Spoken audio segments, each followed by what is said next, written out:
All right, all right.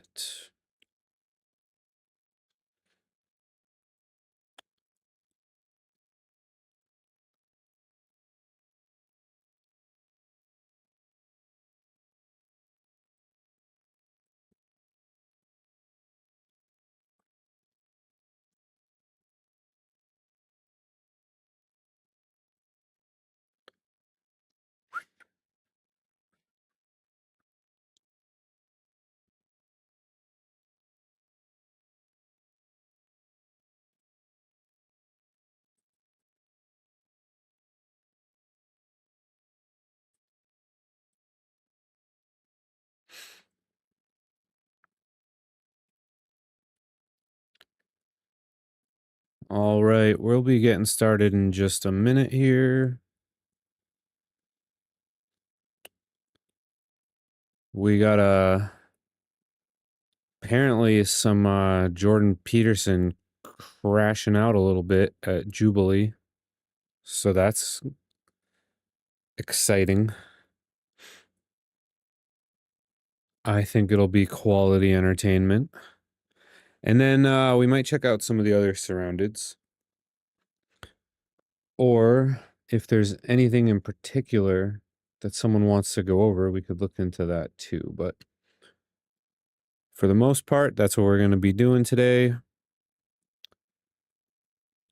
And yeah.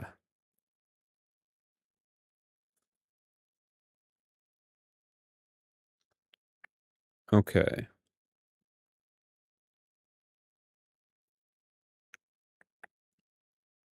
So my watch. Here we go.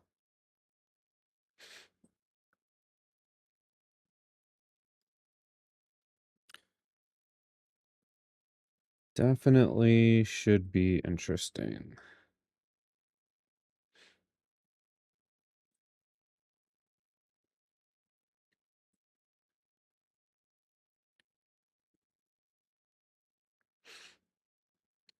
All right.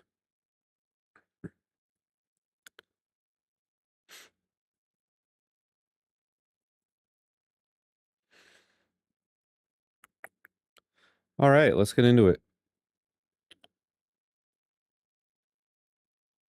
You're a Christian. You say that. I haven't claimed that. Oh, what is this? Isn't it called One Christian versus 20 Atheists? Okay. Is this Christians versus atheists? Don't be a smartass. Either you're a Christian or you're not. Which one is it? You're really quite something, you are. Aren't I? But you're really quite nothing. Right? You're not a Christian. Okay, I'm done with him. Bro. It's already so good. Hello there. I'm Dr. Jordan Peterson.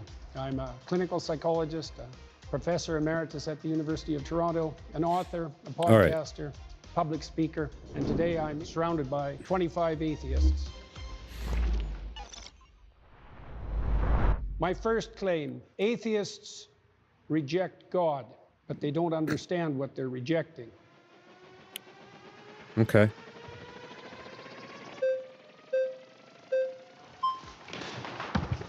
Good afternoon, Dr. Peterson. How you doing? So this claim here that atheists don't know what they're rejecting. My background is in studying to become a traditional Catholic priest, daily mass, daily rosary, going on long retreats, deep into the magisterium and biblical hermeneutics, like I was thoroughly in it. And it seems like I do know what I'm missing. Is there something that I missed over years of study, both this issue formally and living out religion so deeply? Well, you obviously feel that you missed something when you were practicing for the priesthood. Your aim was off then. So And there's so- always the possibility that it's still off now. What was off about my aim in the first place? I don't know. That might take a long time to figure out. But Then it seems kind of like this no true Scotsman type of fallacy in which you're the arbiter of people's aims and how they understand those aims to be. How is it that you can claim that people don't know something that you know about their life despite not having met them? well, it's obviously a generic claim, just like the atheist claim that there's no God is a generic claim. In your case, it would have to be specified more, and I'm not claiming to understand what was going on in your mind, but my experience with atheists is twofold, is that they have a very reductive notion of what constitutes God, let's say in the Judeo-Christian tradition. and they've often been hurt by someone who was religious or by the religious enterprise or perhaps by God himself, so to speak, and that's left them with an animus. But I think that you have a reductive view of what atheism is. You've defined religion so broadly to include any sort of having aim in life, any sort of cultural archetypes, or having a metaphorical substrate. And atheism to you is a very specific type of like 3 people in the world that are these Raskolnikov type of, they want to get away with a perfect murder. It seems like you have the reductive view of what an atheist is. Well, let's start with your claim. How do you define the God that you're rejecting? Like, what is God to you? You studied in the church, you found that unsatisfactory. How would you characterize what you rejected? I think the average Christian believer, when they say that they're Christian and they believe, they mean some sort of God that is all-powerful, all-perfect, is somehow involved in the matters of this world, and that we look to them through wisdom and with the Logos incarnate in Christ. And it also seems like you don't believe in religion in the way that the average Christian says that they believe in religion. And there are as many gods out there as there are believers, because everybody has mutually exclusive and different views of what God is. So it seems Well, like... if everybody had mutually exclusive views of what God is, no one could speak to each other. Yeah, if I'm remembering correctly, I've heard Jordan talk about this before. I'm pretty sure his view is something like religion is like an inevitable consequence of like human morality or something like that. I might be wrong. He's probably going to explain it several times during this conversation, but he gave a pretty good answer as to like what an atheist would probably consider the concept of God to be. The mere fact of communication presumes a commonality of assumption and definition. And it's certainly not the case that I regard any archetypal manifestation whatsoever as equally religious. So that's not a real claim. Let me give you an example. For example, there's a sub-narrative in the story of Moses where Moses is rewarded with a glimpse of God. Okay, and that's one of the ways that God is characterized in the Old Testament stories. Yes. Now, Moses is a faithful servant of God and a good man. At least that's the case within the confines of the story. One possible interpretation. It's the case within the confines of the story, obviously. Well, not obviously. When we look at the Bible can't precisely say anything because there are so many different exegetical and hermeneutic views of this particular book, and that everybody has everybody has disagreed historically on, it seems like, even the most benign detail about a book this big. And it seems like you can only say that the Bible says something if you first presuppose that it's univocal. So your claim essentially is that Moses in the Old Testament plays the role of a villain or is irrelevant? Because the alternative claim is that he's good. I'm saying that we can't know, because we can't talk to those authors. If you are going to start with the presupposition that there's nothing I can say about any of these stories that you're not going to disagree with from the perspective that there are multiple potential competing claims, then I can't speak with you. So and we also have a short time here, so I want to get to the core of what you're arguing here, and I'd love if we could... The core of what... Wait, so he's just going to brush off? But that was like a good point. Like there's what's the word? Not coexisting. Yeah, coexisting theories about all the stories in the Bible and what they actually mean. Like they're very interpretive. Like even within the Christian faith, in the different sects of Christianity, there's completely different interpretations of what every story in the Bible means. What I'm arguing is that atheists reject God, but they don't understand what they're rejecting. So I'm trying to give you an example of what's being rejected and its complexity. Okay, so God rewards Moses with a glimpse of the divine. So this is a definition of the God that atheists are hypothetically rejecting. A possible one. I said I didn't say the. I said That is possible, yes. Okay. So despite the fact that Moses is a stellar character and he's had a long and difficult life and can withstand a lot of difficulty and travail, God puts him between 2 cliffs. So he can just see a crack of what's in front of him. And when God walks by, he allows him to see his back.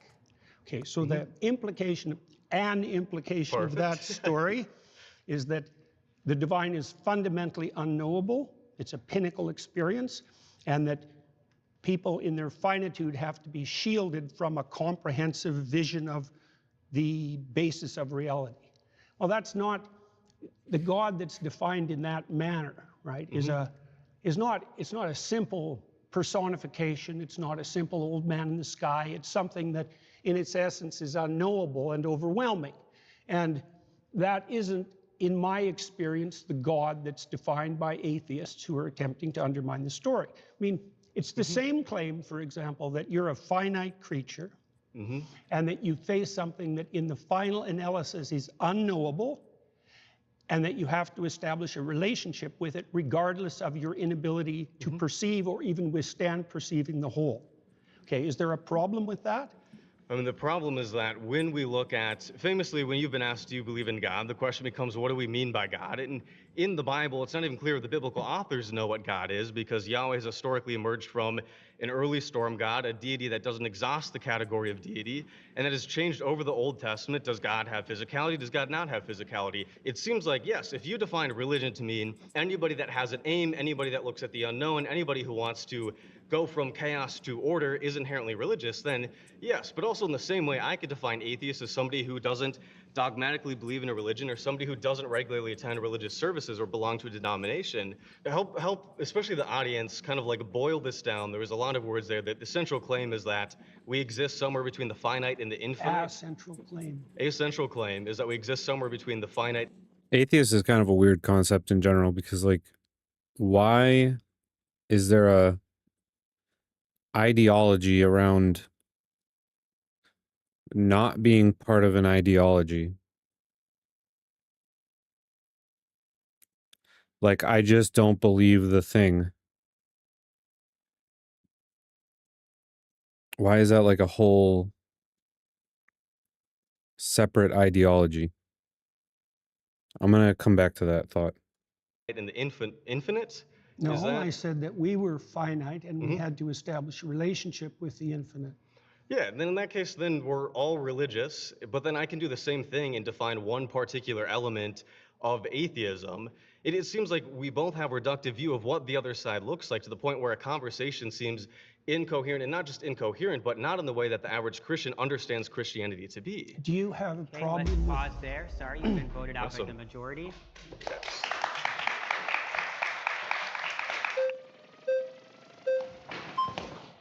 Hey, how's it going? How Nice to meet doing? you. Nice to meet you, too. David. David, good to see you.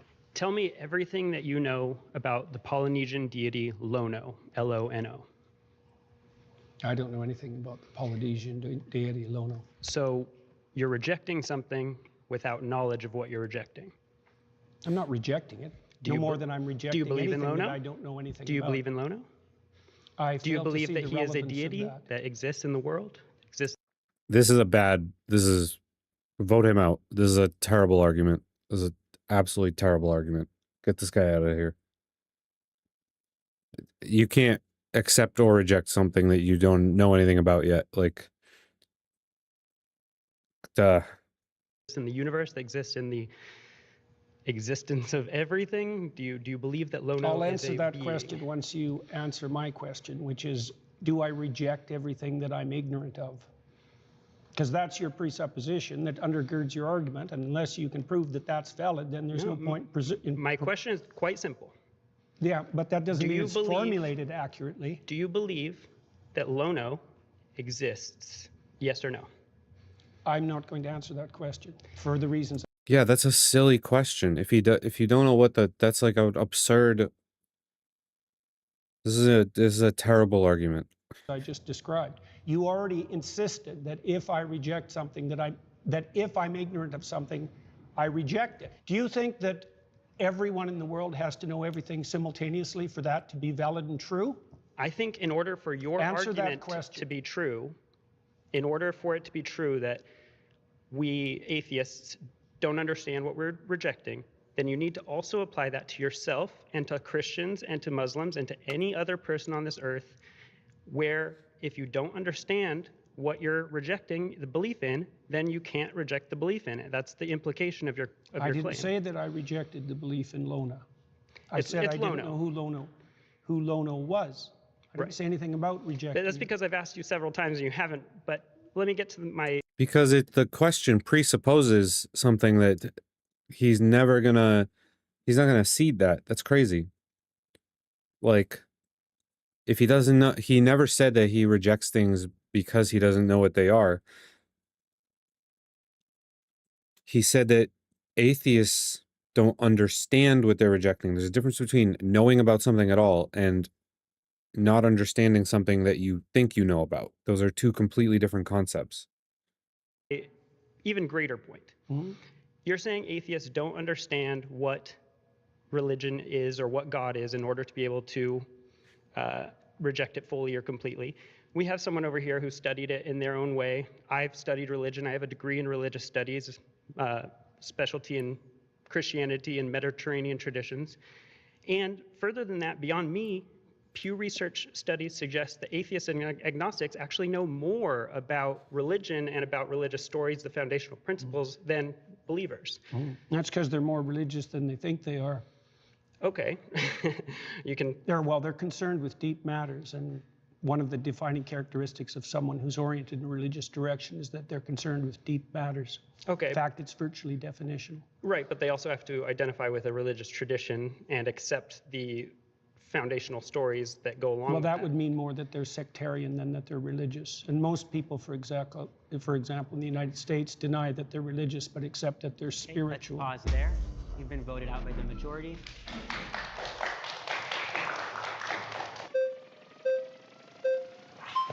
Aha! Hi, nice to meet you. How are you doing? Good, how are you? What's your name? I'm Greg, nice to meet you. Greg. Okay, so I feel like you're getting at this idea of polysemy, where we have multiple related meanings for a word, right? Like, for example, a famous painting can be emotionally moving in that it changes my emotional state. And when I was on the highway coming here to the studio, I was physically moving, I was changing my position. If I said, I believe the Mona Lisa is very moving, and you said, you don't really understand what you're saying, it's nailed to the wall, I would say that you're the one who doesn't understand what I'm saying, not the other way around. And the way that relates to this is there are many concepts of God, and I'll admit, I find a lot of what you say about that interesting. I'm familiar with it. The idea of this kind of Jungian hierarchical thing, or as a metaphor, or a symbol, or the kind of, atheist, materialist, literalist idea of a agentic, omnipotent, omniscient being that intervenes in reality, right? So when I'm saying that I reject the concept of God, I'm aware of these other definitions of God, but I think that when we use words, we tend to only imply one meaning at a time. So the same way that I would say the Mona Lisa is moving emotionally, but I would not say it's moving physically. I would say I reject the concept of God in this very literal way. But what literal way? The way that God is this omniscient, omnipotent, agentic, supernatural being that sent his son down and has, caused miracles and all these things like that. The idea of God is Do you think that there's an underlying unity of things? Could you explain that question? Well, scientists, for example, believe that science unifies in a comprehensive theory. Do you, yes, no, or that there are multiple competing truths? Those are the options. Either things unify or there are multiple competing truths.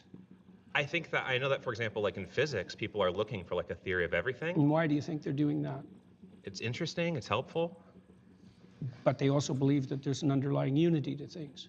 In a sense, yeah, like like the material world and time and space are probably governed by universal laws and principles?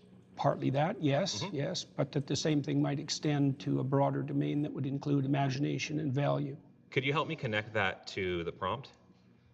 Well, I'm trying to define God, the God that I don't think atheists do a very good job of defining. Here's another question for you. What do you think guides you in your determination of whether or not what you're saying to me is true? Can we go back? Can we stay on what we were talking about? We are. Okay. You're just uncomfortable with the question. No, I feel like you're just kind of throwing different spaghetti at the wall. I'm not. Okay. I asked you a very specific question. What is it that you think guides you when you're talking to me to help you determine whether what you say is true? Logic, memory, reasoning, sensory information. How do you distinguish that from being governed by something that's false? An interesting question. How do you know the difference when you speak between what's true and what's false? So you could I imagine infer. I mean, wouldn't it be the same answer? Like, he wouldn't know necessarily, but he would come to conclusions based on the information that he previously just mentioned. Right? Right? I can infer. I can. from what principles? So, and what are you getting at? I'm getting at the fact that your conscience guides you. Is that Okay. reasonable? Conscious is defined by Conscience. my empathy and my reason are my foundational. Define it any way you want. Okay. What do you blah, blah, blah, blah. What do you mean define it any way you want? How are you meaning it? If you're doing proprietary definitions, then you have to agree on a definition so that you're both talking about the same thing. That's like day one conversation stuff. So that's how I'm defining my conscience. Is my my conscience is my sense of Right and and wrong. Yeah, exactly. Yes. Yeah, Where yeah. does that come from? I would say that comes from an evolved capacity to empathize and a recognition of the benefits of engaging with and nurturing that capacity. And then that empathy is constrained and guided by reason, right? Like, for example, I am driving down the highway, there's a kitten in the road. I'm going to empathetically feel, oh my God, I want to save the kitten. But then reasonably, like, I'm going to get hit by a car, right? So that's sort of the process through which I make ethical decisions. Okay, is how do empathy you- constrained by reason? Do you think that people can differ in their response to something empathically? Yeah. Like, Is there a mediating principle that can tell you one person who's empathic and another person who's empathic that disagree, who's correct? interesting. Yeah, I mean, I think that's where we'd have to, talk it out, right? We do that in real life all the time when we have, whether that's a discussion with a friend about the right thing to do in a situation, whether that's a policy discussion about law, right? That's where we can converse with each other, think about things, explain our perspectives, and then kind of reach a conclusion, right? That I think that we do that all the time. So Elijah, the prophet Elijah, defined God in the Old Testament as the voice of conscience within. Okay. That's a definition. So you're saying by that definition of God, I see this kind of goes back to where I'm saying initially. I'm where, not defining it. Elijah Okay, defined so it. as Elijah defines It's God. defined that way in Jonah too. Okay, so as Cardinal Newman also got defined it that way. as I'm sure you know many people who've defined it that way, and it's impressive. You're a very knowledgeable person. I'm not trying to be impressive. I'm okay. just pointing out to you Got how it. God is defined in the Old Okay. Testament. All right. So to respond to that, I do think there are lots of interesting ways to define God. And that goes back to my kind of opening Then how do we statement. specify what we're arguing about? We use context clues, or again, it goes back to my example of the I'm Mona Lisa. defining God as conscience. Okay. So that's interesting. Oof. That's vague. That's vague. So now we're kind of just like throwing God out the window. And we're basically saying that God is a concept to describe basically things that have no like evidentiary backbone, like our conscience, like our morality, things that we can't point to in the universe or have like an algorithm that explains them. And if you're defining God as just conscience, then you're not even talking about like God anymore. You've created this concept, you're attaching the word God to it, and that's like I don't know how you even argue against that position because it's so all encompassing. It's like God is just the things that we can't explain, essentially. And if they're things that we already can't explain, then you can't really like explain against them. So like when an atheist says, I don't believe in God, that is not the definition of God that we're using at all. But if that's going to be the definition that we have to argue about in this, then I don't even see where this could go from here. But then you're kind of expanding the meaning of No, God. I'm not. That's how it's defined in the Old Testament. Okay, in so- Elijah and in Jonah. Sure. So whoever, so It's some. not whoever. Okay. Elijah is one of the Okay. major All right. Old Testament All right. prophets. All Right? right. He's equal in stature to Moses. Okay. Right. So it's not arbitrary. All right. So that is interesting, but it's not relevant to the context with which I am using the term God. It's directly relevant. Atheists reject God, but they don't Right, but understand what they're rejecting. you're You being- accept conscience as a guide, and conscience is one of the defining characteristics of God in the Old Testament. I think you're being intellectually disingenuous. In what way? Because, again, I asked you if you believe that conscience guided you. You just asked me a question and then you stopped me from answering it. In this setting, you understand the way I am using the term God and belief. Not in the least. I don't understand how you're using it in the least. That's why I'm trying to define it. My definition of God as conscience is a lot more precise and oriented than your definition of the God that you hypothetically disbelieve in. It's irrelevant to the fault lines of this debate. How is it irrelevant? Because in common parlance, when we're talking about atheists, God, belief, not belief, I we're don't not care talking about common parlance. I'm trying to get to something fundamental. I think your point is irrelevant to the way that people tend to use these words. Your point that there are these polysemous I didn't make ideas that of God. point. You did. I made a I specific characterized point it, that God was associated with conscience. I just feel like you kind of retreat into this semantic fog. I'm not retreating at all. I'm advancing, sir. You are retreating. All right. Well, it was very nice to meet you. I appreciate the conversation. Yeah. It's very brave of you to do this. Thank you. He was definitely retreating into the semantic fog. That's what he does. But if your definition of God is so broad that it's just conscience, then that's where you exist, is in the semantic fog. Like, my next claim is that morality and purpose cannot be found within science.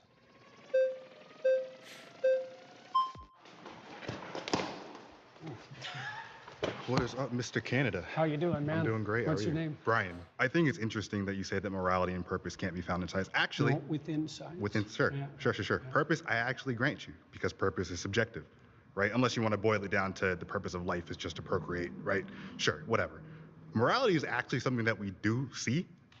We actually have examples of Neanderthals, an older individual was found in a tribe, missing an arm, missing teeth, still alive somehow in his 40s, 50s, right? Typically, you're this is a bad argument. You can't eat, you can't hunt, you die, right? But we know that members of his tribe were taking care of him, right? So we know that at some level, early in our evolutionary history, we actually developed altruism. We have examples of chimpanzees who actually have a basic understanding of fairness, right? If you give a chimpanzee 2 grapes, right, and his buddy gets 3, right? He actually freaks out, right? But you give both chimps 3 grapes and they're good. We have examples of parrots. Except for the greedy chimps. Except for the greedy chimps. They want 4 grapes. They want 4 grapes. You know, those do exist, right? But we have similar examples where we do animal tests, right? So morality is intrinsic. I think. So it precedes science. I think that actually right? a better way to define it would be that social animals, which we are, right, require some level of morality or. Into what? I'm not disagreeing. Sure. Why do they require that? Because it's the only way that social groups can actually survive, right? That's my point with regards to science. Thank you very much. Is that? Precisely the point that you just made, that science has to exist within a moral framework that isn't in itself scientific. How's that not scientific? Well, because it's not derived from the scientific process, as you just indicated. It doesn't need to derive from the scientific process. Well, it's the fact that hang on a sec. we are social animals, and we need that to exist as a group. I right? agree, but you pointed to the morality of Neanderthals, to the morality of chimpanzees. They didn't derive that from science. They don't need to. That's not how that works. That's my point. Science explains it. So No, science doesn't explain morality. It doesn't explain how social animals would need to. Jordan's right on this one. Whatever you want to call it, I wouldn't necessarily call it morality, but there's always some kind of, so like science doesn't just like exist. It exists as a catalyst for something that we have like a desire to explain or expand upon. So that desire, that purpose comes before the science part. So he's right. I think they're kind of talking past each other though a little bit. Like I think he meaning this other guy, I didn't catch his name. I think he's defining science as like just how we describe the world, but science is actually like a process and a method for deducing things about the world. So I feel like they're kind of talking past each other. To be Well, that's altruistic. a complicated question. Is it? But we see it though. Yeah, but explaining the evolution of morality and explaining morality itself aren't the same thing. Okay, so you're asking why does this happen? Yes, that's more accurate. Because we're social animals and we Yeah, need but there's to be. more to it than that. Is there? Sure. For example, so we're moral animals that have a sense of the future. Sure. Okay, that makes us unique, and that structures our morality. No, actually, there are other animals that can predict the future, or not, Not predict really. the future. No, tigers. Actually, there was a tiger at the SF Zoo that killed somebody, and so Hunting actually, animals. no. Kids threw shit at the tiger. The tiger actually plotted its escape, and it found the I'm not kids. saying that animals can't think. Okay. No, but let's they can pause here. perceive the future. Yeah, he's misunderstanding a lot of terms. It's someone else's turn for That's what I'm sure. saying. Well, Voted out by the majority. Thank you, man. Good man. Yeah.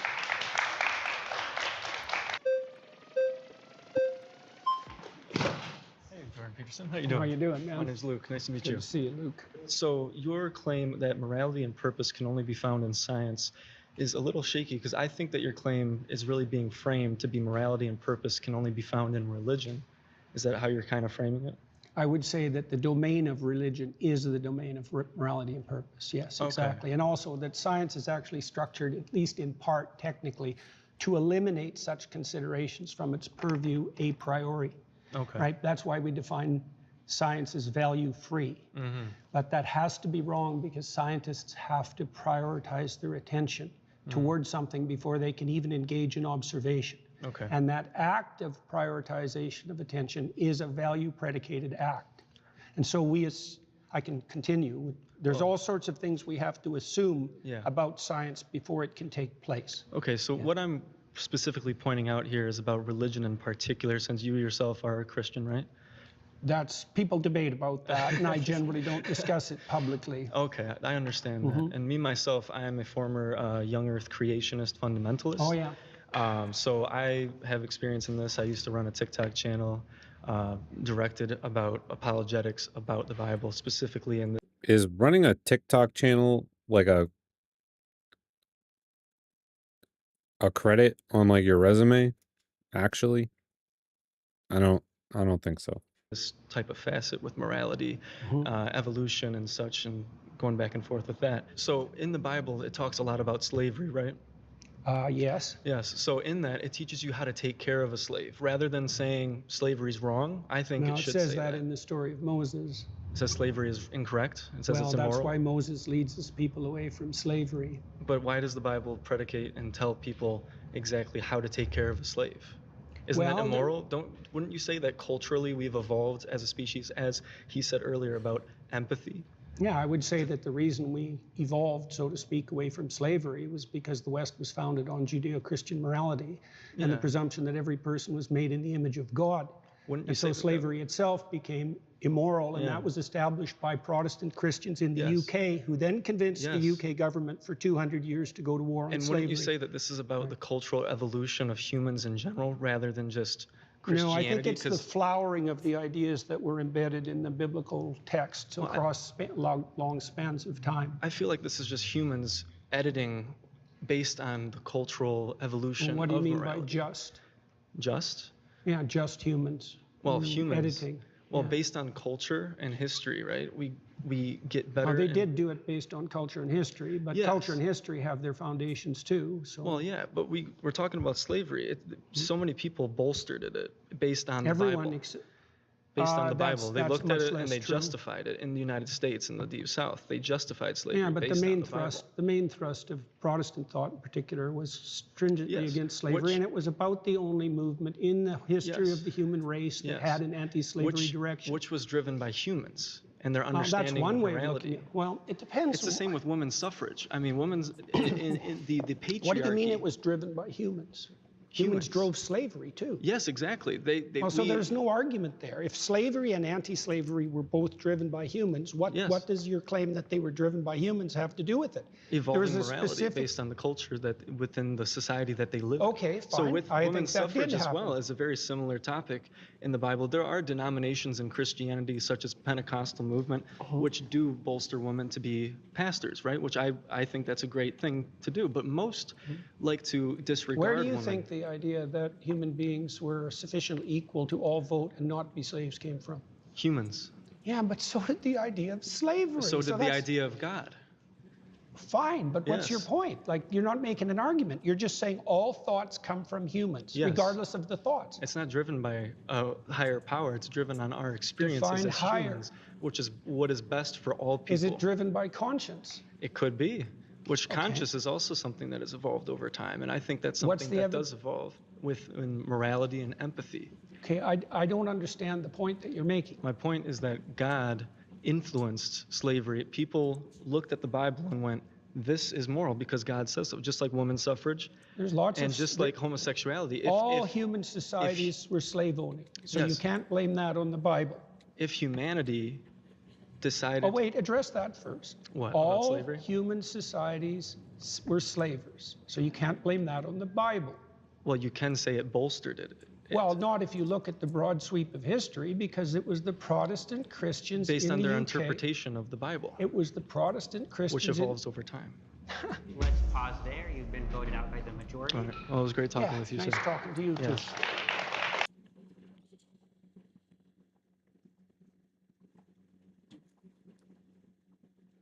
That one was boring.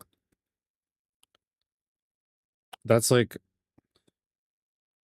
Pretty sure it's called apologetics. It's like explaining the bad things in the Bible away as just like they were historically relevant, but now we understand the concepts more. And like that's why eventually Christianity led to the rejection of slavery. It's an interesting argument, but they didn't really get into it.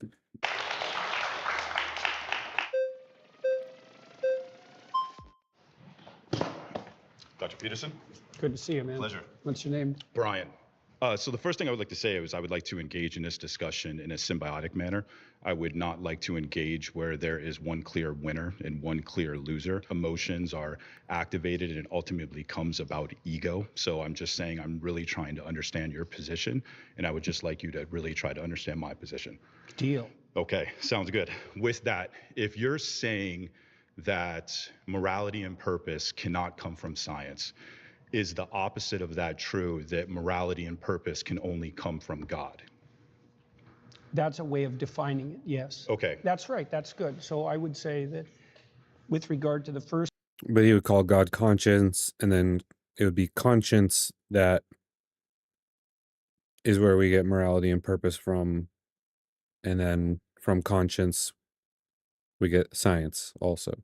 Claims say atheists don't understand what they're rejecting, because I would say by definition, God is the unity upon which moral claims are based. That's a definition, right? Okay, if there is a God, what is the purpose of life? Well, in the Christian tradition, the purpose of life is to engage in voluntary, upward, self-sacrifice, so that the kingdom of heaven can be established on earth. So you're trying to make it to heaven and avoid hell? Yes, that's a good way of thinking about it. What is the purpose of heaven? Do you understand? So here's the deal. At minimum, get it's into the an opposite infinite... of endless suffering. How about that? Okay, and so should we not try to achieve infinite suffering on planet Earth? And if we can achieve infinite suffering on planet Earth without God, avoiding it, if we can do that without God, then does that defeat your claim? Well, yeah, except that it doesn't.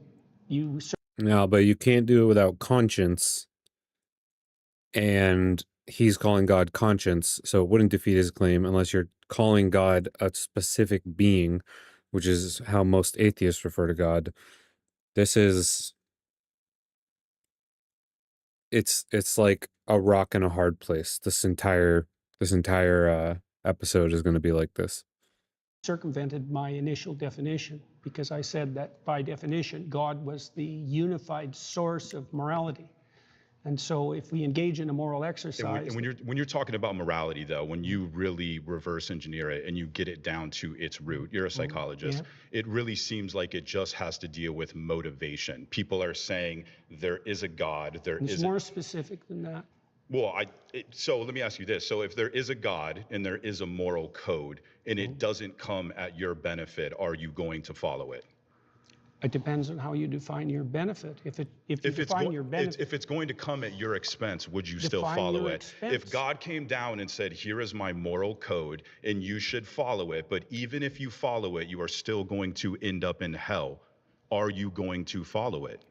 Well, that was the question that was put to Job and to Christ, right? Because they were required, hang on, I'm answering your question. They were required to withstand trials that would break anyone and maintain their upward orientation regardless. And they did that with the motivation of believing that this omnipotent, all-loving God would somehow turn it into a benefit. So they still did it solely for their benefit. So let's define. Hang on. Let's define benefit. Like, if I did something for your sister, would that be to your benefit? Like, how are you defining your benefit? Do you mean one of your whims gratified now? Or do you mean you and everyone you love and know over some reasonable span of time? Like, so what do you mean by when you're talking about whims, I think you're talking about something that's more dopamine. When you're talking about morality, you're talking about something that's more serotonin and more ultimately satisfying. So you and I agree on a lot. I mean, when it comes to talking about how men should be masculine and things of that nature, you and I are 100% in agreement. We just don't agree on the justification that God is the only thing that provides morality. It's not a justification, it's a definition.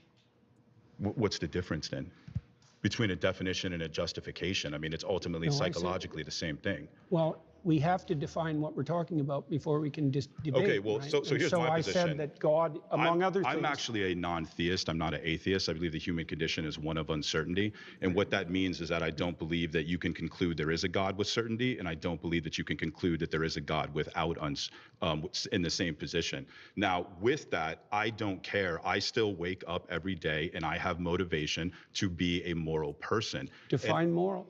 Moral, what I ought to do. Okay, and how do you come to that conclusion? And what I ought to do, ultimately it comes down to what not just benefits me, but what benefits the entire planet, what benefits the entire system. I think that your entire moral perspective comes from linear thinking, and when you look at the reality of the universe, it's actually more so holistic. So when you look at how Aristotle defined God, when he said that there had to be an unmoved moved or an uncaused cause, he was defining God from a linear perspective, and you do the same with morality, and you do the same with purpose. How does my definition of morality? How does my definition of morality hypothetically differ from yours? Because you're saying that there's something that exists in a vacuum, that it exists in and of itself, and nothing in the universe exists in a vacuum. Nothing exists in and of itself. It's a whole systems-based morality. It's a systems-based reality. Is there a hierarchical structure? And that is what the quantum. Is there a hierarchical structure? Are some things more important than others? Are some things, I think some things lead to more benefits than others. Then, by your own definition, some things are more important than others. Yes. Okay. What is pause there? You've been voted out by the majority. They were just each having their own separate conversation about two different things. And this would get good if somebody who comes up uses Jordan's definition of God to try to counter his arguments, but I don't think any of them prepared for that.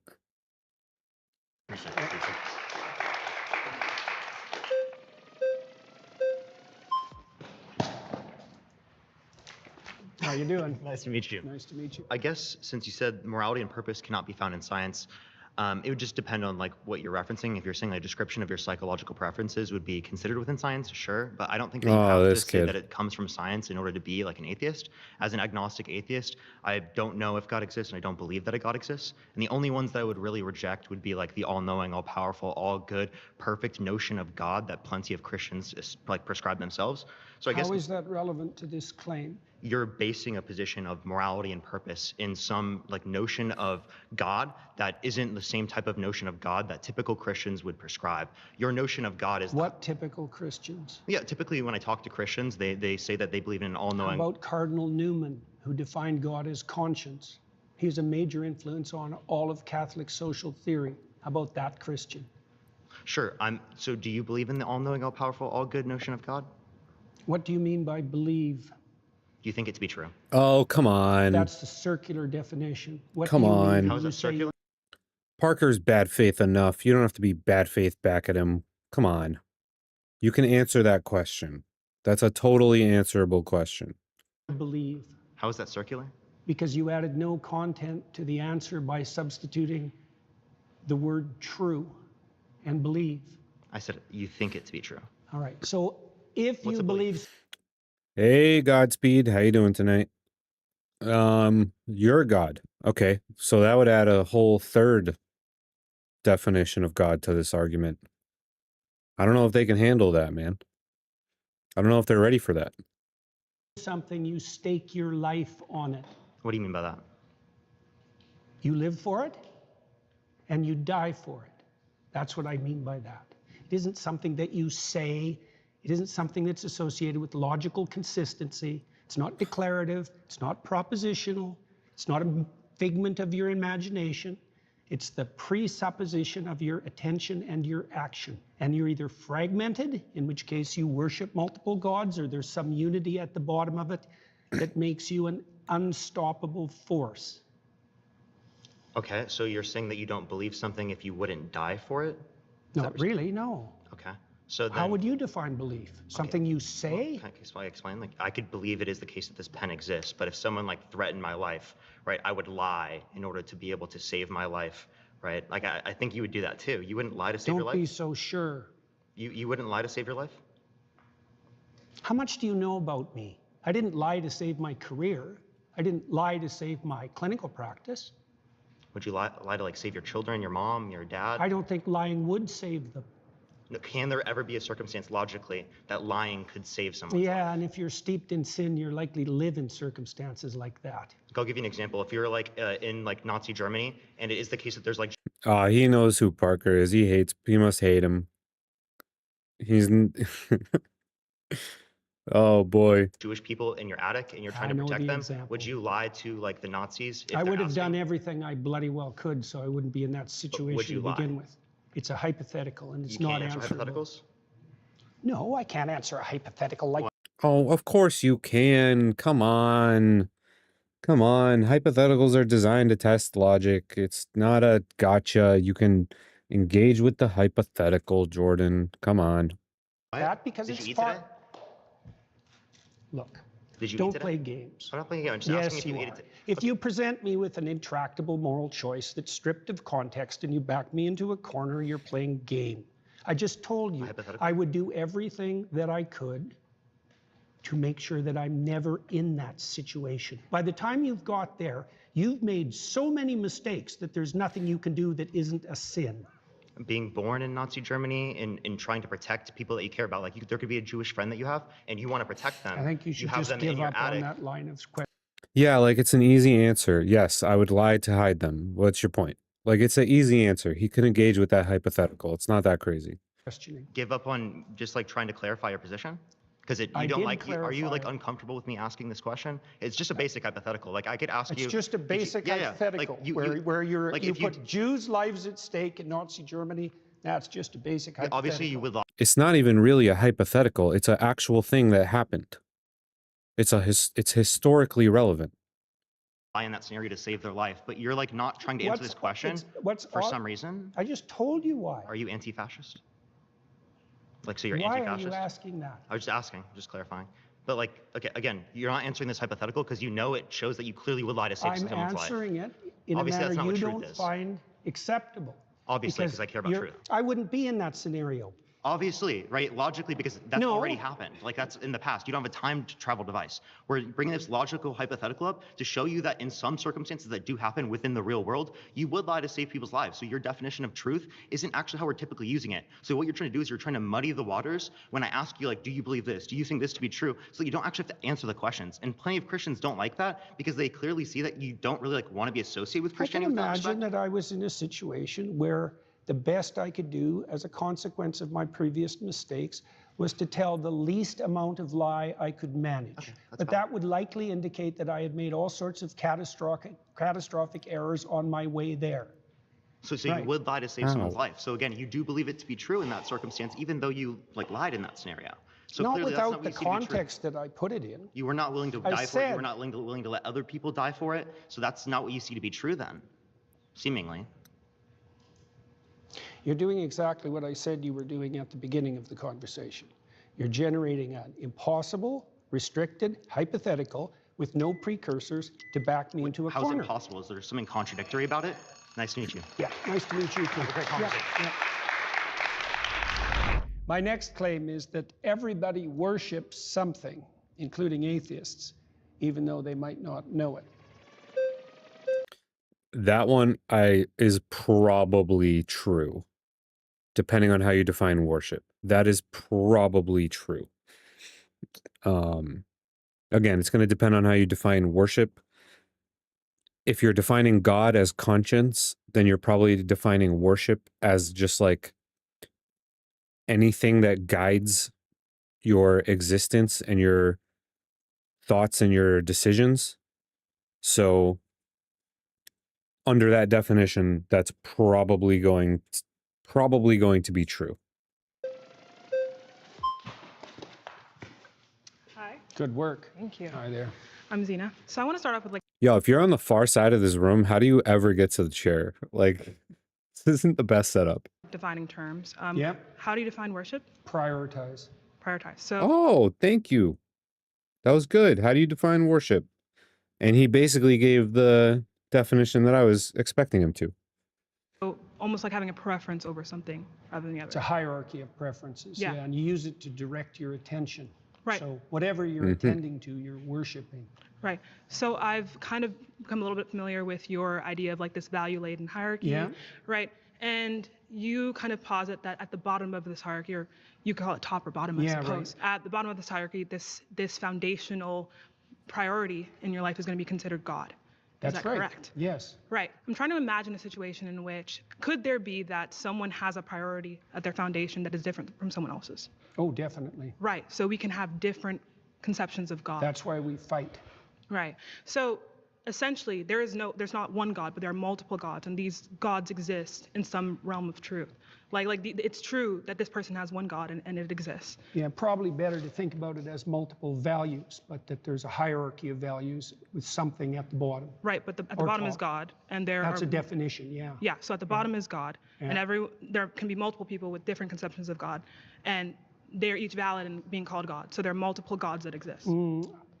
It depends on what you mean by valid. So far, so good, but it depends on what you mean by valid, because I would say that some foundational conceptions don't play out when they're implemented.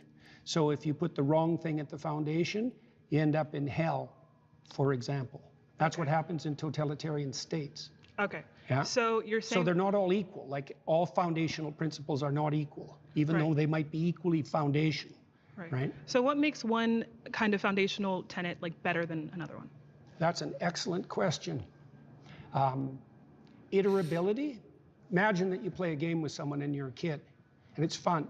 So then you play again and again and again. So Well, then repetition. it's playability across multiple iterations. So then you have a friend, and a friend is better than having a game. So- right? So that's one.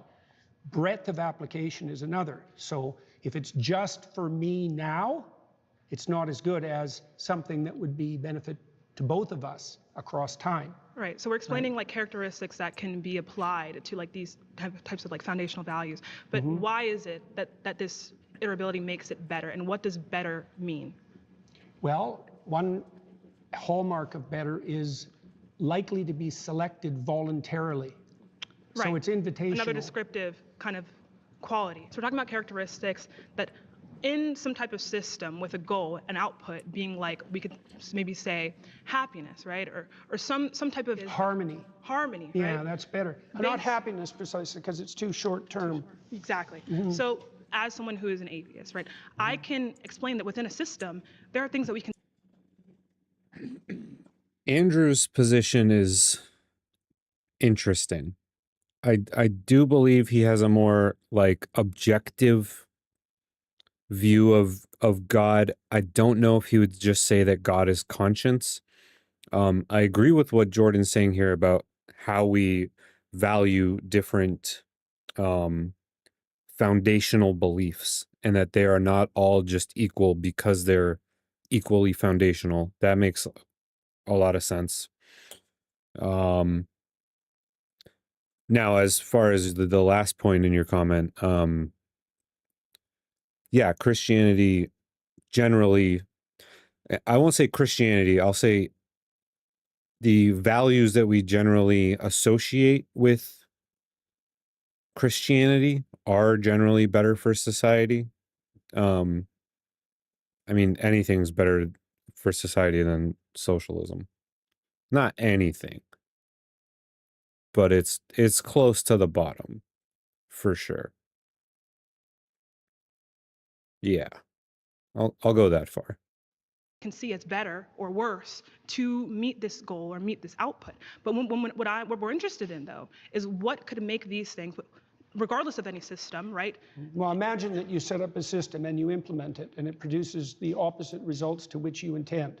Oh yeah, that's not a good system. Exactly. Right, so the foundational principles are lacking because when you implement them, the game degenerates instead of moving towards the aim. Right, Okay, so we're talking about okay. within a system. That when we talk about something being moral, right, just absolutely moral, it means that without a system, right, this thing is simply moral with no reason. Like, stands independent, this thing is good. So I'm trying to figure out if such thing can exist.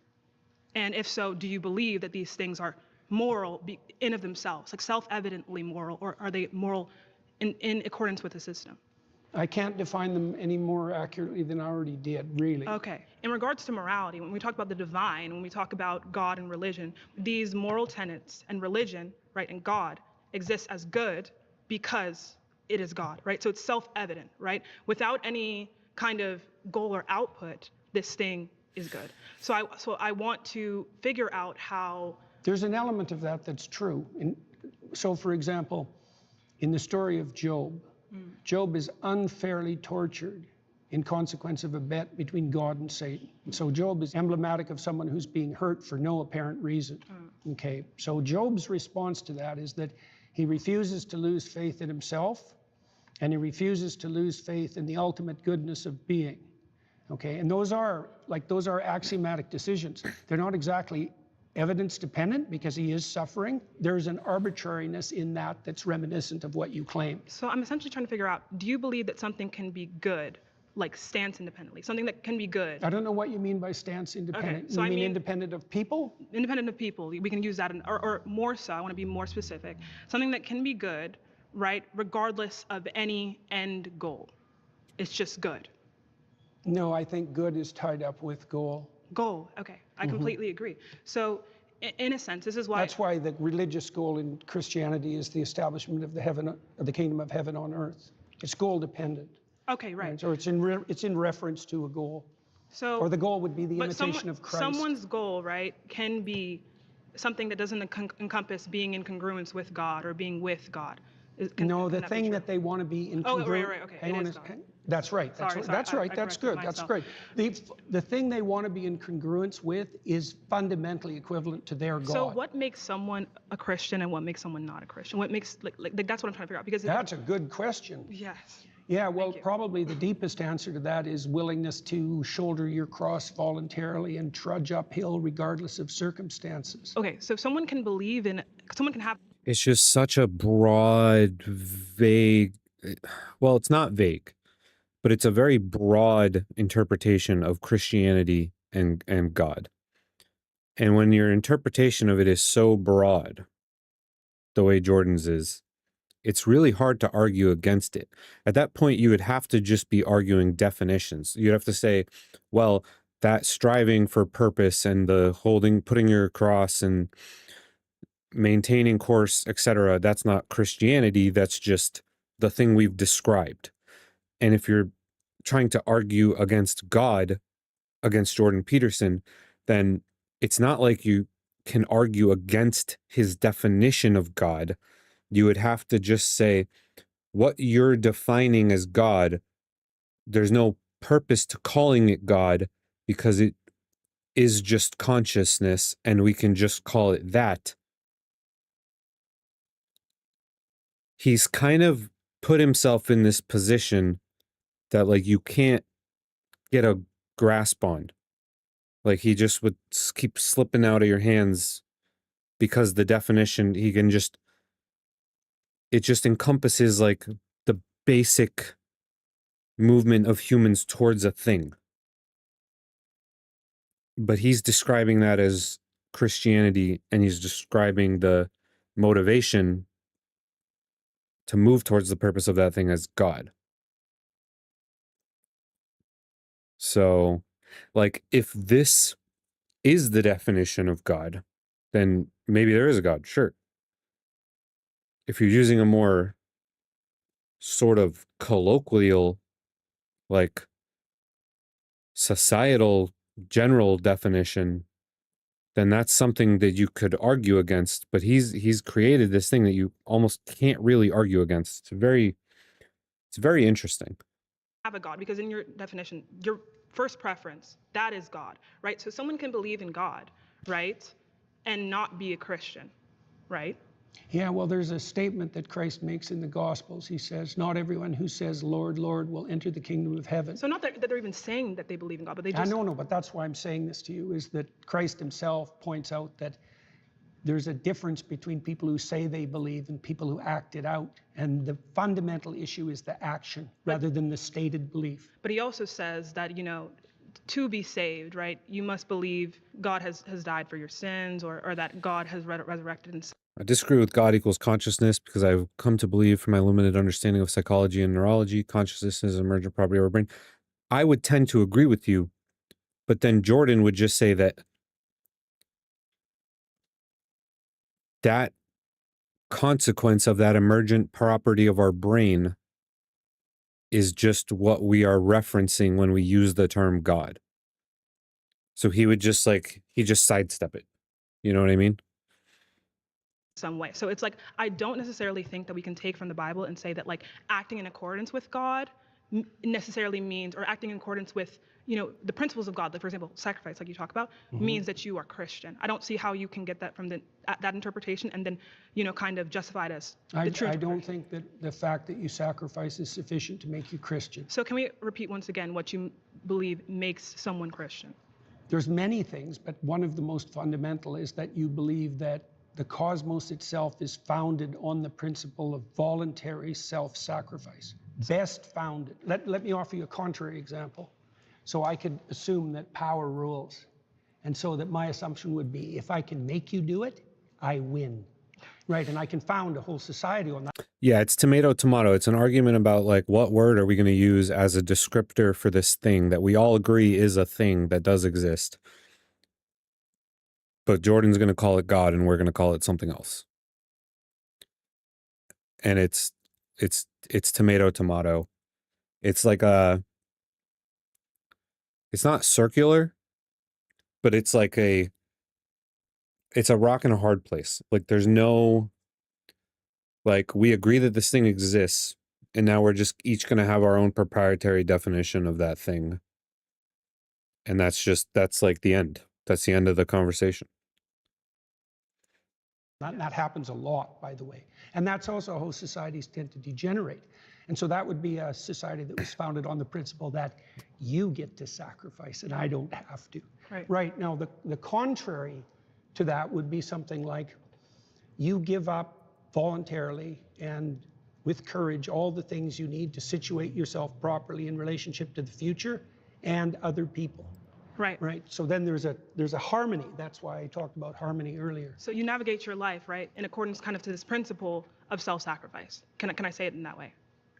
Yes, you can Right. definitely say it that Thank way. That's exactly right. And Right. navigate is the right term. So someone does not have to have any awareness of Christ, of the story of Jesus, but let's say 60% of their actions, right, or more, whatever kind of metric you want to use, are in line with this self-sacrificial. So the Christian thinkers of the Middle Ages dealt exactly with that problem when they were talking about the pre-Christian philosophers, for example. Yeah. And they noted the similarity, let's say, between pre-Christian Greek thought and later Christian thought, and presumed that there were moral actors outside the Christian domain. Right. They're So is that addressing person the Christian, same- though? Is that person Christian? Well, to some degree, again, that's a matter of definition, because Exactly. they wouldn't be proclaiming Christian propositions, but they're acting out the pattern.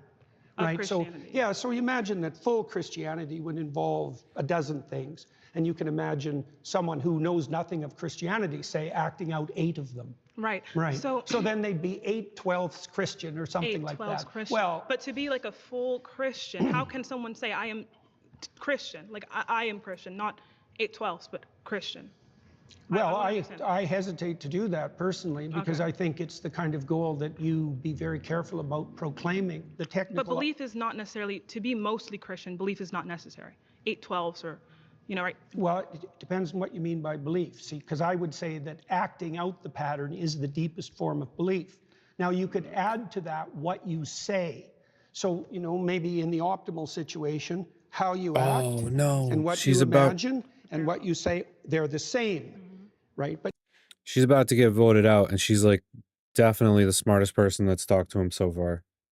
you can imagine a hypocrite who says all sorts of wonderful things and does nothing, and you could imagine another person who acts in a very positive manner but proclaims nothing. So right? what I'm kind of seeing is like a descriptive, a really comprehensive but descriptive analysis of human action, human thought, and by which we can characterize people and put people in boxes. But I don't see. Why in boxes? Like, when I say in boxes, I mean like I can categorize you based on your actions, not based on necessarily what you say, but based on your actions that you are more so or less so Christian, right? Things like that, right? So we can categorize people as Christian. Well, I would say more or less voluntarily self-sacrificing.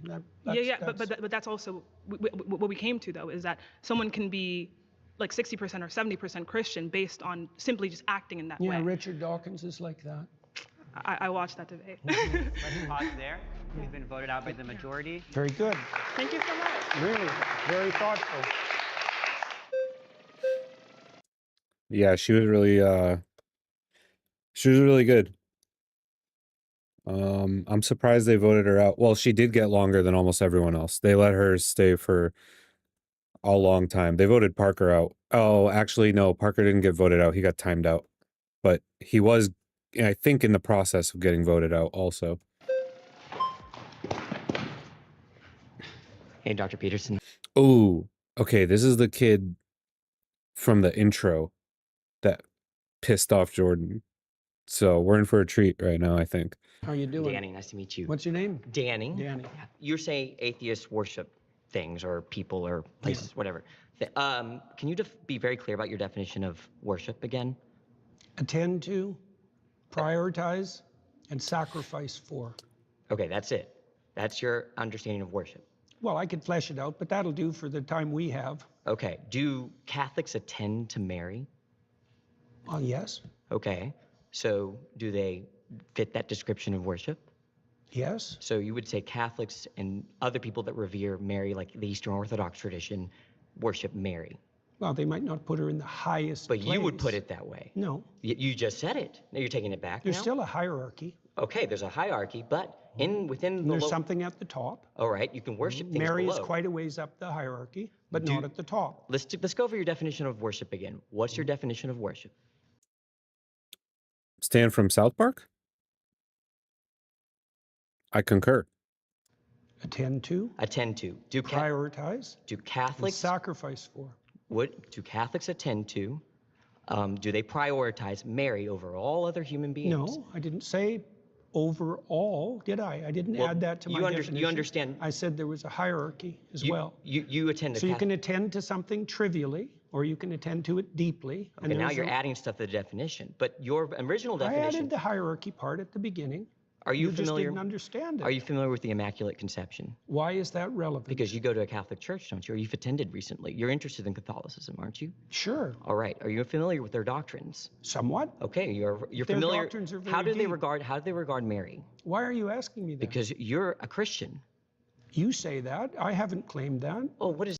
Yeah, he very specifically he agreed that he was interested in Christianity. He did not at any point in time actually say he was a Christian. I know it's the title, but This is this Christians versus atheists? I don't know. You don't know where you are right now. Don't be a smartass. Well, and I mean, either you're a Oh, Christian boy. or you're talk not. to you if you're a smartass. Oh, either you're a Christian or you're not. Which one is it? I could be either of them, but I don't have to tell you. You don't have to tell me. I was under the impression I private. was invited to talk to a Christian. Am I not talking to a Christian? No, you were invited to. I think everyone should look at the title of the YouTube channel. You're probably in the wrong YouTube video. You're really quite something, you are. Aren't I? But you're really quite nothing. Right? You're not a Christian. Okay, I'm done with him. wow, what a fucking prick. What was the point of that? To just make yourself look bad? What was the point of that? Who is that kid? He sucks.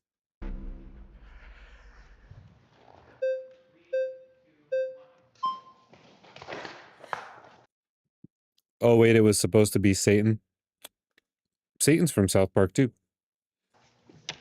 Hi there. Hi, nice What's to your meet you. name? Gerard. Hello, Gerard. Nice to meet you, sir. So you've said that worship is when you prioritize and sacrifice for something, right?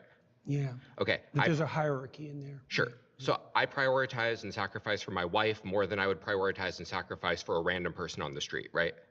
Probably, yeah. Presumably. Do I worship I don't know. my I've wife? seen some pretty bad marriages. Assuming a good marriage, are you saying I worship my wife? I'm trying to define worship. Well, that's what I'm asking. So prioritize and sacrifice. I do The those higher things. it is in the hierarchy, the more what you're doing is akin to worship. But even in your trivial acts of attention, you're prioritizing and partaking in worship, even if you don't know it. So I am And it's prioritizing. partly, well, with regard to your wife, say. So why do you value your wife? You do value your Yes, wife. I love okay. her. So I Right, prioritize and I okay. sacrifice for her. Right. So that's within the confines of love, let's say. Sure. What else does it serve? What else does what serve? Your love and your marriage.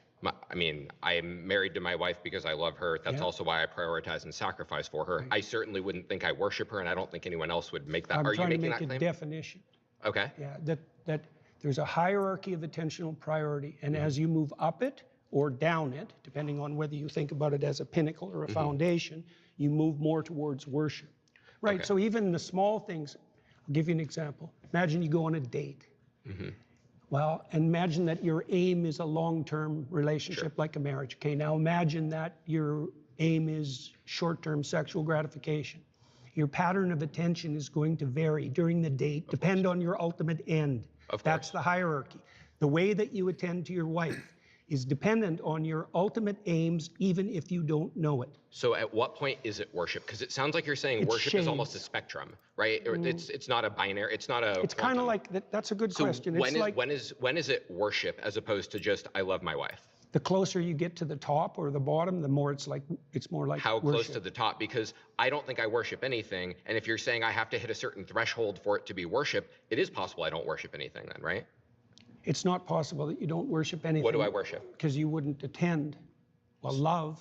So you think I apparently. worship love? Do you attend in consequence of love? I See, do. I'm trying to define something. What Right. do you mean worship? I told you what I meant. What do you mean? So I mean, something you worship is something that you have a reverential view for in a manner in which you believe it to be Oh, it's the boring definition word salad again. That, like, if you don't agree on a proprietary definition or any definition, then you're not arguing the same thing.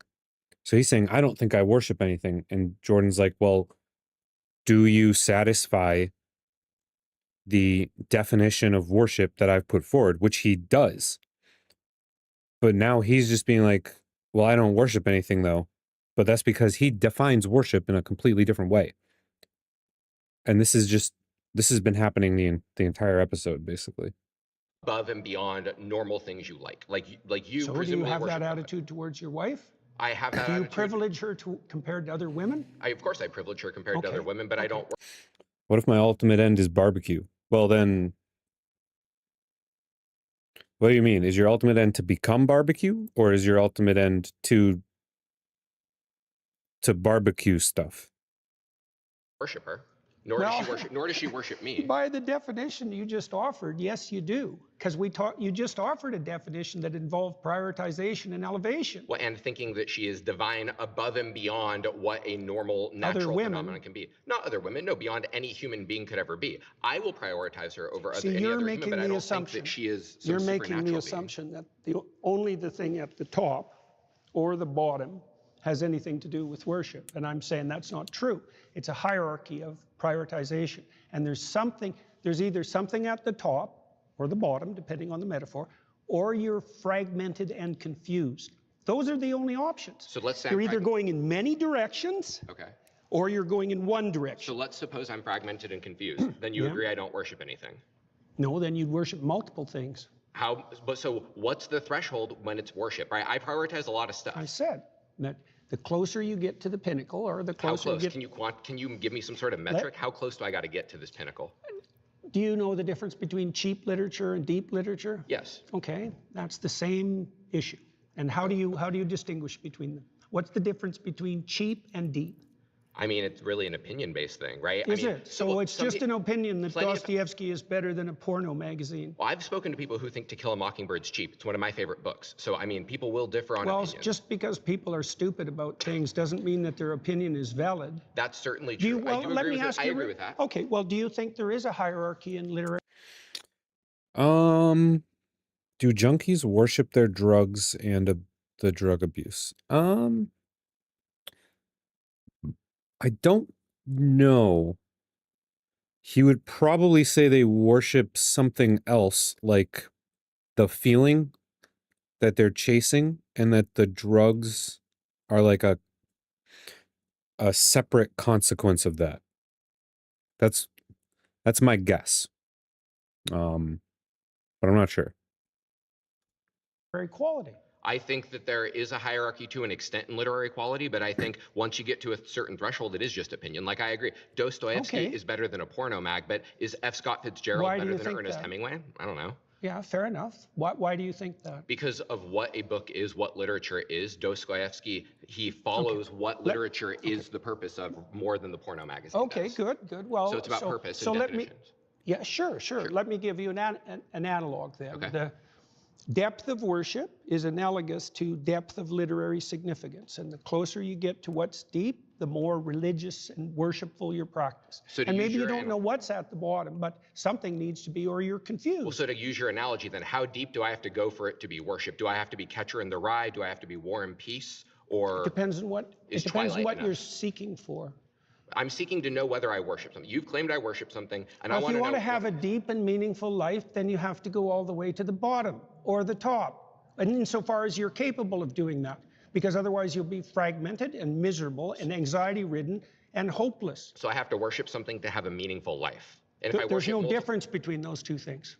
Okay. They're the same thing. So if I don't worship anything, my life will not be meaningful, correct? Well, that's the definition of nihilism. Okay. So if I'm a nihilist, I don't worship anything. That's true. And then you... okay. You just said everybody worships something. I think you've just agreed there is a class of people that doesn't. Well, they're incoherent in their worship, and hand gestures like that aren't going to help. All right. Yeah. Well, okay. Look, if you're incoherent and fragmented and aimless, which is what happens if...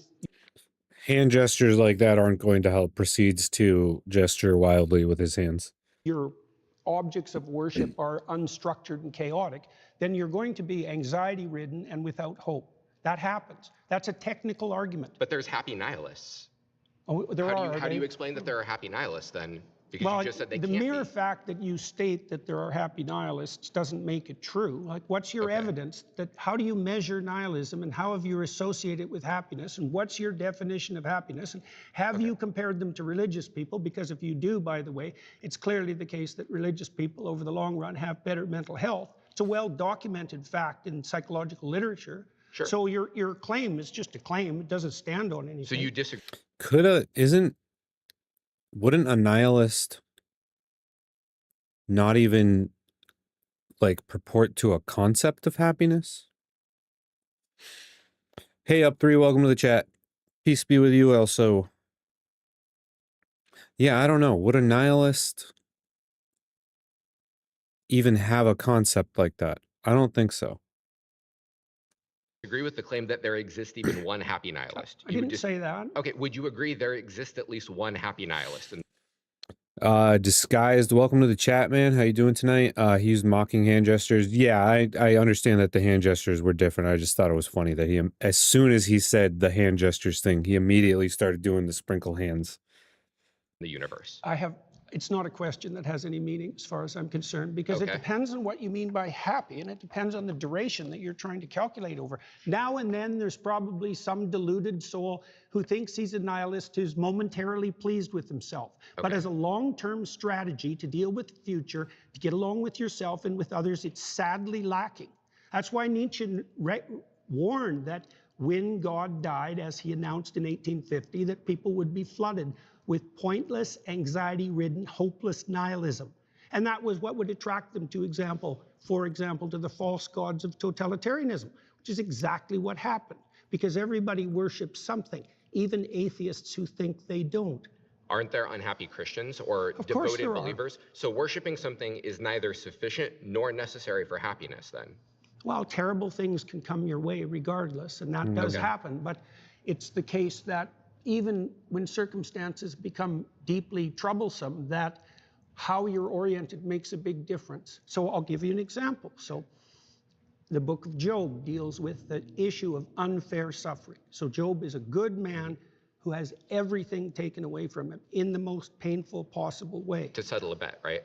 With Satan, yes. And so he makes the axiomatic presumption that he won't lose faith in himself or in the spirit of being itself. And that helps him remain calm and forward-looking through his time of trial. Doesn't he absolutely curse God?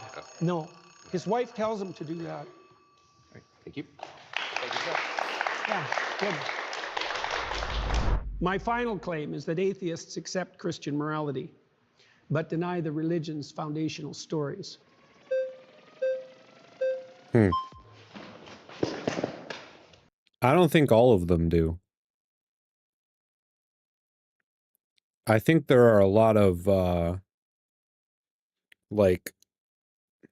so this is going to be the difference between like an objective morality and normative ethics. And there's like this big crossover between the two.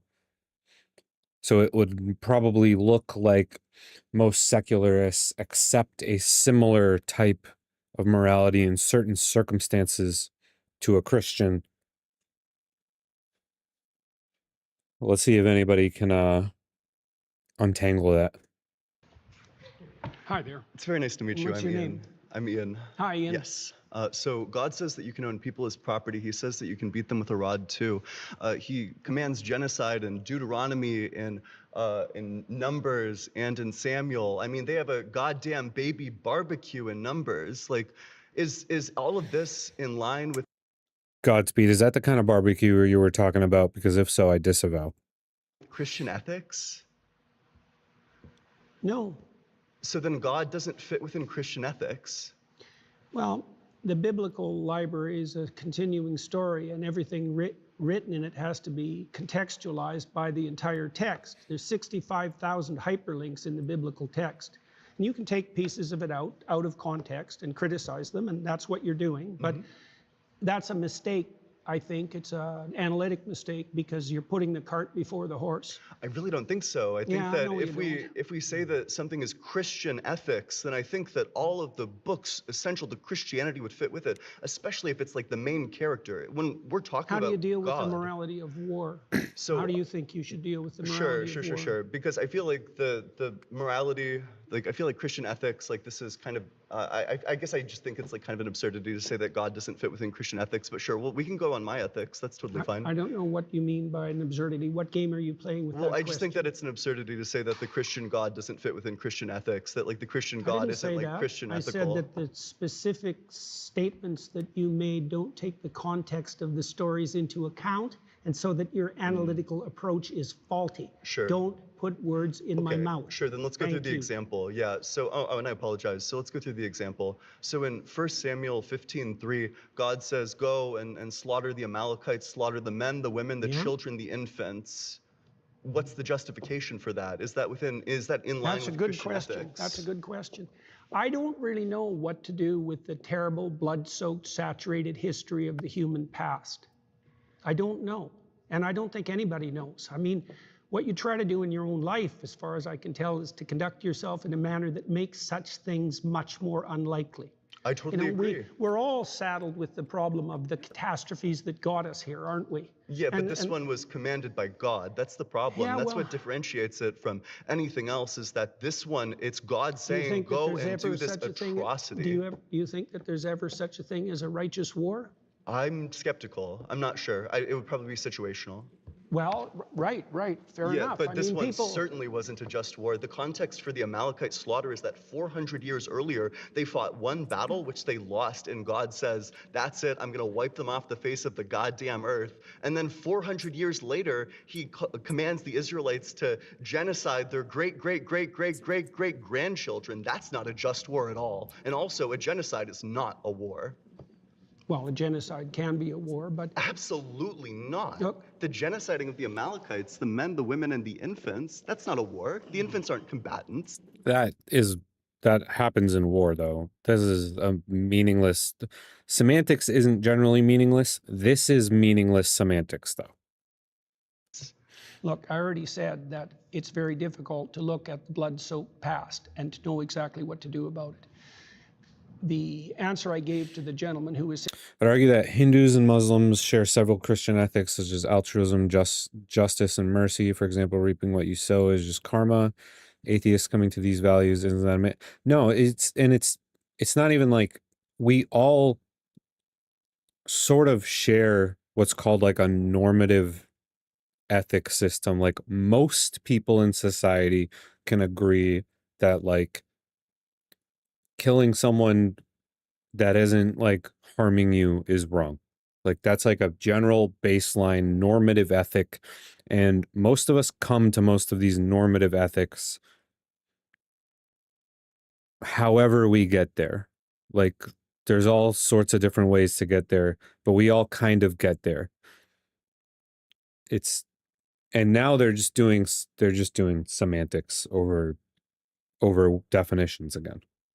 Sitting here before you is that it's necessary to read a text like the Bible at all of its levels of analysis simultaneously. And there's a directional morality that emerges across time that has its roots in the Old Testament, for example, with its restrictions against murder specifically, that makes itself manifest in the Christian texts as the insistence on voluntary self-sacrifice as the foundational belief. That's a profoundly anti-violence ethos. Do you have the belief in your theology? Well, what do you think of that? Wait a sec. Now, redress what I just said. So I'm about to address it, but I'm addressing it with a question. Do you think that God is by his very essence perfect? You'll have to provide more. Sure, just like maximally great and all like the great making qualities. Sure. Yeah, like flawless. Yeah. So, okay, so does a flawless thing change? Does a flawless thing reveal like more and better information over time, or would a flawless thing say, here's what's good, here is the absolute good thing to do at all circumstances in time? Well, we know some of that. Wait, Tell so the truth. That's one. That's totally fine, but presumably... No. You don't get to skate over that with that's totally fine. It's a straw man of my position. It's a straw man of the argument. So the argument is that God... Wait a sec. You said find one maxim that's transcendent across situations. I didn't say any of those words. I'm not sure what conversation you're a part of. Don't be a smartass. I'm sorry. Seriously. I mean it. If we're going to have a serious conversation, conduct yourself properly. Okay. Rephrase your question so that, because I must have missed it. I tried to answer it. So in my mind, I guess by my lights, a perfect being doesn't change. A perfect being, if they're maximally good, maximally moral. Does our understanding of the perfect being change? Our understanding might, but presumably what the perfect being is revealing. Well, I agree. How do we distinguish between that, though, at the human level? How do we distinguish between whether... Between our transforming understanding of perfection and perfection itself. Between our... Yeah, well, we can only see Presumably a through our perfect own being, lenses. presumably a perfect being would be revealing all of these aspects all the time, especially if God's outside of time. I don't know how a God who's outside of time is revealing different things at different times. That just seems like incoherent to me. Imagine something that's perfect. Sure. And complete. Sure. Okay, and it's trying to communicate with creatures who are anything but that. Sure. Well, they're going to get it wrong. Sure. Okay, now wait a sec. Do you blame that on the interpreters or the phenomena itself? So like, for example, are you perfect in attending to your conscience? Hold on. At the point in time when God is literally the one who created us, he could have created us in a way where we would always be receptive to these principles, where we don't have to go across like a learning curve where, you know, maybe we'll understand like free will. thousands of years in the future, maybe we'll do it. Oh, also, if you believe in an all-knowing God, then free will is impossible because wait a sec. Let's not go to that because yet. you threw free will into the mix. Well, that was the answer to your question. Yeah, and you I'm said, saying why that's wouldn't God? incoherent. Well, you know, it's 1,000 contradictory. years of deep thinking philosophers would disagree with you. But and 1,000 years of, or at least like the last 50 years of philosophers would disagree with you. These analytic philosophers, people like Graham Oppie make arguments about the incompatibility of omniscience and free will, that if God created this world, if he chose this world instead of that world, then he makes it causally inevitable every single action that you were going to make. If he made a world where we were just electrons in love, then none of this would have happened. But by making us in this world, knowing exactly what's going to happen in the future, it makes all of those events inevitable, which means that they're all causally determined, which means that we have no free will if you believe in an all-good God or an all-knowing God that made everything. Well, have it your way. Okay, cool. So then the free will theodicy fails. Well, it fails for you. Ooh, he's making a good point. He's very bad at portraying his point, but he's making a good point. And I think that if Jordan's gonna argue against this, I've heard better refutations of like the specific genocidal story that he's referencing. But if God's all-knowing, then it becomes circular. It's like, why would he create it like this? Well, because he wanted us to have free will, but he knew what the result of the free will would be. And if he's all loving, why would he be accepting of that result? And now you're just in a circle. We're going to watch the, what's his name? Alex, the skeptic after this. He basically does the opposite Surrounded. So we're going to watch that one next. That doesn't mean you've disproved it. I mean, Do you want to tried respond to to make the argument? Yes, you tried to make a case for a causally deterministic universe. I don't think there's any evidence for that at all. Do you think that God could have created a different universe than the one that he created? I have no idea.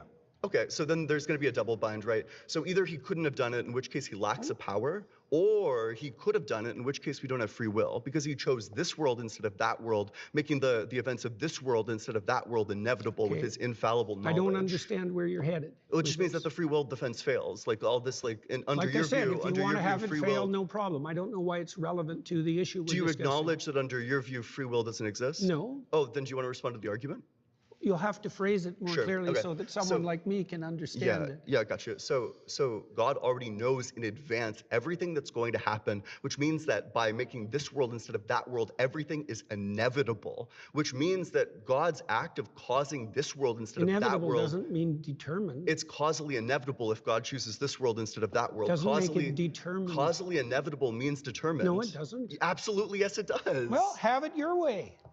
Okay. That's not the case. You've been voted out by the majority. Please return to your seat.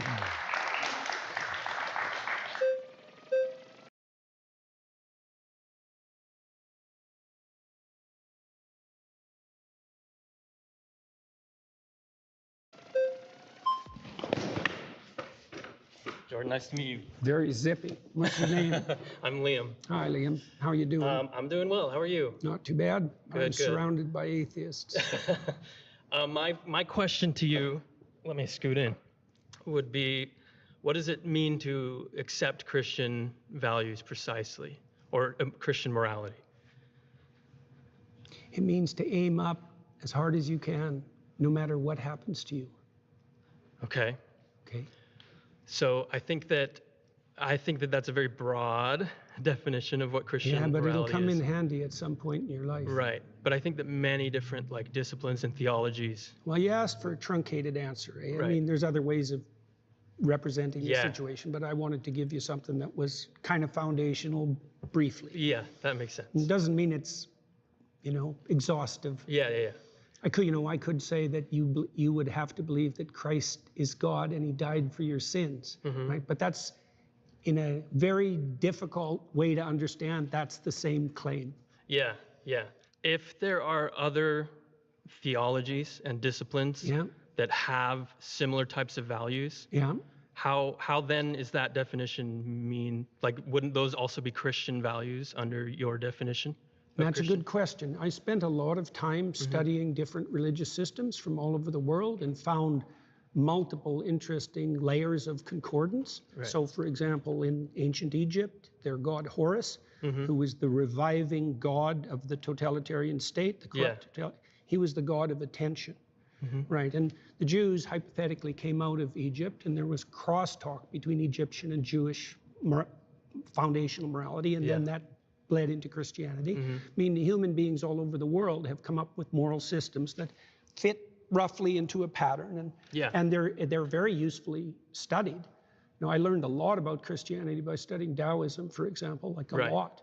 So I think you can make a case that Christianity formalized the landscape of good and evil more comprehensively and in more detail than any other religious system. And I think that that's part of the reason that it defeated paganism and spread so broadly across the West and is still dominant, still understructures our culture, for example. The way you feel about Horus or Taoism or something is how I feel about Christian morals, I think. Yeah, but how do I feel about them? Well, that you took inspiration from them, you learned from them. Maybe that's a good start, right. Because I would say that actually constitutes belief.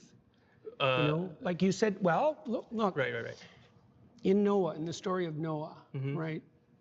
Noah is inspired by the apprehension that all hell is going to break loose. Okay, he regards that inspiration as God. Okay. Right, and when God comes to Abraham, he comes to Abraham as the spirit of adventure. It's inspiration. One of the definitions of God in the Old Testament, unsurprisingly, given the derivation of the word, is inspiration. And so if you take inspiration from Christian ideas, then insofar as you do that, you are in fact a believer, which was my point with regards to atheists not understanding. But have you taken inspiration from Taoism or from studying Egyptian mythology? Definitely. So then you believe them under that definition? Yeah, but I've incorporated them into something I think that's more comprehensive. Is it possible to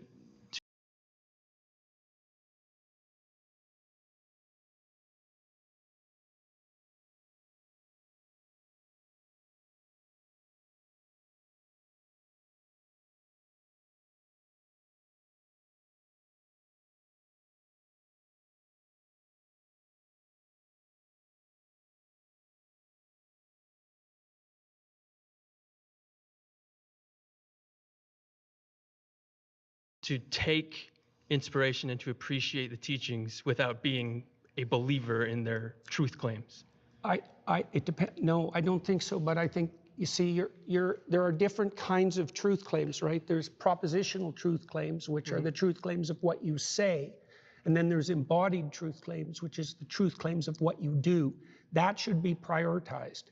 Optimally, what you say and what you do would be brought into harmony. But I would say if you had to prioritize, it should be what you attend to and what you act first. And that's what Christ actually says in the Gospels, because he points to the Pharisees, for example, who say all the right things, but don't do any of the right things, and points out very clearly that that's not acceptable. I don't know that the Christian morality, those principles originate in Christianity, because you brought up other things that predate Christianity that you can very closely tie connections to. Well, I don't think they do originate precisely. I mean, I don't think the Christian claim is exactly that they originate Christianity. So if I'm living those values, how is it that I'm living the Christian values and maybe not the Egyptian values or something else? Well, one of there. You've been voted out by that was good. That was good. Yeah.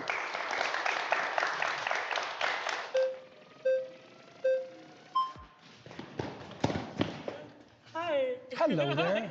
How you doing? I'm good. How are you? Good. What's your name? I'm Kumari. So I was curious about this like Christian morality that you're talking about, because a lot of my issues with Christianity have to do with the base morality of it, specifically with like the idea of like the rapture and how we see people that aren't going to come up with us with the rapture, and that concept of heaven and hell.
I don't really agree with that morality, but if you could explain that to me and how I do agree with that, I would love to like Alrighty. Well, I can't explain the rapture to you because that isn't something I concern myself with, and that's more of a sectarian belief than something that's central to Christianity. Now, there's all sorts of evangelical Protestants who might disagree with that, but that doesn't have anything to do with me.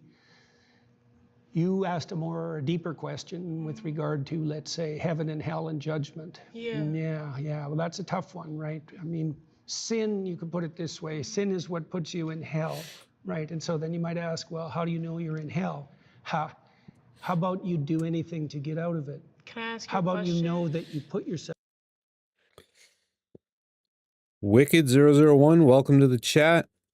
Godspeed. Yeah, I muted myself by accident right before I got up. And yeah, carry on. There. Do you think is sin like a part of Christian morality? What do you mean exactly? Sin as like a part? The it's concept missing the of sin? Okay, it's derived from an archery term, and it means to miss the target, right? And so it presumes that there's such a thing as a central target, and that you can miss it in many ways, and the consequence of that will be Your life will be ridden with anxiety. Your life will be pointless. And what People if will I turn against you. don't believe in sin at all? Well, do you believe in error? Have you made any mistakes? What if I believe that the mistakes that you make, that they're fixable, and so that no sin is finite, and that the Well, idea that's a Christian belief. of hell, I don't believe No, in it's also it a Christian belief, by the way. A Christian belief is hell? No, that there's no sin that, well, there's one. The sin against the Holy Ghost is unforgivable, but that's really the sin against the process that would enable you to learn. Okay. But there's a Christian belief that hell does exist, and if I commit sin, I'm going to go there, correct? Yes. So what if I don't believe in that? Like I think Well, okay, let me that when you okay, can I that's explain good. a little bit? Sure, sure. Okay. I think that when you commit sin, that it's because of a lot of environmental factors in your life, like where you were born and who you were raised by. And so there are certain things that lead you down a dangerous path. And once you are dead, I think you're kind of removed of that person. There's no like there are no factors of the earth that have to what happens after death. Right. So I would ask you, in these times that you've suffered terribly in ways that you thought would never end, do you believe that you had any causal role in that? Like, did you play a part in that? In my own suffering? Yeah. Maybe sometimes I would say that there was a part that I played in that's, that. Okay, but I that's also the thing do to think find that, out. I think that maybe it's like a concept of free will that I don't really believe in somewhat of free will, but I think that there are certain things in your life that lead you to do certain behaviors. And so when you commit those sins, you go to hell. I'm not too sure why you would still be reaping the consequences do you believe, of that. like I said, I can't address that. Do you believe that you can change? I do. Do you believe you can change for the better? I do. Do you believe that when you change for the better, you abandon the things you've done in the past that weren't good? I think that you can. Okay, then that's very much in keeping with Christian doctrine. Can you explain to me how that's in keeping with Christian doctrine? You believe if you would go to hell for okay, those things? You believe you can improve. Yeah. Right? And you believe that if you improved, you would let go of things that were impeding you. That's a sacrifice. You believe that improvement would be upward, and you believe that you have agency in that. Yeah, those are all Christian presuppositions. I guess maybe we have different opinions of what Christian morality is. Yes, sounds like it. So I think that my opinion of Christian morality is something that I don't really agree with, and maybe you would define that as like the foundations of Christianity. Let me give you an example. So if you want to atone, which means to unify yourself and unify that with the world, then the first thing you have to do is figure out what you did wrong and admit it. That's a confession. Yeah, if you define all morality as Christian morality, then he's created, like, the way he frames all these definitions, there's not really a way to like attack them. The goofy-haired fella kind of got close to the right argument, but Jordan didn't really know how to respond, so he just started like brushing him off, which kind of a bummer. I was hoping he would engage with that a little bit more. But I think we're getting to the last part, which is, if I remember correctly, he gets to pick one person to argue with until the end. Good. Thank you. Yeah, nice to meet you too.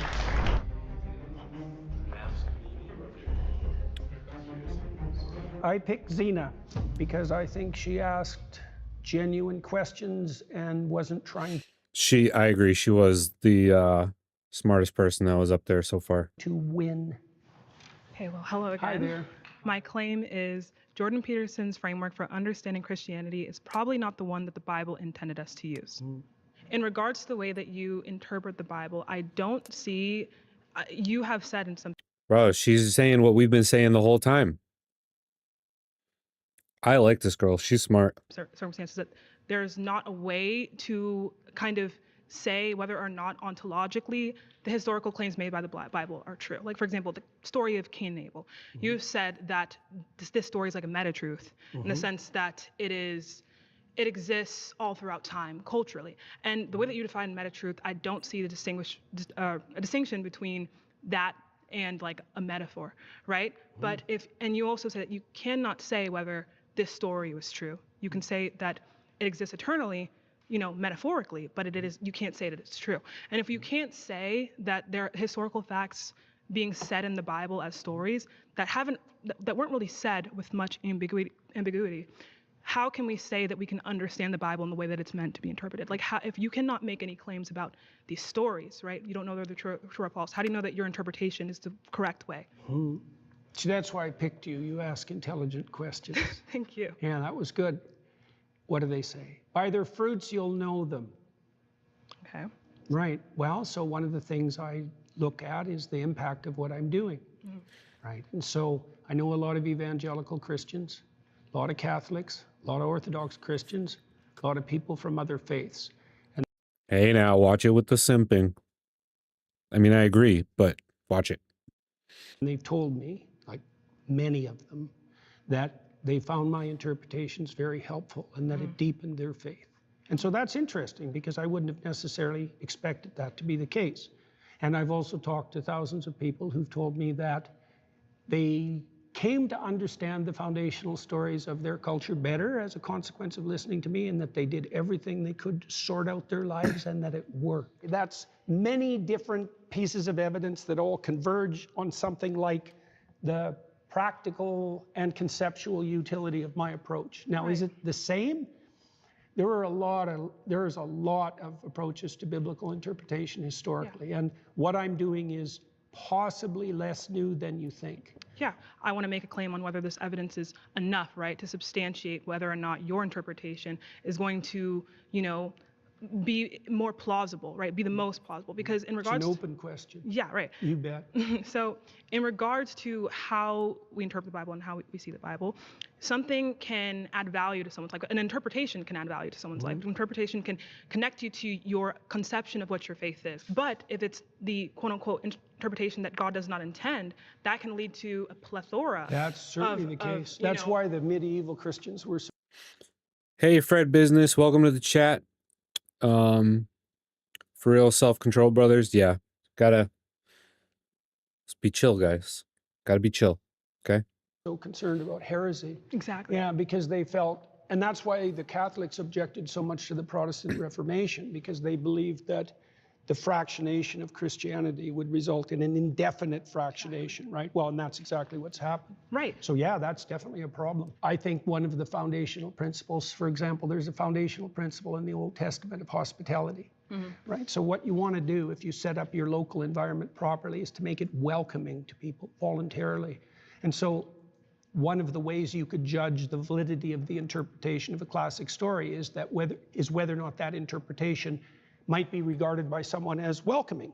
Does that represent something you'd actually like to have if you were acting in your own interest in the long run? Right, and we can talk about that. Like do protect you from fear might be another one. Exactly. So we can talk about like how these interpretations of the Bible, like if they kind of resonate with us. And I think that can in some case be some kind of like evidence, oh, this might be true, but I think we need to ask, is evidence damning, right? Is this evidence certain, right? Yeah. So, but I do want to look at, again, the consequences and our understanding of this interpretation once more. So we look at, again, the story of Cain and Abel, and we say, yeah, so I believe this is a meta-truth. I believe that this story is resonant throughout cultures. That is all true and dandy, and I'm sure that is in some way, the story was put in here for the reason, right? To tell us about, fights between brothers. But also, you can't say I do know or I don't know that this story is false or true in an ontological, historical sense as a historical fact. Were there two people like that were specifically referenced? Okay, I don't think that's knowable, but I'm not sure why it matters to you. So the reason why it matters to me is because we need to know how we should interpret the things that the Bible says, and the things, many ways. Right, but like if we interpret sometimes poetry, sometimes history, sometimes fact, but for example, metaphor. The reason why it's important, right, very important, is because, for example, we can talk about something like God says, I believe it's like 1 Corinthians 15:17, something about how belief in God specifically as someone who resurrected or as someone who died for our sins is important, right? But we have to look at, if we can interpret that as just like, you have to believe that God is a symbol of sacrifice. That is different from believing that there was an actual person named Jesus Christ who died on the cross for our sins. True. So if you believe one and not the other, that can be the difference between you going to hell and you going to heaven.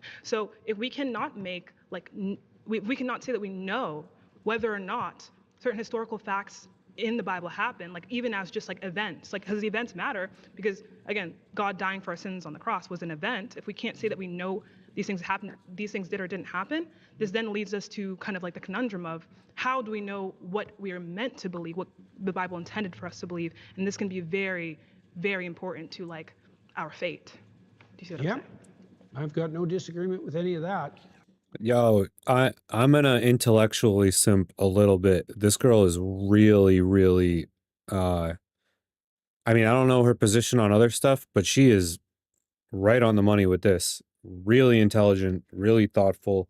She hasn't tried to attack him like that weirdo earlier. Um, like, are the literalists right? And this is tangible history. Yeah. So it's like the conundrum of like, if we're supposed to take it one way and it is so quick that if we take it the wrong way, we're like to hell now, then it becomes like a really important thing that you sort of have to come up with some kind of answer for, and that's what she's challenging Jordan with here. And it sounds like he's happy not to have an answer. It sounds like he's happy to be confronted with this and not really have a full answer. What sort of response do you want from that? So You pushed me beyond the limits of my knowledge. Really? Well, I think that's there's so many things you can't know. I'm struggling. I know that the biblical stories are the foundation of Western culture. I know that the consequence of those stories has been the genesis of a society that is in the main freer and more abundant than any societies have ever been. I don't exactly understand the relationship between those stories and that outcome, but it's not nothing. right. But I don't know the answer to the questions that you're asking. You know, it's the case that forever when people have been interpreting religious stories, they wrestled with exactly the question that you just described. When is it fact? When is it poetry? When is it music? When is it metaphor? When is it ritual? When is it time bound? But what I'm saying is that your interpretation of the Bible, if you cannot tell us, again, if these historical events happened or not, that can be deciding factor in if someone is like damned to hell for eternity or if they go to heaven, right? So that's why I don't concern myself so much with that particular question. You know, like that would be something that would stem more from an evangelical viewpoint. And I'm not putting that down, by the way. You're asking me a question I really can't answer. Okay. I'm not claiming even that my interpretations are canonically correct. I can only tell you the consequences of having released them into the world, let's say. Right. So I guess we've kind of come to a conclusion about that, which I've kind of wrestled with your framework and pushed it kind of to its end, at least in the way that you can answer my question. So I don't know that we can more wrestle with that. See, I guess the problem is, you see, I don't exactly understand, I don't think anybody does, the relationship between fact and destiny. You know, well, they're different realms in a way, because knowing what the world is made of doesn't help you navigate through it. Not really. It doesn't provide you with a foundation for navigation. But knowing the facts of the world is obviously useful. And the relationship between those two things, part of that's the mystery of Western civilization and the continued competition between science and religion. To bridge this kind of understanding between fact and destiny is like an important question that the burden is on Christianity to answer, and specifically interpretations of Christianity. And if we can't do that, why is the burden on Christianity? Because it posits, right, that this interpretation, right, is going to be a way to understand God. But if it's faulty, right, that can What evidence would you accept? That would be an interesting question, because I've seen people try to answer the question, and I've never really been moved, because I can always attack and then kind of get to this point where the answer is I don't know. Well, here's an answer. Let's pause there. I'm sorry, that's time. Okay. All right. Well, That was good. That was good. That was really good. She asked a lot of great questions. I mean, he pretty much was like, I am in a corner and I'm fine being in this corner. Like, because you did ask me the right questions to put me in this corner. It wasn't like, gotcha.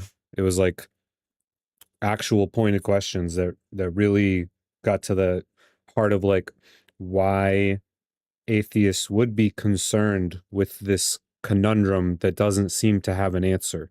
And I think it's a valid one. What's her name? Zena. Damn. thank you so much for the ride. Good stuff there. I definitely picked the right person. Thank you. That was very good. Thank you. I agree. He picked the right person I don't for sure. like talking to win, but there were portions of all the conversations that were truly productive, and that it's instructive for people to see the distinction between a debate that's aimed at local victory and dominance, let's say, even of ideas, and a discussion that's predicated on mutual exploration and establishment of like a harmonious understanding and peace. Jordan Peterson, out of all of the kind of theists that are on the internet, he is one of the better ones in regards to just like being genuine as a person. But I do feel like he does a lot of, I guess, wordplay that can make it a little bit difficult and kind of just muddies the waters in regard to what we define as Christianity and atheism. Jordan Peterson, I credit. Yeah, he makes it really, really broad. Really up for interpretation there. To turning me into an atheist. I had a blast talking to him today. I think if the average person followed what Jordan Peterson said, they'd realize that fundamentally Jordan Peterson is not a Christian, in fact, uses many atheistic principles, and operated under bad faith by seeming to forget what basic words meant when he didn't want to answer a question. Okay, that was a bad faith interpretation of the conversation you just had, but okay. His definitions can kind of shift a little bit depending on the moment, and I think that he wasn't afraid to flex that definitional muscle. And I felt really good about our conversation. I thought that it highlighted some key issues in Jordan Peterson's theology. I hope he reflects on these issues and maybe deepens his perspective on them in the future. With Zena, she was able to build up such a rapport that he chose her in the end, and they were able to have an extended dialogue, which is something I had hoped for. So maybe I learned a little something from Zena about being more cordial. All right. So that was cool. The next thing we're going to do is kind of the opposite Surrounded. We're going to watch another Surrounded. If you're new here, welcome. Don't forget to like and subscribe. It really helps. And I welcome all people from all beliefs, all opinions. Anyone's welcome in chat. This channel is not going to be a ideological powerhouse. We're not gonna all conform to one thing. So everyone's welcome, and I look forward to seeing more of you guys. Now, the next one we're gonna do the opposite. We're gonna do Alex O'Connor. He's the cosmic skeptic or something like that. Hey Wi-Fi, how you doing, buddy? Jubilee chose the wrong person to represent Christianity. Well, they could have picked someone a little more poignant, because Jordan's view of Christianity is extremely broad and a little bit vague. So he kind of created this version of Christianity that's very difficult to attack because it is so broad. It doesn't even really encompass like Christianity. But let's see if any of these Christians represent Christianity any better against Alex O'Connor, who I am a fan of. He's a smart kid. So you're. But yeah, we'll see. That was a good debate. That Xena girl was really intelligent. Could there be a purpose to it? Did God command the ethnic cleansing of the land of Israel? I'm not saying the scribe made something up. I'm saying the scribe has a command. So where did they get that command from? From God. I had Jesus appear to me 3 years ago. I don't know what's happening now. I have to suspect it's some kind of psychological phenomenon. Hi, my name's Alex O'Connor. I'm an atheist and host of the Within Reason podcast. And today I'm surrounded by 25 Christians who, God willing, might be able to change my mind. My first claim is that suffering makes God's existence unlikely.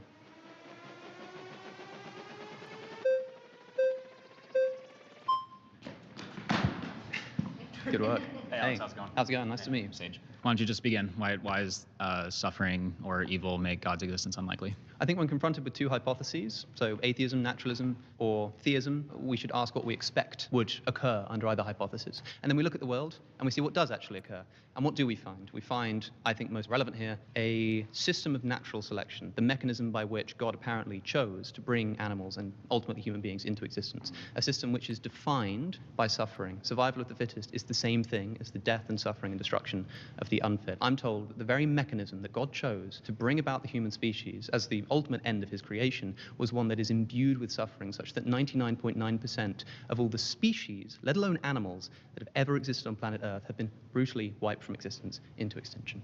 And I think that that's less likely on theism. If you assume atheism or materialism, not only do you explain this, you also come to expect it. What is your, I guess, epistemology? How do you know that this is the case, that it's less likely, and that, you know, an atheist worldview, a naturalistic worldview would look like the way it is today? Of course we don't know, but that's why I use the phraseology of unlikely. I think that if you were to tell somebody who was sort of in some Rawlsian state of nature, hadn't seen the world, and you said that the world has been created by an omnibenevolent, all-powerful God, what kind of world would that person be imagining? And if you dropped them into the world, if you were given the opportunity to become a wild animal, like in 2 seconds, I was just going to turn you into a random wild animal somewhere on planet Earth. I like being a guy. I think you'd probably kill yourself before I had the opportunity, Okay. because you know that the life of these animals is almost defined in terms of their suffering. I guess I just don't really see how you can justify that claim per se. What I would say is that if we actually take into account the holistic view of the scriptures, which I do think that you have to do, we see that it's actually much more coherent once you acknowledge that evil itself doesn't have ontology. Evil's not a thing. You don't look under a rock and say, there's the evil, right? Fine by And me. So I'm not really talking about evil here, because that's, of course, a moral term. I'm talking about suffering. Can you distinctualize suffering and evil? So evil is a moral term. Evil means that something is bad, it's immoral. You need to have a moral ontology for that. Suffering is just any experience that's not wanted when experienced, right? And so even if you don't have a moral objectivism, you can still say that suffering exists. So here's a question. A deer gets its leg caught under the branch of a tree that's fallen over in the wild, and it starves to death in confused agony. Why does God oversee this? And why does God set the natural world up such that events like this occur? Well, because the ultimate view here is that... Okay, pause. Wow, he got tossed really quickly. I guess they didn't like that kid. He didn't really seem confident in his approach. Let's see what the next guy has to say. I feel like they didn't even really get into anything. Like, that was, get out of here. Adios, bud.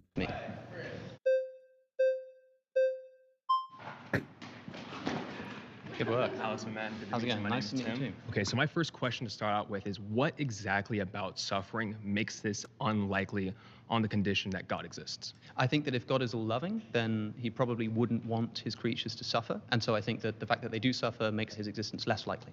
Okay, perfect. And is there some specific aspect of suffering that you're particularly honing in on, horrendous or whatever In that is? particular, non-human animal suffering. Because I think that the Christianity has a celebrated tradition of theodicies trying to explain why suffering exists. Human free will, the development of the soul, higher order goods, all of this kind of stuff. None of which apply to the suffering of non-human animals. Have you heard of the axiological expectation mismatch problem? I have not. Okay, so philosophers of religion have started to understand that the thing that actually generates a problem between God and suffering is actually the value system you attach to the very attribute of perfect lovingness. Because the problem of evil is an internal critique, you have to look at a very specific version of theism and how it defines perfect lovingness.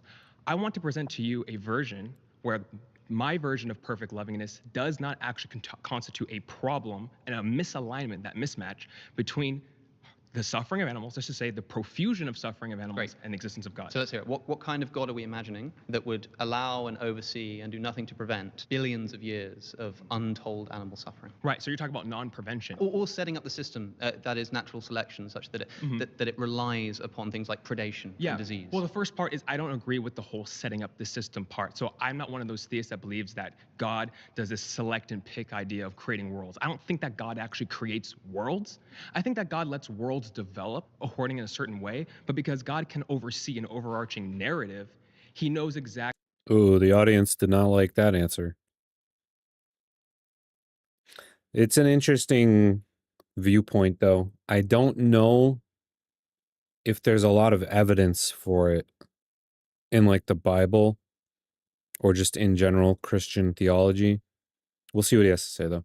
Exactly how he can redeem anything. The first time, sorry, go ahead. Could God have made it such that animals were all herbivores instead of carnivores and omnivores? Yes, he could totally do that. Okay, so had he done that, here's an instant way to reduce by orders of magnitude the amount of suffering that exists. Right, but hold on. That's particularly assuming a value theory already that I haven't told you I'm adopting that has a problem with the evil. So I have to give you my value theory first for you to show that misalignment. Okay, let's hear it. Perfect. Okay, so my value theory says that it's not the most important thing about a sentient creature is not what merely happens to them.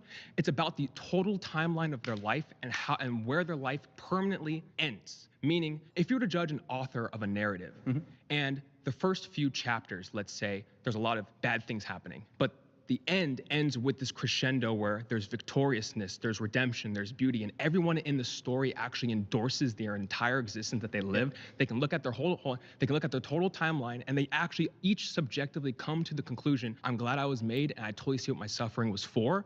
That's the particular I'm using with. So we have to judge, hold on, like John Hicks says, we have to judge the very nature of God's lovingness by what he does in the end, not these few time slices that we observe right now.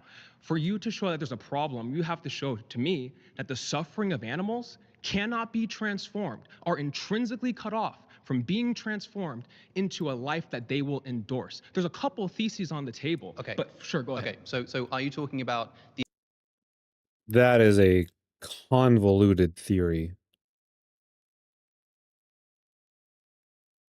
I'm not even sure what he was just trying to say. I need to back it up a little bit. I need to hear him explain that one more time.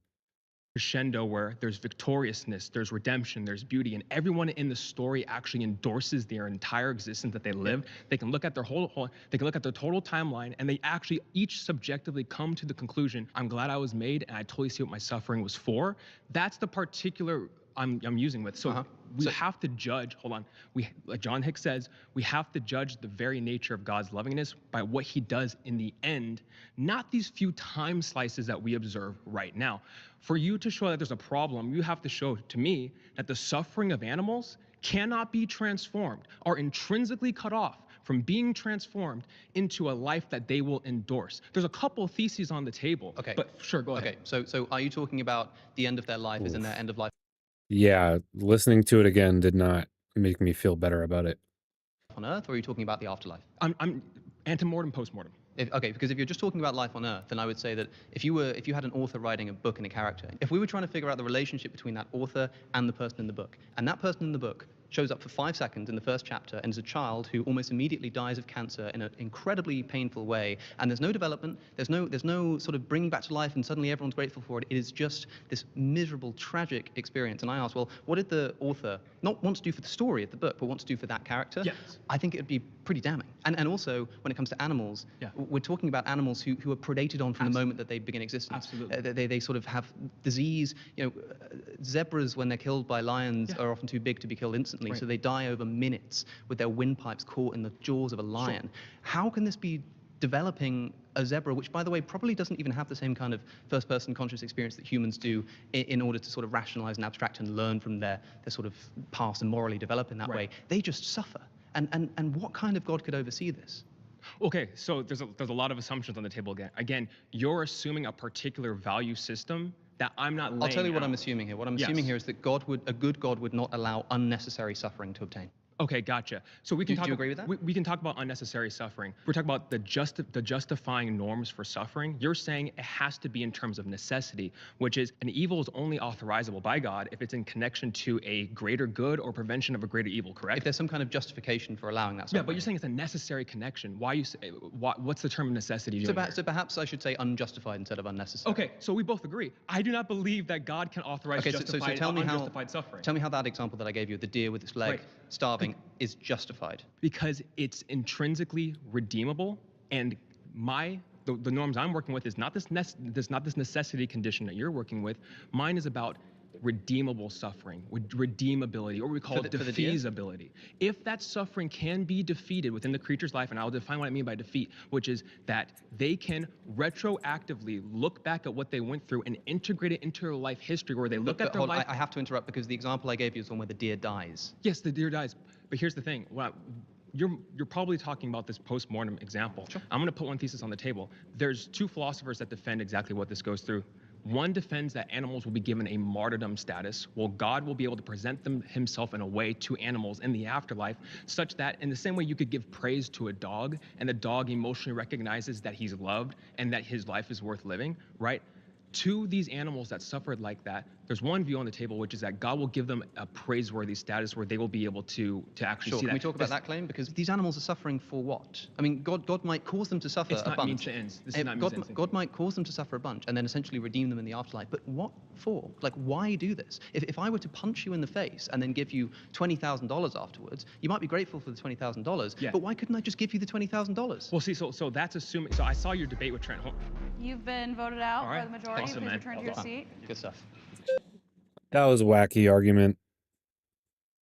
Why do atheists go to God being perfect? Well, it's not that they're going to God being perfect.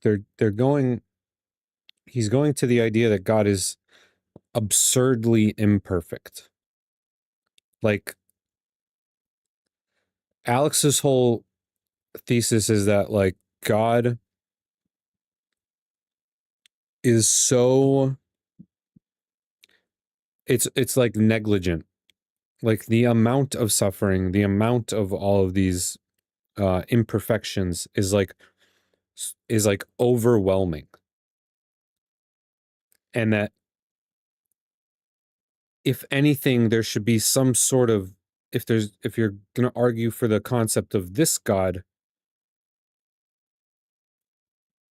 yeah, but they're not arguing against perfection. He's arguing against a absolute lack of any perfection.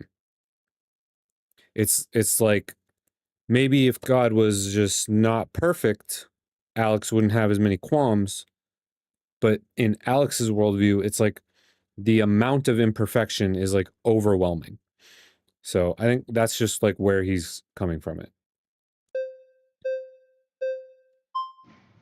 Ooh. So close. Hey. Nice to meet you. My How's name's it going? Hayden. How are you? Hayden. Nice to meet you. Would you say that theism or atheism better account for the idea that suffering exists and a purpose for it? Depends exactly what you mean, because of course you might say that the world itself is more expected on theism, and since suffering, needs the existence of the world, that it's theism. But granted the existence of a material world, let's say, I think atheism. Okay. Why does suffering exist at all? Like in an atheistic worldview, what is the cause of suffering? Oh, well, because however life began, it developed through a series of natural selection, which requires animals to develop senses that they wish to avoid in order to be more likely to survive. And that's why pain receptors evolve. In a world where not all of these pains are actually going to kill us, we're left with situations in which...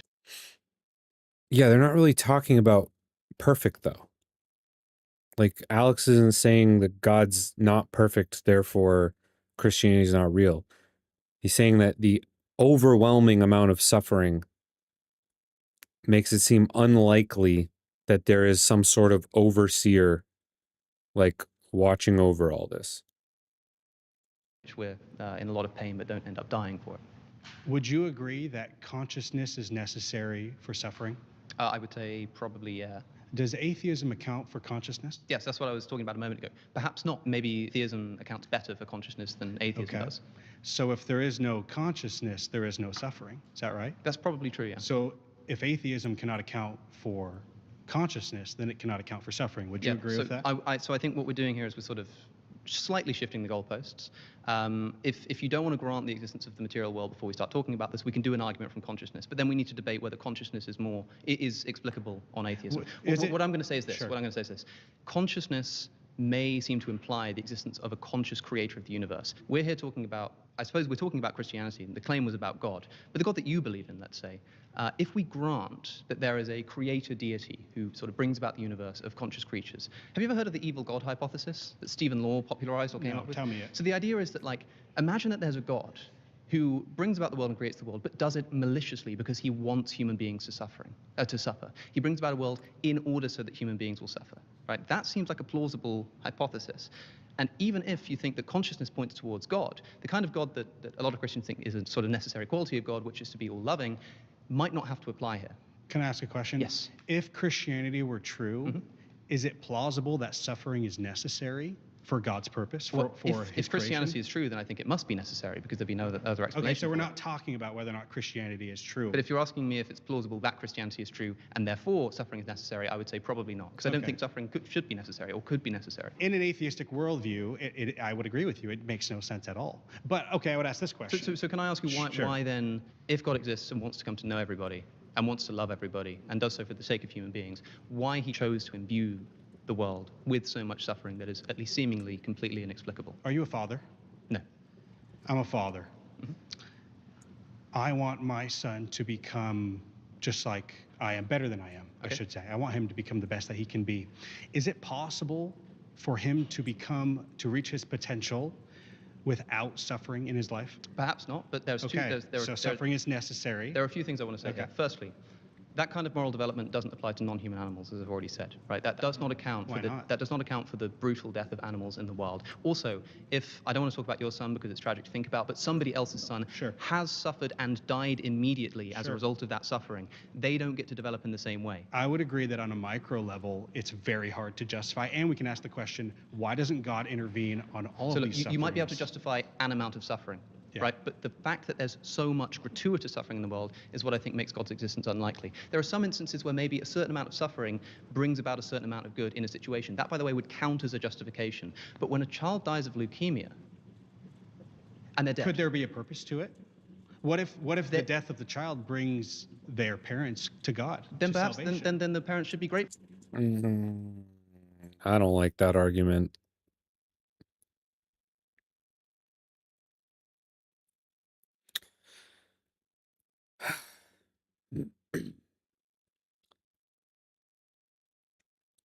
I do agree with Alex here, but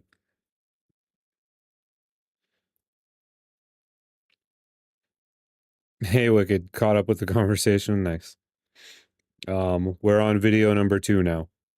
We're doing the opposite of video number 1. You know, for balance. Grateful that their child got leukemia because it's doing the will of the Lord. Not necessarily. That seems All right, obscene pause. to me. No. Yeah, that whole argument that, like, because some suffering does lead to positive outcomes, that, like, it waves away, like, all the suffering that doesn't. That's not a satisfying response to that, in my opinion. Return to your Thanks, seat. you're so cool.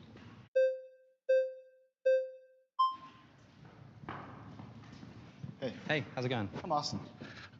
I would love to pull back a little bit. Sure. And ask you, what are your values kind of rooted in and grounded in? Where we're Yeah, Jordan Peterson has an extremely broad definition for God and belief and Christianity and all those things. He made it so broad that it's like very difficult to attack. we start with? So I'm an ethical emotivist, which is a form of ethical non-cognitivism. I don't think that ethical claims have truth value. I think they're expressions of emotion. If we're pulling back a little bit, I remember reading at the end of Richard Dawkins' book, The God Delusion, that we can't trust our senses because evolution doesn't really care about making truth claims. It cares about surviving. I don't know. Do you agree with that? I don't think Dawkins actually endorsed that argument, but it's a good argument. C.S. Lewis, Alvin Plantinga, the argument from reason, sure. But would you agree or disagree with that? Well, I mean, I remain agnostic on what reason is, but I think it's a powerful argument. Well, when it comes to Yeah, but Jordan made his idea of God so broad as to like God is just consciousness. He doesn't actually control anything. They're like allowing Alex to assert this argument that God controls everything. So these are like if you took the Alex half of this conversation and the Jordan half of the other conversation and put them next to each other, they would be nonsense. Like this isn't really the opposite of that conversation at all. And honestly, like there were two totally different like presuppositions happening in each video. determining if suffering is wrong or right. So, okay, so crucially, I'm not saying that suffering is morally wrong. Outside of the senses that I, as an emotivist, will just express an emotion towards it, that I don't like it. I'm not claiming that it's immoral, that it's objectively bad. What I'm claiming is that suffering is unexpected on theism. It's an internal critique, right? Lincoln said of slavery, if this is not wrong, then nothing is wrong.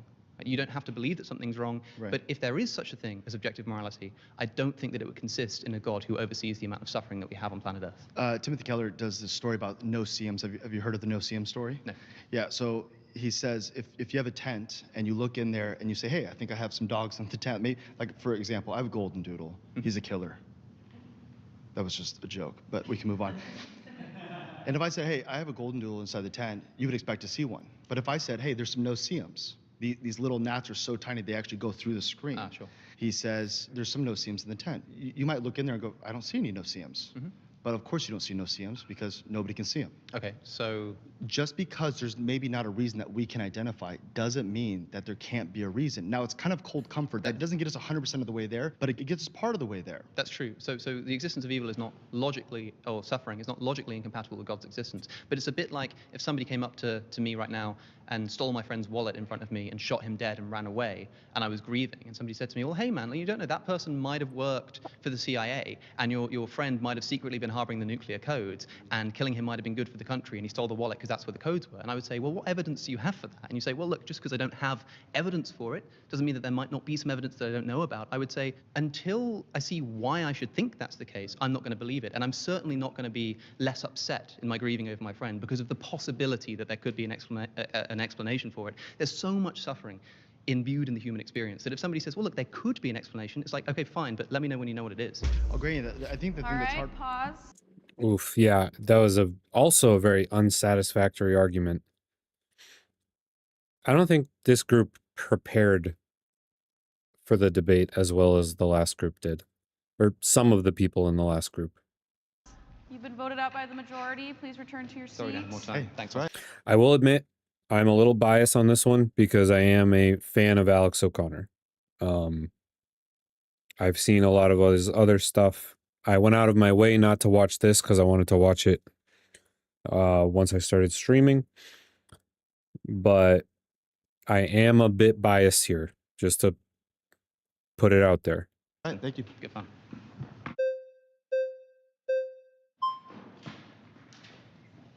Hello. Hey, nice to meet you. How are you? Good.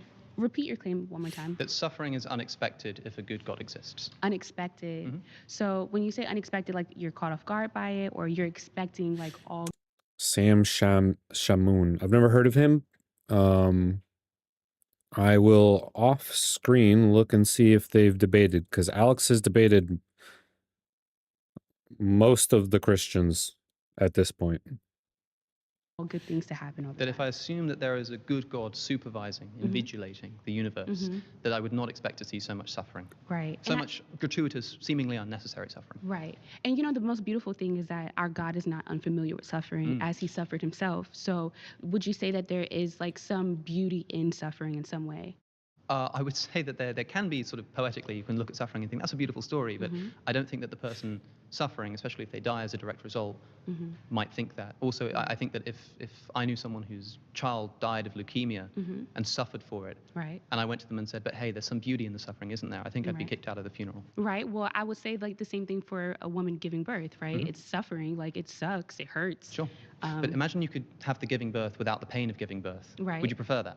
Of course, yeah, you would prefer that. So then if God can bring about the good stuff without the bad stuff, then there's no reason to bring about the bad stuff. So what we have to show is why the bad stuff is necessary to bring about the good stuff. Otherwise, it's not justified. Right. Well, could you say that the result of why we suffer is because of fall of man? I would say not, because I don't believe in the fall of man. Right, true. But I also don't think that that explains non-human animal suffering. The big thing that I want to keep pressing is that the theodicies that we talk about, free will, fall of man, all of this kind of stuff, I don't think applies to that deer with its leg caught under the branch that's dying in confused agony. What's this for? So what is it about animals that seems so like more important than a human? It's not that they're more suffering? important. It's that, as you say, like it seems plausible at least that a human can suffer and then be sort of better off for it, or that they can enjoy poetry of suffering, the poetry of suffering. Animals can't do that. Right. Animals can't enjoy the poetry of suffering. Well, I mean, I wouldn't know. I never like talked to an animal and said like, hey. Like... I have. They just haven't talked back. Is the problem. But I just don't see why we would expect that God would oversee this system of natural selection. Right. But billions of animals suffering and dying, predation, disease, eating each other alive, leaving each other to bleed out on the developed law, and this is being supervised by an all-loving God. Well, do you think that's God's intention from the very beginning of creation of all things? I think that God oversees the mechanism. God could have made it, for example, Right. one example that I've already given is that God could. Yeah, I'm not seeing anything. It looks like they've like responded to some of each other's stuff, but it doesn't look like they've actually debated yet. I do recognize this guy.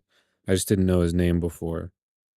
That would be interesting. Maybe they'll I mean they'll probably debate someday. Could have made animals herbivores, which just eliminates the problem of predation. I mean, there are some animals that are. There are, but he could have made more of them. He could have made all animals herbivores, thereby eliminating the suffering of predation. So is the issue of Predation them eating each other? That's one issue. That's one way that God could have sort of, I think, quite trivially reduced the amount of suffering. David Attenborough once said of his documentaries, people who complain that we put too much violence in the documentaries should see what we leave in the cutting room floor. The animal world is just filled with unimaginable suffering. Just predation is But there's also cute unimaginable. things about, like, you know, otters holding hands so they That's don't true. swim away. But could you have that without the suffering? That's the question. Thanks so much. Thank you. Good fun. Whew, that conversation was so interesting. It reminds me of that unfortunate time that Billy ran his unicycle into an open. My next claim. Yeah, I didn't hear a really satisfactory refutation to his first claim, but we'll see. God commands genocide. Oh, okay. So Jordan and the Christians, or sorry, Jordan and the atheists kind of touched on this, but he didn't really engage with it. So we'll see if these Christians can engage with this a little bit better. This the genocide stuff. Is that God commands genocide in the Bible.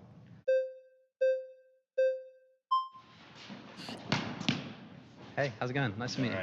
This is a bummer of a claim, right? Like when you look at scripture, right? I agree. There's a myriad of problematic things we see in scripture, from genocide to misogyny to slavery, right?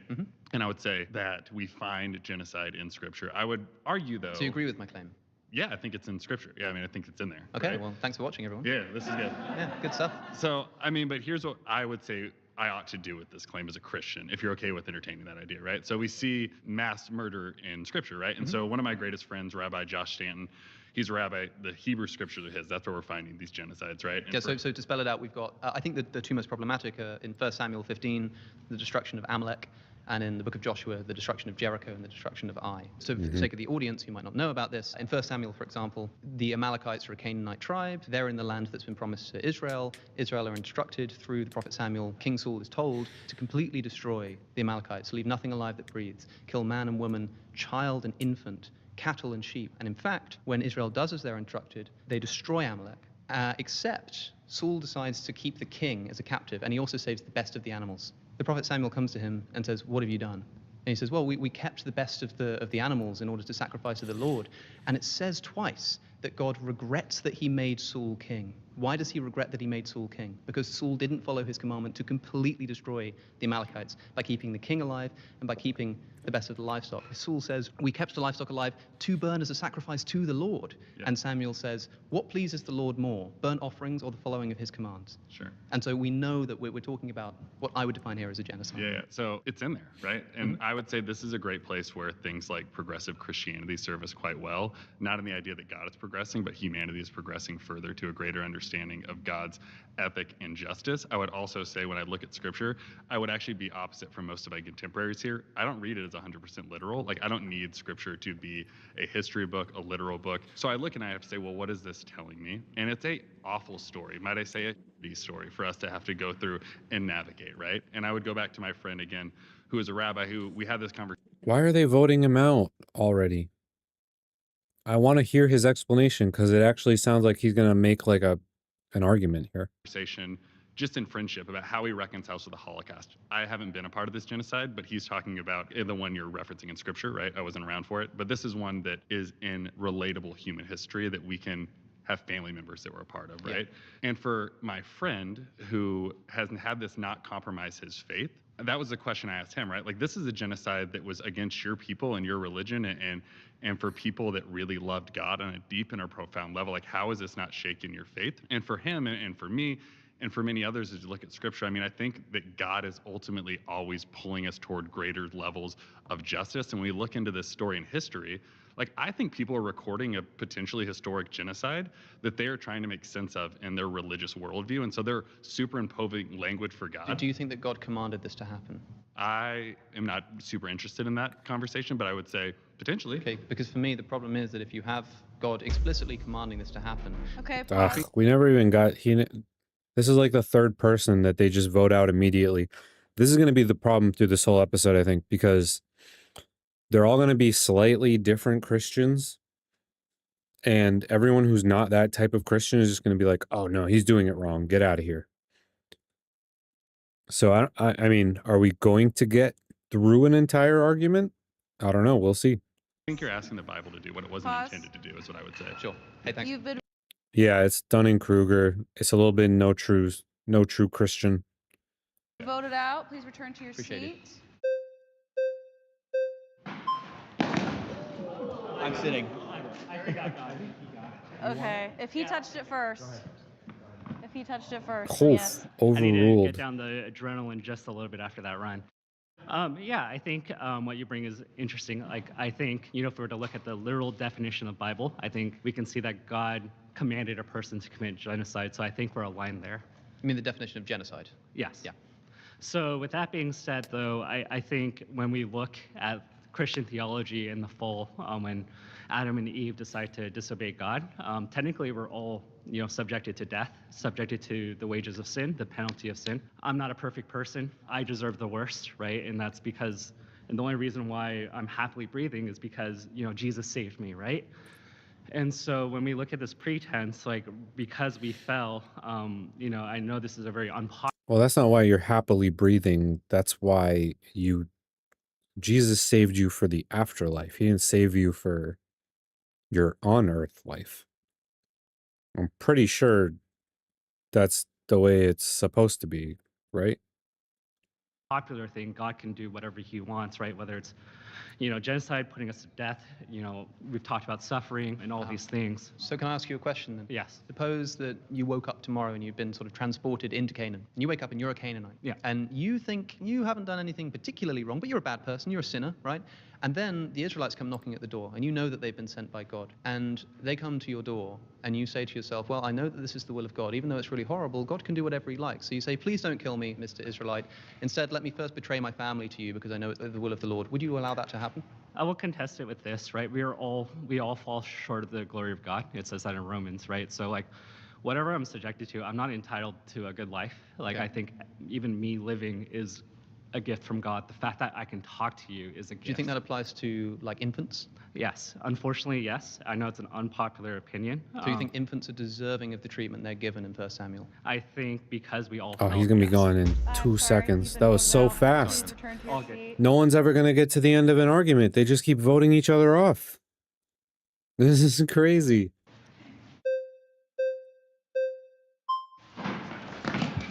Oh, so many. Good to meet you. Hey, how's it going? Nice to meet you. Okay, I disagree. I love to look at the case of the Amalekites in 1 Samuel 15. Sure. So 1 Samuel 15, it says, he uses that phrase, every man, woman, child, and then the lists off the animals, right? So we presume that by the end of that, if only Agag and the animal comes back, that they're all dead. And then they show up Right. later Again, in the chapter. chapter 27 and in Yep. chapter 30. Even King Agag, his descendants come up in the book of Esther. Yes. Right. So, like, if we're saying, just for example, we have verification that there are children related to the Amalekites who must have been there because it's Agag's children. Where else would they be? And they're alive because his descendants go on through Haman, which comes up in Esther. So, Yeah. how do you reconcile There are a few that? things to say. Firstly, one of the points where some of the Amalekites come up again, it's explicitly said that these are people who escaped. Right? These are people who escaped. And so it's possible that God commanded that all of Amalek was destroyed. And the word harem there means utterly destroy. That might also involve a driving out of the land. So it's possible that some of them escaped, and that's where we get the descendants from. That seems totally plausible to me. The question is, did God command a genocide? By the way, genocide includes forcible expulsion from somebody's land in a case of ethnic cleansing. Sure. What I'm looking at here is, did God command the ethnic cleansing of the land of Israel from people like the Amalekites, people like Ai, people like Jericho?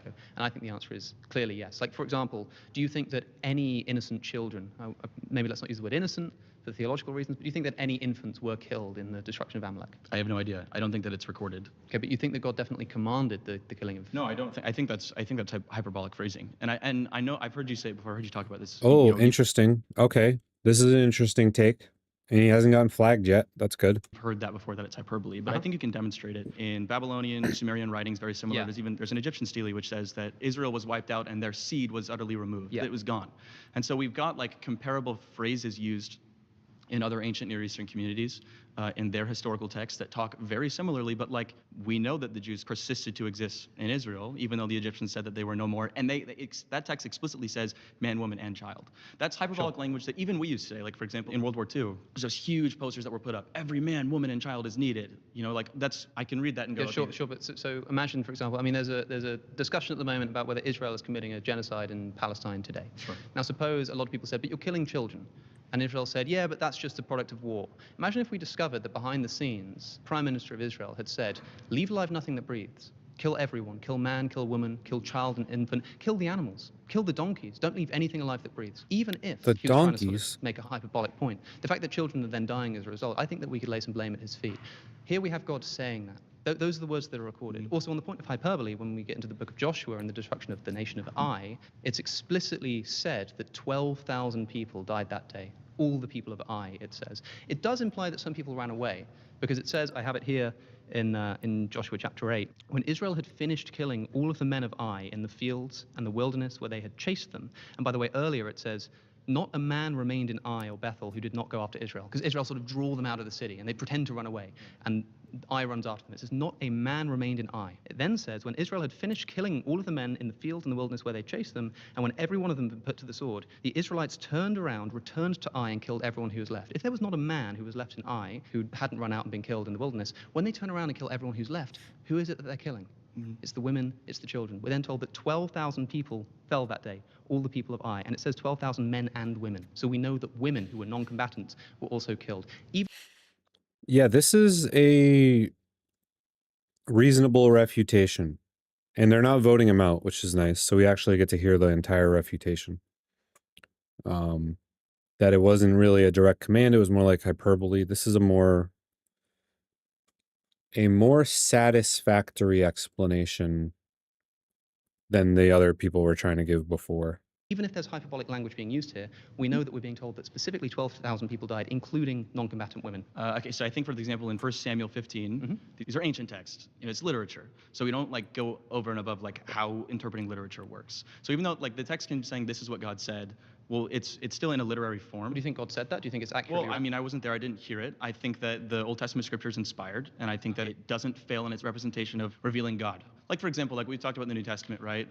John chapter 2, he puts the temple expulsion moment at the beginning of his gospel. Do I think that John is actually concerned with the chronology there? No, I don't think that. I think it's a literary tool. Sure. And I think the Bible is full of that. They're literary texts, and they're assembled in a certain way. So I don't think that necessarily that means that God was the one using the hyperbole, but that the scribe recording the events and sort of summarizing what happened says, okay, so God commands to attack the Amalekites. But does that mean that God is the one who did the hyperbolizing? I don't think. Do you think it would be problematic? You mentioned the cleansing of the temple, and you said that even though the chronology is off, the point is recorded.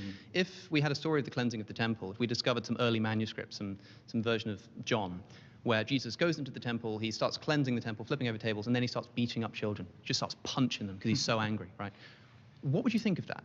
You'd probably think either it didn't happen, or if you could prove that it did happen, that Jesus was less moral than you thought he was, or if for some reason people believe that that's what he did, I think it would be a problem for you. And I think that if you're looking at a good God here, the fact that even this is reported as something that he said, and this is part of the Jewish tradition that basically nobody disputes, is at least theologically accurate. Right, but you've yet to demonstrate children being killed in the Old Testament. You haven't actually shown that. So yes, I would find that to be problematic, but you haven't shown innocent children being killed in the Old Testament. We know that there's the command to kill children. Right, but we just talked through all of that. So you think God was hyperbolizing?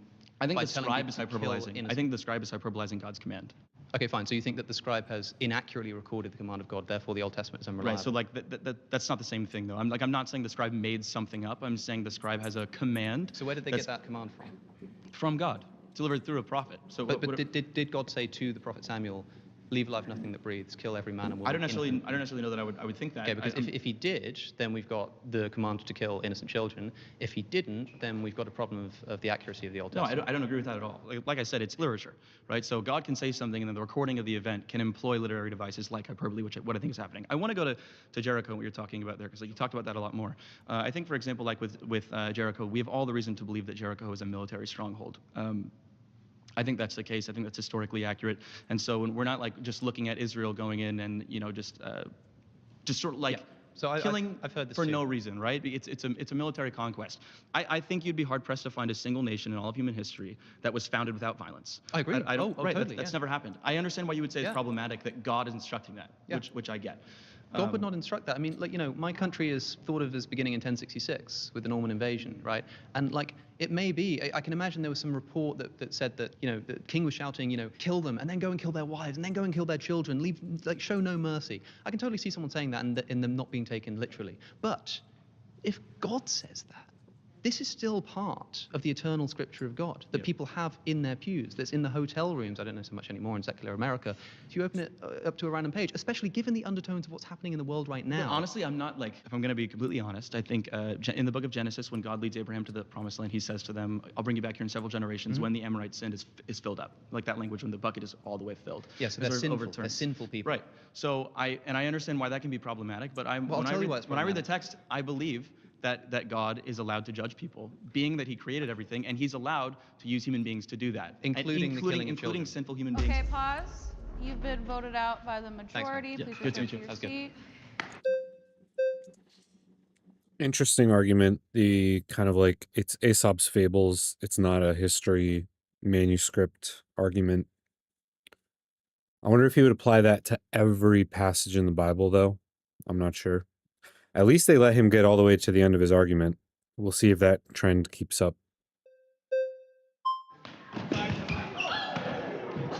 All right, really quick, before we begin the discussion, I'm going to give you this gift and also use my point for the topic of genocide. Okay. Because you're saying that God commands genocide, correct? So you're making this God sound like a very hating God. That Not necessarily commands... hateful, just genocidal. Like genocidal. Okay, so here's this personal gift I would like to give to you. It says, cast your anxieties because he cares for you. The way how you're portraying this God when you say that very broad statement of God commanding genocide. Yeah, hold on. He's not making it a broad... I think... Is she trying to win him with bribery? Maybe. It looked like kind of a cheap bracelet, though, so... I don't know if it would be enough to win him over. But he's making a very specific claim about a very specific part of the Bible, so she's already kind of going off the rails.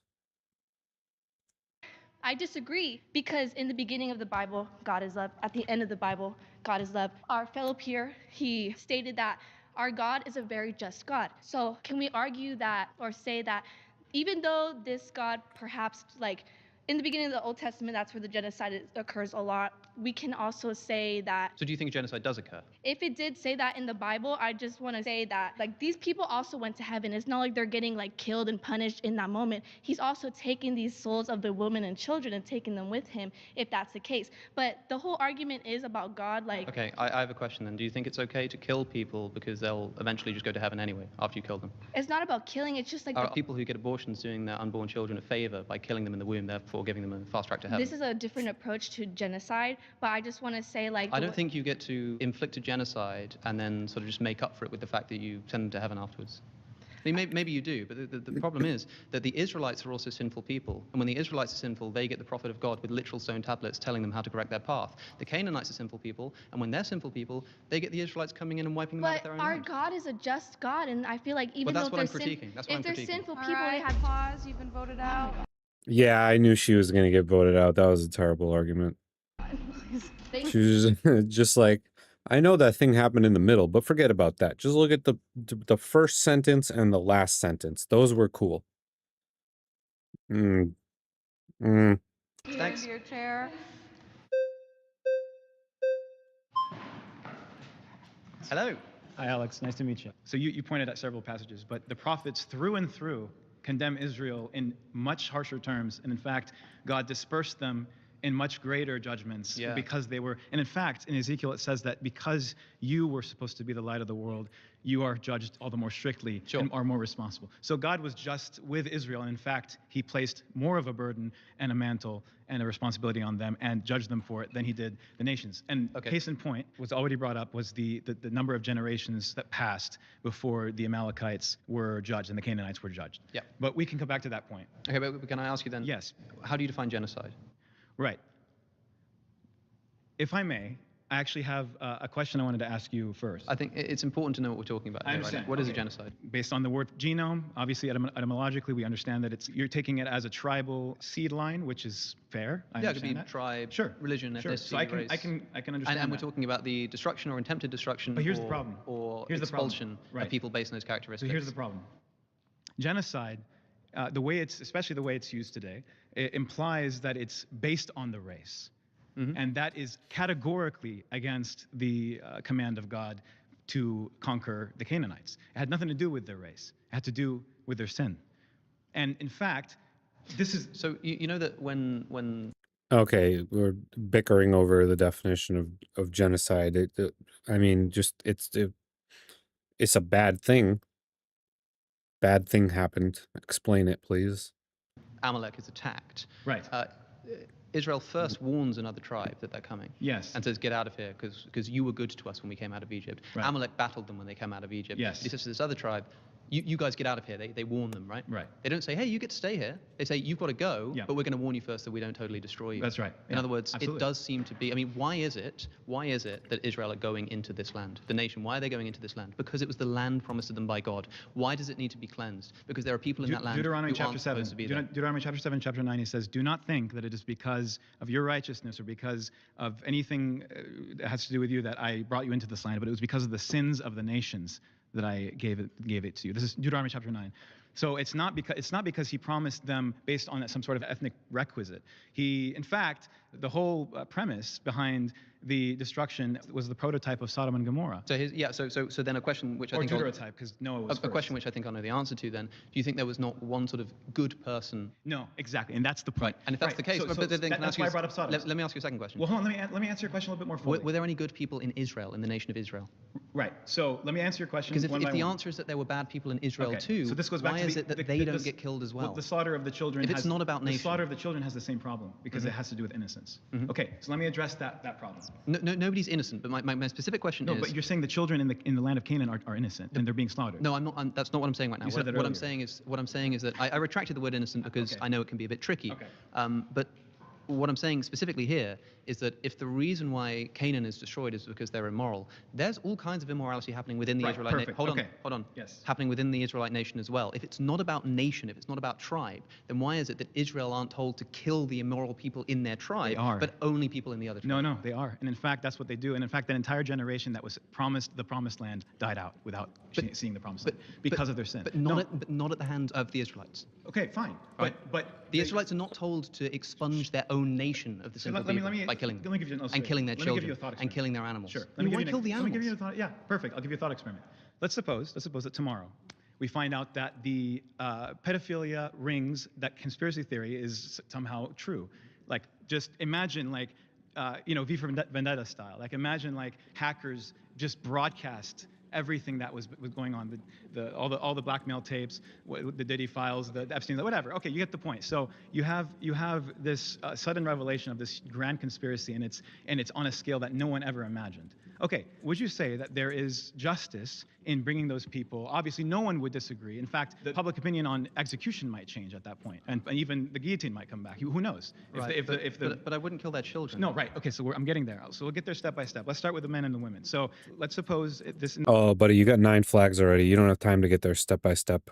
In this example, the conspiracy theory is true, and everybody finds out, and then everybody agrees that the men and the women that were involved in this pedophilia ring, let's say, need to be judged. Okay, someone has to do it. We have no problem executing them. We have the benefit of technology that gives us a bit of indirectness, but if you didn't have that, you would have to either do it yourself or have your executioner But do it. we're talking here about military execution of non-combatants, which is a war crime. Right. So no, it's a war crime according to, But let me, Okay, pause. besides. You've been voted out by the majority. That's somewhere I'm going. That's okay. Hopefully we'll get all the way to the end of a couple more arguments during this one. Jeez.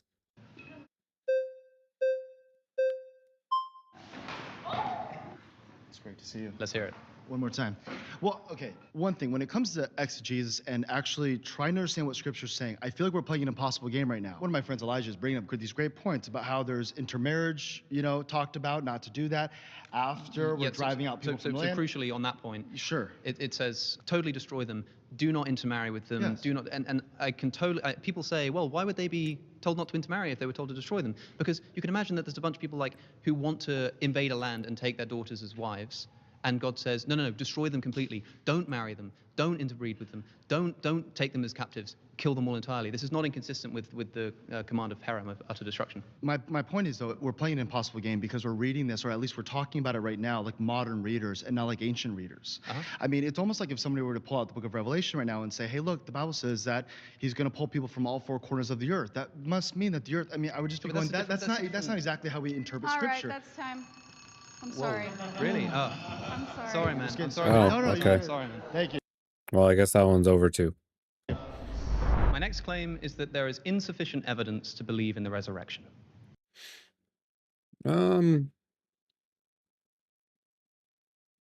feel like this one's going to be boring.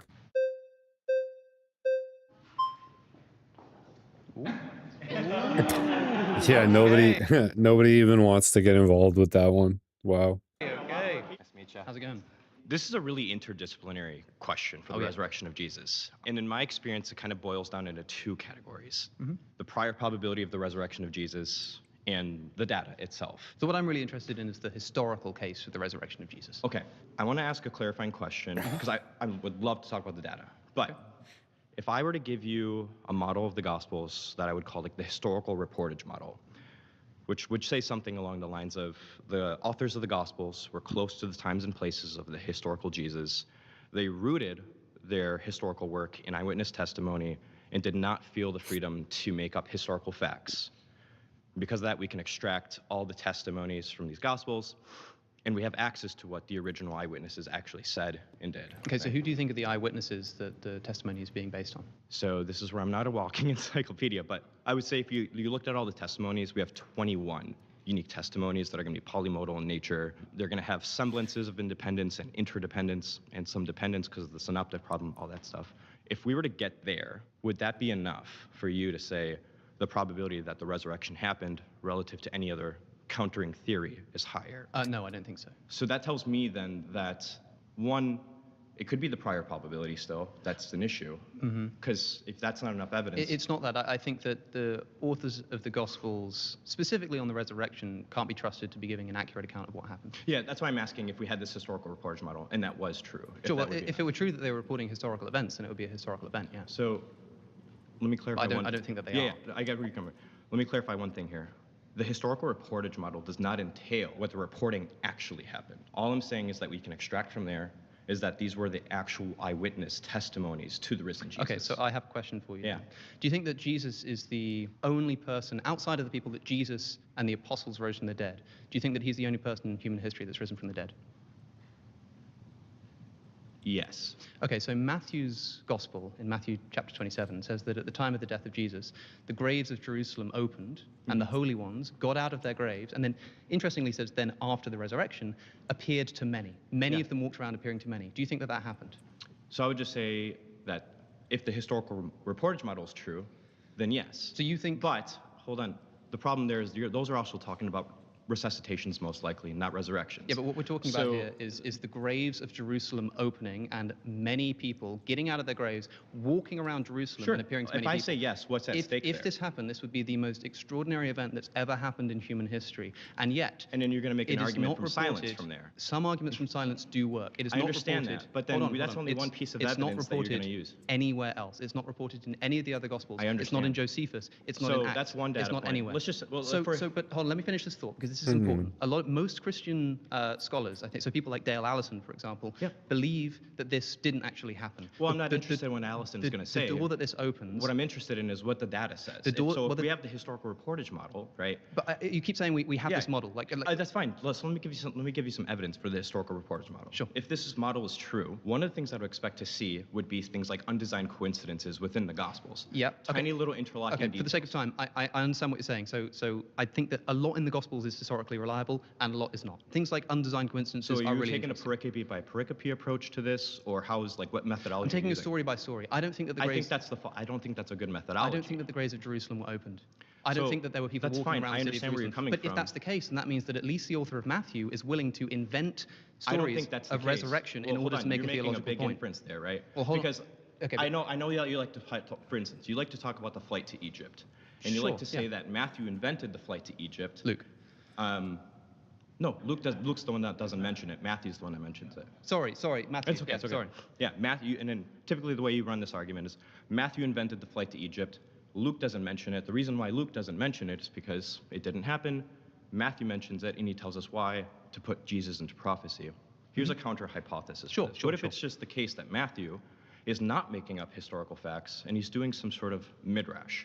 And what I mean by this is that he's looking at this historical thing that happened, the flight to Egypt, and taking this Hosea passage, which, by the way, would be a kind of a clunky passage to use if you wanted to make up a historical fact for prophecy.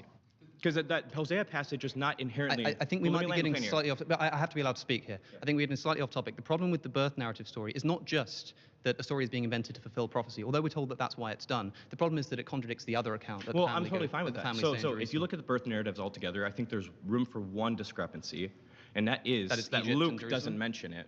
I Well, think well, that's... well, Luke says that they go to the temple. What? Luke says that they go to the temple. Yeah, So hold on. I'm Let going me- to agree with you. Let me finish it.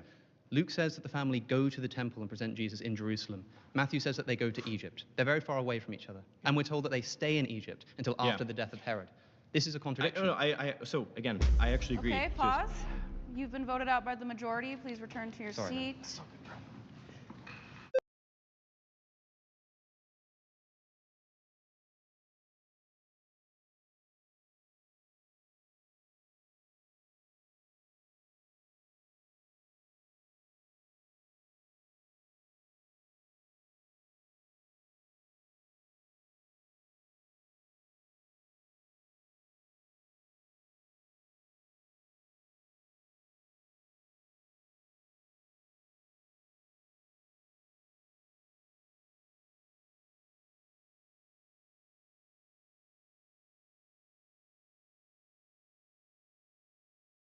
Oh, yeah, he's making a crazy face. Sorry, I had to cough earlier and I didn't want to cough all over you guys.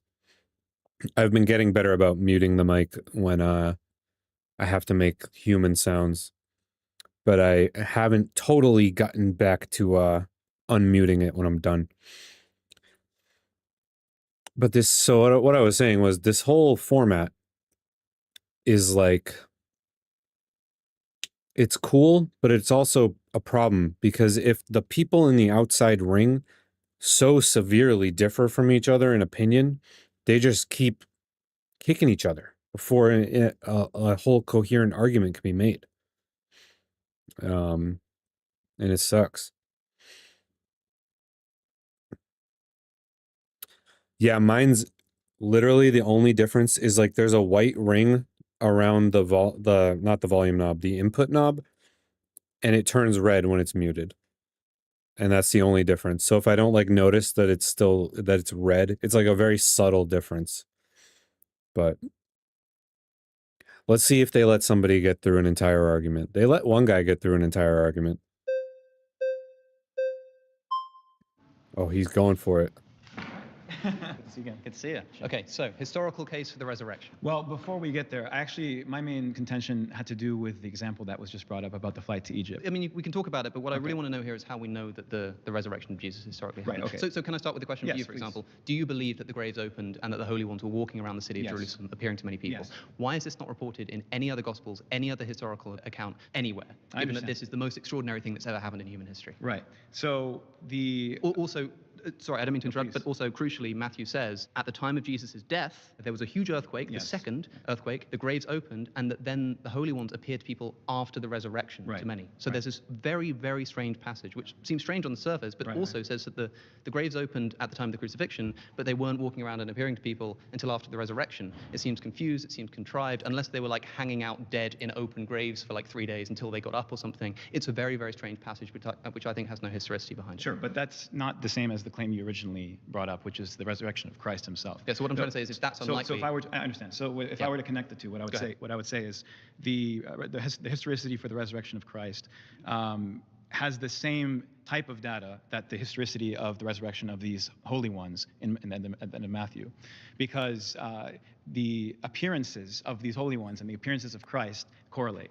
They correspond. And so the reports of their appearances is just as likely, like for example, you're aware of the passage in obviously Corinthians 15, which is one of the earliest attestations of the the formal traditional creed that states about the resurrection of Christ and the appearance to 500, and this states within 5 years of Christ's resurrection. So well, arguably, yeah. I mean, it's unclear. I mean, are you referencing... As I understand, you do grant that possibility. I grant that Paul's very early. I don't know about 5 years. Sure. But, well, the tradition on which it's based, because he's quoting a very specific midrashic formula. But, I agree. Okay, but I can concede that. Paul inserts himself into that formula. He says, finally, he appeared to me. So at some point, the formula stops and Paul's own words actually, began. that demonstrates the proof of the formula rather than subverts it. Sure, but I don't know where the formula ends and Paul begins. That's fine. My point is to say that there are early attestations that are no different in nature than the attestations of the holy ones that rose from the grave. So crucially, so if you reject the resurrection of Christ based on the data of eyewitness testimony, then of course you're going to reject the resurrection or the resuscitation, let's say, either one of the holy ones based on the eyewitness testimony. Well, it's fine if you believe that. I just know that a lot of Christians don't, so I'd like to establish that first. Otherwise, it's irrelevant. Let's forget about So we did your passage. Can we do mine? Yeah, sure. Okay. We can forget about the graves opening thing. Sounds good. So let's go to Hosea if you don't mind. So in Hosea, you have actually a fantastic example of how the prophecies of Christ are being fulfilled at deeper, multivalent levels, right? It's a metalepsis of... Do I think it might have been ergot? I'm not 100% sure what you mean. Can you possibly clarify that question a little bit? Prophetic fulfillment. So to answer the discrepancy between Luke and Matthew, first of all, you have the time of the purification rite for the mother. It lasts 33 days after the circumcision of the infant. And therefore, it's a 40-day period before they're presented at the temple. Oh.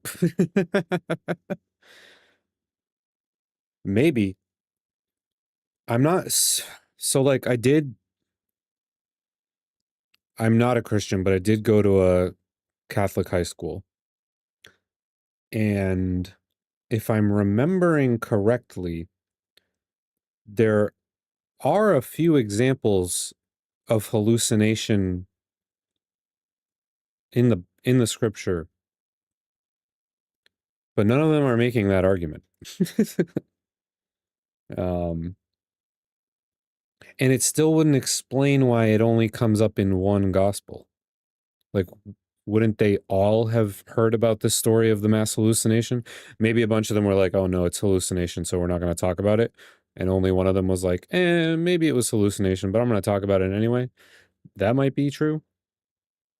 None of them are making this argument, though. This takes place before they flee to Egypt. Now, I understand the difficulty in the verse right after Luke's pericope about the presentation of the temple with Zechariah, because it says that they returned to Nazareth. Yes, he says that afterwards they returned to Nazareth. I understand. Maybe they went to Egypt in between. Right, exactly. That's what I'm trying to say. Can I just say that that may be the case? I think that's an unnatural reading of the case, but I'll just grant you for a moment. Let's say that the birth narratives don't contradict each other. That's fine. Let's say that the birth narratives are not historically unreliable for that reason. Evidence of the resurrection I'm looking for right now. Sure, I understand that. But I get where you want to address it. But there are contradictions in the He's not going to be able to actually do his refutation. He's one flag away. Gospels. Okay. Well, that's a whole nother claim. Sorry, you've been voted out by the majority. Thanks, man. Thank you, appreciate it. Jeez, no one's even getting to the end of their... These Christians do not like each other here. Okay. Pompeii. So there's one point you kind of keep going back to is the opening of the graves. And you're saying we're not seeing that anywhere in history. And I kind of agree with what Dan was saying, is this is an argument of silence. So we don't see anywhere in history the destruction of Pompeii being written down through Vesuvius.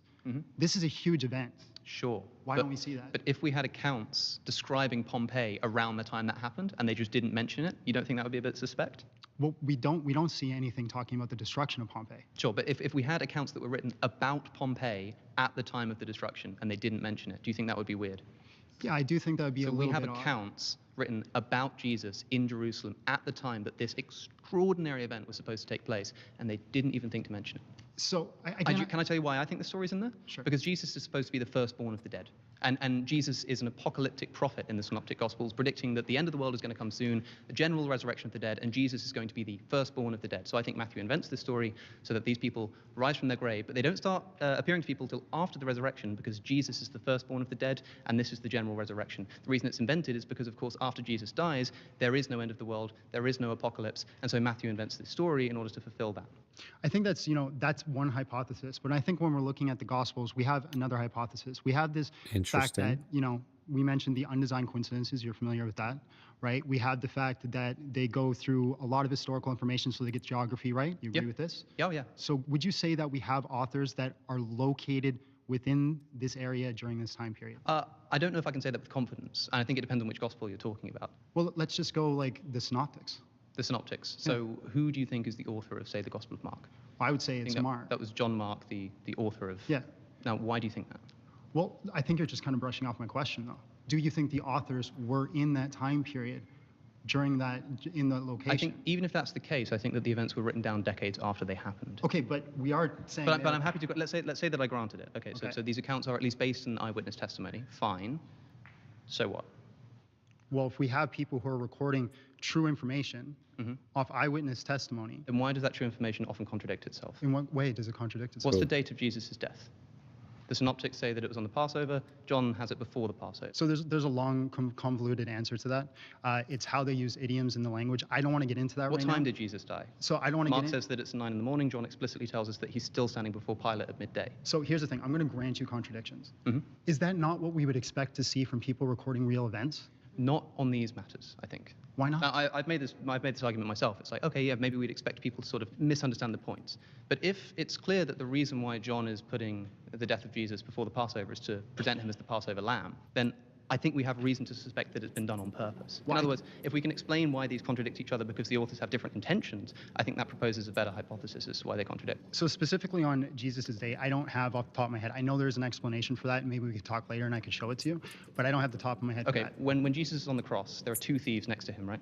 What do they say? One says, one condemns him, and one says, don't condemn him. That's what happens in the Gospel of Luke. In the Gospel of Mark and the Gospel of Matthew, which are earlier, both of them mock him on the cross. Yeah, I don't see that being an issue. You don't see that as being an issue? Why would that be an issue? Because this is quite an important theological point that's being made. Jesus is forgiving his enemies right before his death.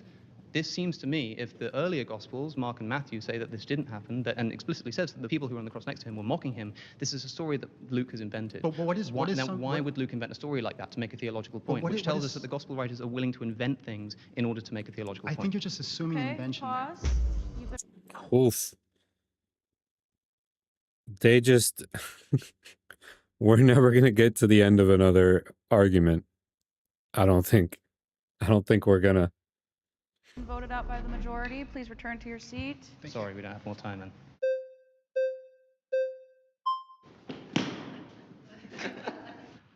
The resurrection, as you know, is the single most important issue in Christianity. If it doesn't happen, as Paul would say, then none of this matters. If it did happen, then everything matters and everything becomes much more important. Do you believe that the disciples of Christ, Paul as well, and others, believed that Christ rose from the dead? I think that's probably the case. Okay, so you believe that they truly believe, not that they just made it up. But can I ask why you believe that they believed it? Sure. Well, wait. I would say they believed it because it happened. That's okay, fine. But how do you know that they actually believed it? How do I know that they believed it? Yeah, how do you know that they believed it? How do you know that they weren't lying, for example? Because they were executed for it. So, how were they executed?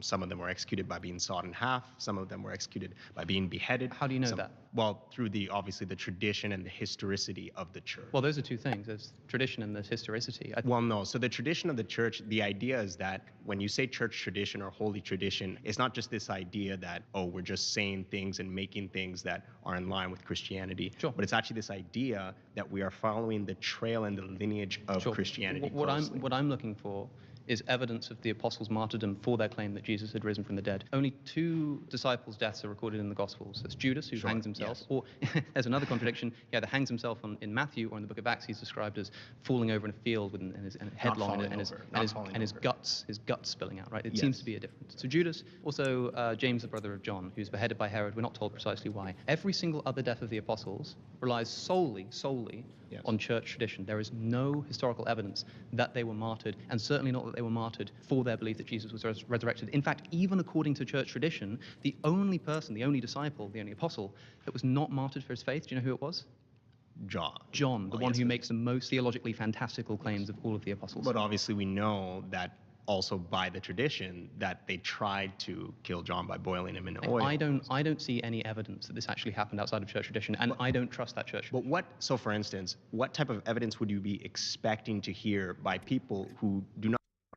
Yeah, they're just voting each other off. And then in this claim, not even that many of them have been like running for the chair after. Like out of 11 of you voting the last person off, only 2 of you wanted to make your own argument after. And they're really they're really grasping at straws on this one. They're not making good arguments at all. Not that we're actually getting to the end of their arguments, but like this guy is floundering. He's grasping all over the place. I don't know if we're gonna watch the rest of this one. There's some more interesting surroundeds I have queued up to finish out the live. We'll give it does he get like the end segment? Oh, they didn't even break this up. Nobody timestamped this. That's silly.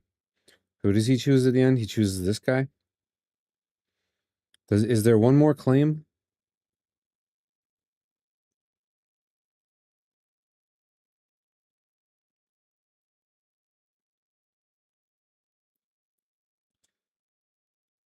There is one more claim.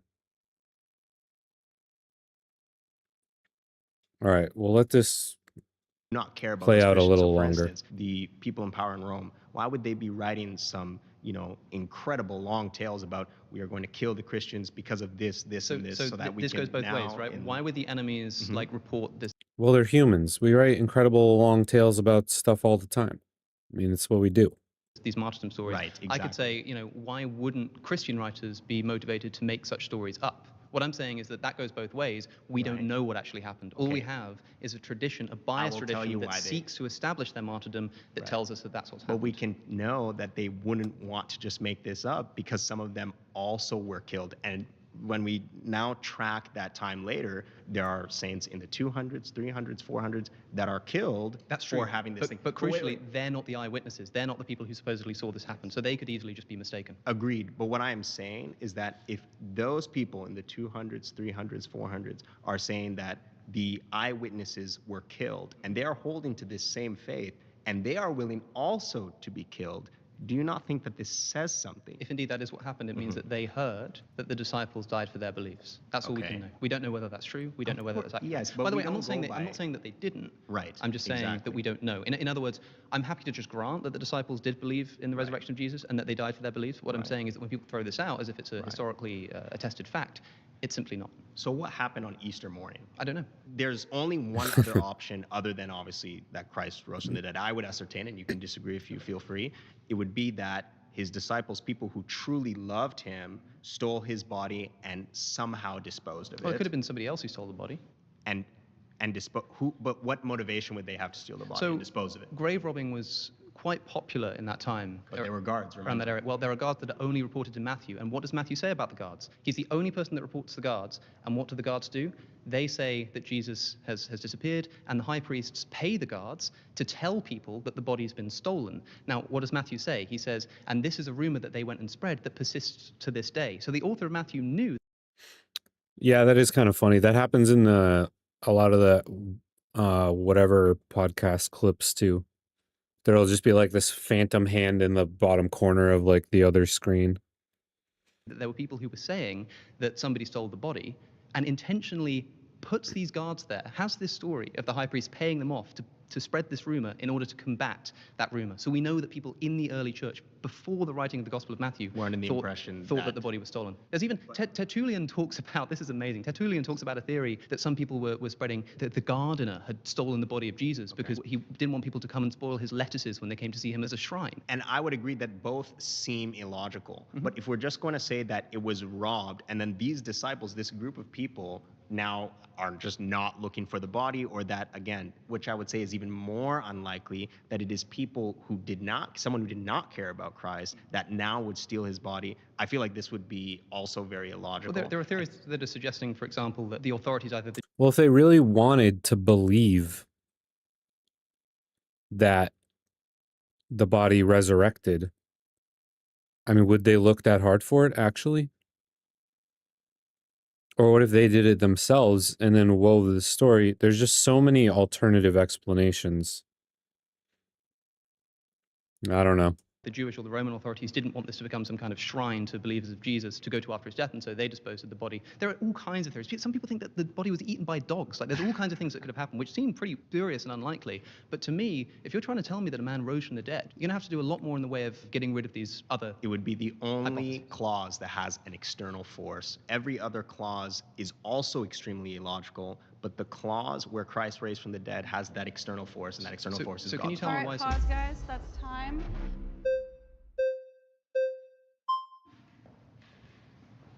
So the first thing I want to ask is, do you have to have evidence to prove that something's real? To believe something's real? Broadly, I think that can't be the case, because there are all kinds of things that we believe without evidence, such as the existence of the external world and the laws of logic, fine. But when it comes to historical claims, I think that, yes, we need some burden of proof. And how much historical claims do you need in order for you personally to believe that Jesus is real? I believe that Jesus was real. To believe that he was resurrected is a different thing. I think I would need probably more corroborative accounts of specific appearances that didn't contradict each other. Okay, what if I told you that Jesus still is revealing himself to people today? That's fine, but do you think he's doing so in bodily form to multiple people at once? Okay, so this is the thing, is I believe Jesus is still alive We got a crazy one today, and that he is revealing himself, he's healing and delivering people, and it would be absolutely impossible for Jesus's resurrection if Christians didn't have power. So if a Christian was powerless, then Jesus wouldn't have resurrected. But because there's still deliverance, miracles, healing, signs, wonders, visions, and dreams, that's evidence and that's living proof that Jesus resurrected. Because if he didn't resurrect, he wouldn't have sent his Holy Spirit as an advocate to fill the believer to operate and to be empowered. Why wouldn't he? Why would he have to be resurrected in body to send his spirit? Wouldn't it be more likely that he just died in body and now he's sending his spirit? This doesn't make any sense. Power to walk in signs, wonders, and Along with miracles. the wealth of other religious traditions, which also have their visionaries too. As an outsider, I have to say, I can understand as a Christian, if you hear the story that someone's seen Jesus, you might think that's plausible and think, you know, praise Christ. For me, I don't find it convincing because I see it happen all over the place. We see all kinds of visions. We see people seeing ghosts. We see people seeing Jesus. We see people saying all kinds of gods. And by the way, that also I don't think would really indicate the historicity of this particular resurrection account of Jesus of Nazareth. I had Jesus appear to me 3 years ago. I was in my room and he appeared to me and he came and he gave me a big hug. He lifted me up. He turned me around and the joy was unlike this world. And I'm telling you, like, he's so real because I've physically seen him. But, you know, I could say... Okay. I can't believe they haven't voted her out yet. Claim 4. Let's see claim 4. Okay, we'll watch one of these. Claimed to be God.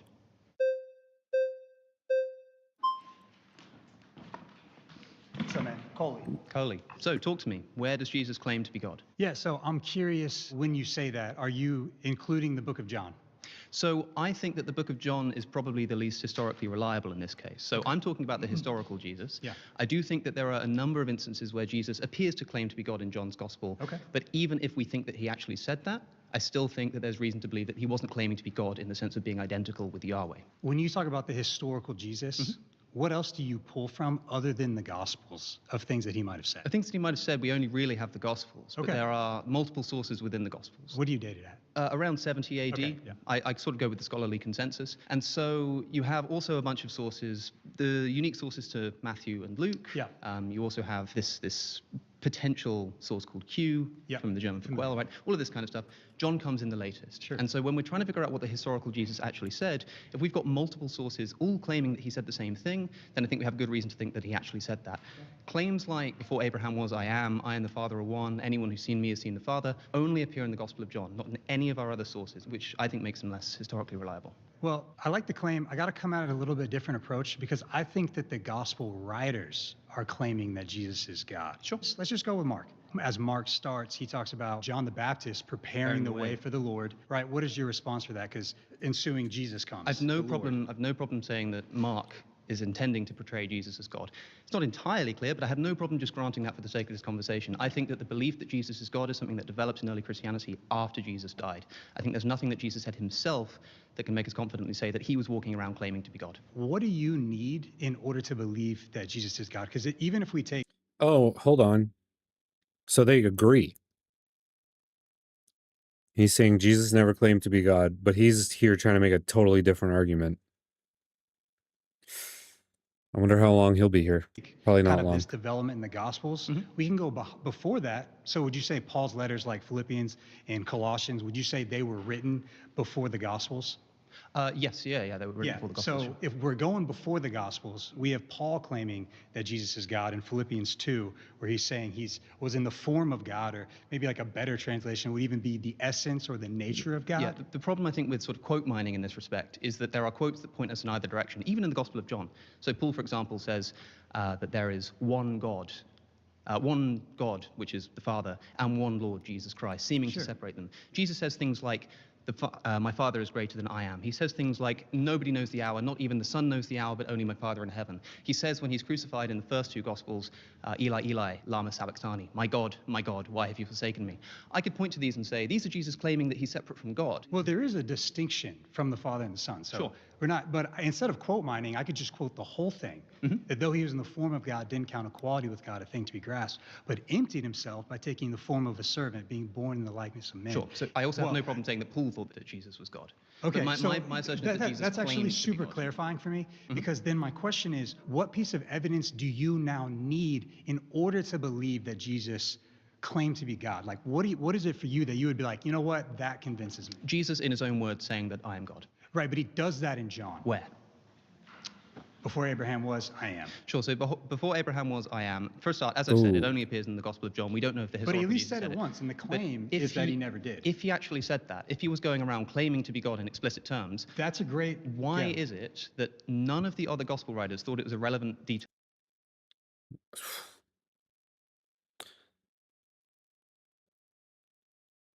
They're not even finishing their points. They're all just getting kicked before they even get to the end of an argument. All these Christians disagree with each other. It's not a good, they're not a cohesive unit in this episode at all. To mention. It's difficult to now deal with it because you are acknowledging... Okay, pause. I'm so sorry. Yeah, You see? voted out by the majority. Adios. In his defense, he wasn't actually trying to refute the claim. He was trying to make a separate claim. So, hey, how's it going? Alex, it is great to meet you. I've been a fan of yours for a long time, even though I'm a believer. Thank you so much. So, that means all the more. You claim that this was a later tradition that developed. Is that correct? Yeah, I think so. Okay, when would you say that tradition developed? Probably fairly early on. I mean, the writings of Paul are decades after Jesus' death. Okay, so do we have a better source for knowing what Jesus actually claimed than the Gospels? No, we don't. Okay, so if the Gospels are indeed the best source for understanding who Jesus was, do those Gospels portray him as a divine person? Well, like I say, I think that there's only one gospel that unambiguously portrays Jesus. Well, I think we got I think we might have got a real one. So this might turn into a conversation. Let's see, how long does this guy last? Oh, they boot him really quickly. Why? Jesus is himself claiming to be divine. And that's the Gospel of John, which is the latest and most theologically motivated of all of the Gospels. Even then, the claims that we're talking about, things like, before Abraham was, I am, the Greek term there is ego eimi. One chapter later, in John chapter 9, Jesus heals a blind man. And the blind man goes back, and people say, were you not the man who was born blind? And what does he say? Ego eimi, I am. It's also just a way of identifying yourself and saying, it's me. I would want to know then, in the Synoptic Gospels, yes, are they claiming that Jesus is just a mere man? I think that it's debatable what the synoptic authors are doing, but I'm happy to grant that the synoptic authors were trying to portray Jesus as God and thought that Jesus was God. I have So, no so problem that saying means all four gospel writers were intending to portray Jesus as God. That Is may be the correct? case, yeah. Okay. Now, in the first century Hebrew culture, do you worship anyone other than God? Depends what you mean by worship. So the Greek word for worship used in the New Testament is, I don't know how to pronounce it, proskynene or proskunene, something like that, which typically in the Hebrew is translated in the Septuagint to that word, proskynene. In the Hebrew is a word which just means something like bow down before. So for example, the same word is used when Jacob bows down before Esau. The same word is used when Joseph's brothers bow down before him when he's the governor of Egypt. The same word is used for King David, for example, in multiple books of the Bible. But in the Synoptic Gospels, is Jesus portrayed as being worshipped? I think at some points, yes. So for example, at the end of John's Gospel with doubting Thomas, at the beginning in the birth narratives, of course, I think the birth narratives were forged in later additions to the New Testament. I want to focus entirely on the Synoptic Gospels, because those seem to be the one that you think are the most shaky on this. Fine by In me. the Synoptic Gospels, is the charge of blasphemy given against Jesus? Yes. Absolutely, right? Yes, yeah. Can you be given the charge of blasphemy merely for claiming to be the Messiah? Well, let's find out. Oh, that's a good argument. That's actually a decent argument. I'm sad that I know that they're about to kick this guy. In the book of Acts, St. Stephen has a vision before the Pharisees. What vision does he have? He looks up before the Pharisees and he says, I can see God and I can see Jesus sat at the right hand of God. Separating Jesus and God, what do the Pharisees do? They stone him to death for blasphemy. So we know that you didn't have to claim that Jesus was identical to God in order to be stoned for blasphemy. How about judging the entire world? Is that something that a human would do? I suppose it has to be a very special kind of human. I understand that you think that only God can judge, sure. So do the But Synoptic hold on, Gospels do the Synoptic Gospels portray Jesus as the one who is going to judge the world? I think that may be true. The Synoptic Gospels may portray him as being that. What I'm asking for is, in Jesus' own words, or indeed in his own actions, claiming to be God. For example, a moment ago you said that he was stoned for blasphemy. Can he be stoned for blasphemy for doing something other than claiming to be God? In the book of Acts, St. Stephen is stoned for exactly that. So do you agree that that, at least, isn't an indication that Jesus is claiming to be God? I don't know that they necessarily were stoning him for that exact thing. I don't know the exact context of that. With that in mind, the divine birth of Jesus is another factor that's in all the Synoptic Gospels. In those Gospels, Jesus is born of a Virgin Mary and the Holy Spirit. It's only in two of the Synoptic Gospels, and in Luke's, at least, is probably a later edition. It wasn't in the original version of Luke. Regardless, is Jesus' birth portrayed as a normal human birth? No, not at all. In all of the Synoptics. So if he's not a man, then only two of them. Well, that's fine. If he's not a man in these Gospels, then what is he? Well, again, I'm happy to say that the Synoptic authors were portraying Jesus as God, especially whoever added the birth narrative to Luke after the fact. I've got no problem with that. You just don't trust those Gospels? No, in the same way that I don't trust the legendary accounts surrounding the birth of Alexander the Great. Okay. I don't think that he was God either. Is there a better, more reliable source for the historical Jesus than the Gospels? No. But within the Gospels, there are more and less historically reliable points. So as I've already said, there are seemingly sources. So for example, when Jesus says something in Aramaic on the cross, when he says, Eli, Eli. Did Jesus... Okay, pause. Sorry, you've been voted out by the majority. Please. All right. He brings this guy back. We're going to skip to this part because that's like a whole bunch of people just getting kicked like immediately all throughout here. And it seems pointless. Any other creedal Christian sect? Okay. Tell me why. I must admit, Oh, hold on. Mormonism provides a conception of God that is more rationally defensible than any other Christian sect. Oh. Of God that is more rationally defensible than any other creedal Christian sect. Okay. Tell me why. I must admit, I don't know very much about Mormon theology? I know you So- also don't like being called Mormons, right? So I don't quite know what term, what term to use. We generally are not. Latter-day Saints. Latter-day Saints, the church, a member of the Church LDS of theology, Jesus let's Christ. say. Yes. Our theological claims, for example, the problem of evil. Okay, so the way that we address it. So the problem really, so far as I can tell, that you have isn't so much with suffering, right? Because suffering could be something that is justifiable, right? Yeah, in principle. It's sort of the amount of suffering, the depth of suffering. Absolutely. So the issue really is injustice. It's, as It's you not, say, it's not injustice. It's suffering, and particularly suffering of non-human animals. Okay, and fair enough. So with the concept of injustice, the Latter-day Saint conception of God is that God actually, his purpose is to make us become as he is. Yes. Does that include animals as well? Animals are part of the created order that will be redeemed along with the rest of the created order. Okay, so what does suffering do for them? Suffering is part of the inherent nature of the world as a fallen world, okay? Even for animals? Yes, even for animals. Whose fault is that? Let me break Sorry, it down. I'm throwing this a lot way. of questions. Yeah, let me break it down like this. Sure. So if I have a child and I want my child to grow up to become like me, my child needs to go out of my house. He needs to go into the lone and dreary world. And if that is the case, that means that there's going to be some level of separation between me and him. He's in the world of injustice.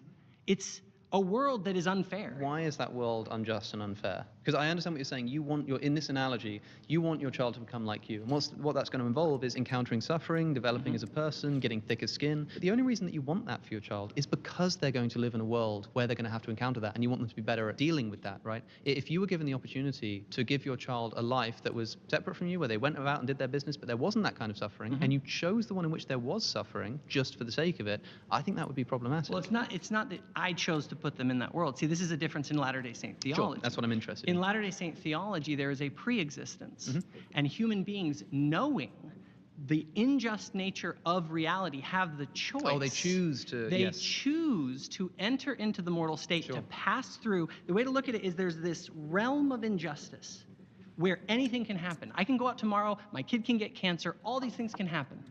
And the idea is we say, but if you're willing to pass through the realm of injustice, this is a necessary condition to reach your divine potential. How come? Why is it necessary? This is another thing about Latter-day Saint theology that's different. Like, for instance, God cannot create a square circle. Why does that apply here? I mean, why Because, can't he do that? because God cannot bring you to your divine potential because of the nature of the laws of reality. Okay, but like, why not? Because you're just sort of restating that he can't do it. I want to know why. I know what I'm saying is that there are laws that even God is bound by. Like, which laws are relevant here? Like, which laws is Like the law of God- non-contradiction, for instance. Why is explain to me how the law of non-contradiction binds God to not create a world where there's no suffering? Because that relationship with God must be freely chosen, and God cannot force me. Because there is the question: why doesn't God just make us all Okay, happy but that's all a the time separate question forever? because God could make a world in which there's no suffering, in which you're still. I disagree. In which you're still free to choose whether or not to follow Him. I would say that that is a logical contradiction. Okay, so maybe you can tell me why. Because right now what you're telling me is that it's illogical on the level of creating a square circle to create a system that a person. Yeah, this is a very interesting. I don't know that much about Mormons, so this is a interesting take. Well, I got to hear more about how the law of non-contradiction would preclude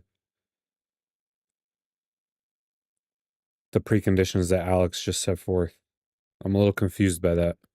And can voluntarily choose to sort of exit the heavenly realm and go into in order to do whatever they need to do to get to God's ultimate Not to potential. get for to them. God, to become as He is. Sure, to fulfill their full potential that has to involve not just suffering, but the kind of suffering that we see on planet Earth. I'm asking why that's logically necessary. A totally unjust world, okay? Because it is by passing through this realm that we have the experience of injustice that allows us to know what injustice is. But why do we need to know what injustice is? Because how else can you come to be like God? Kind of like the Adam and Eve story. There's the fruit of the tree of knowledge and good and evil. So what is justice? How do you define justice?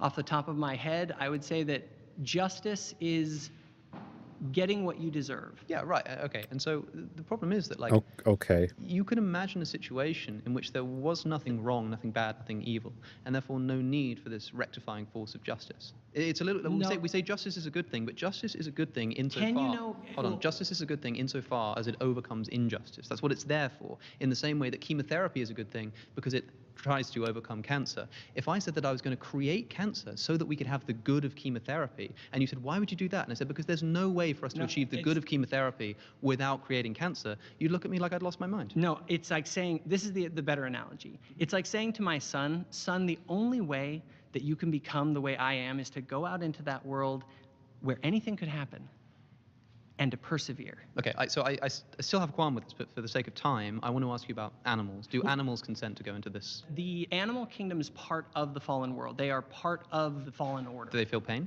I don't know. That's more of a good question. I don't know necessarily where What's your confidence level? Like if I started strangling a dog in front of you, would you stop me?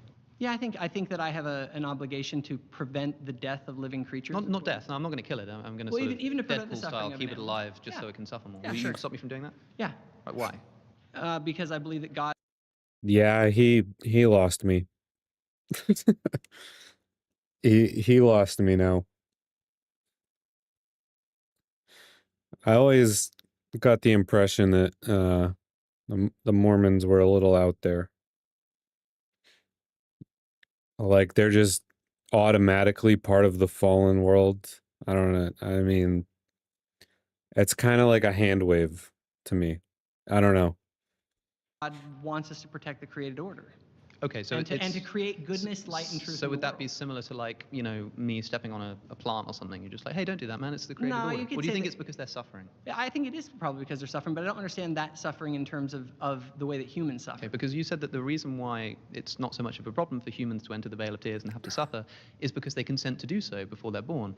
If animals don't do that, then I don't think that their suffering is justified on the same grounds. Well, let me turn this around, because while I think that you bring up some objections there, my claim is that we have a better capacity to handle this than the creedal Christian model. Sure. Okay. So, And so would you agree with my claim that we have a better model than creedal Christianity? I don't know, because I don't know enough, because we've only been speaking for 10 minutes. There are probably things that it deals with better and things that it deals with worse. For example, you know, I've spoken a ton on my show about the Gnostic cosmology, which I think does a lot to do away with problems like the problem of evil and the weird sort of seeming immateriality of Jesus in some passages and stuff. But there's a lot of problems with it too. There's a ton of problems, such as like God's providence and the nature of why the demiurge is created. All of these ideas are. Yeah, Hari's more compelling just out of its simplicity. Like, they wouldn't have to explain away all this other stuff. Oftentimes, I think, created because they better account for certain things over others. Don't think that's necessarily the case with Mormonism, of course. But yeah, I'm sure in some cases it does better, in some cases. Bro, these these like Catholics and Protestants and Orthodox that are all around him are like, this guy, this gosh darn Mormon. How dare he? It does worse. In this case, I don't think it does anything more to explain the suffering of animals. Your problem with the suffering of animals is that it's unjust. No, it's not. Then It's why not. do you? Then what? Suffering. It's It's suffering. If suffering ultimately is redeemed, let's say the animals on the other side, for all they suffer, they get the best possible animal future that you could ever imagine. Why- And the animals yeah. get there and they go, "This is great. It was all worth it." Yeah, then the question is then why- it would be worth then it. the So question it's is- the then question injustice is- of The it. question is, why aren't they just given that without the suffering first? I can understand why that wouldn't happen with humans for whatever. Again, I want to clarify. I still have qualms with your idea, but let me just grant. I thought they did away with that multiple wife stuff when they changed the name from Mormonism to the LDS. Or am I wrong? I might be wrong. I don't know enough about Mormon. It for a moment. I can understand why you need to do that with humans before they get the nice reward at the end. But why the animals? Why cause them to suffer? Human beings will suffer as well, unjustly. It's I'm not just the talking about nature of an justice. unjust The world. suffering of animals, I think, is unexpected if a good God is overseeing. But it's not a the world. problem if ultimately they are compensated Well, for I think it. it still is a problem because you don't just get to inflict suffering and then compensate people and think that that's okay. Have you heard of the Bullingdon Club? It's a club. No, if I have to inflict suffering on here, Wait a second. Let me let's take a give dog. you this example. Let me give you this example. There's an infamous club, a private members club at Oxford University called the Bullingdon Club. They're a bunch of like Etonites, posh kids who used to go around. They'd go to restaurants. They were incredibly rich. They would host a dinner and then they would trash the place. They'd flip over tables. They'd smash things. They'd cover the walls and everything. It was absolutely. Well, that's rude.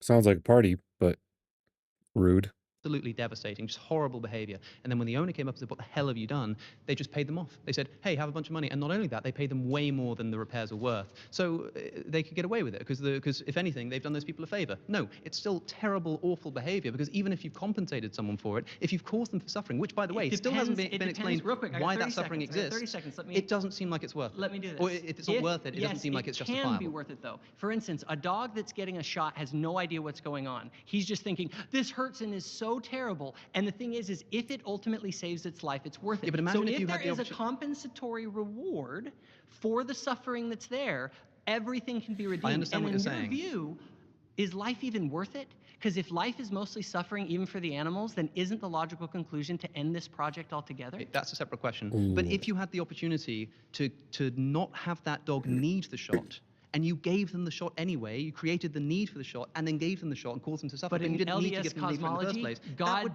be wrong. God does not create the conditions that are where the shot is necessary. That's You're what we need to correct, and you're correct on creedal Christianity. It does, and that's the biggest flaw with it. By the way, I want to give you. That's just. Oh, hey, thanks, Alex. It's been great to meet you, man. Likewise. Take care. Yeah, see you later. Interesting. Not very interesting. We're gonna switch gears a little bit from the I'm getting a little religion fatigued. And we're gonna do one of these surround the political ones. I'm not sure which one yet. We'll decide in a minute.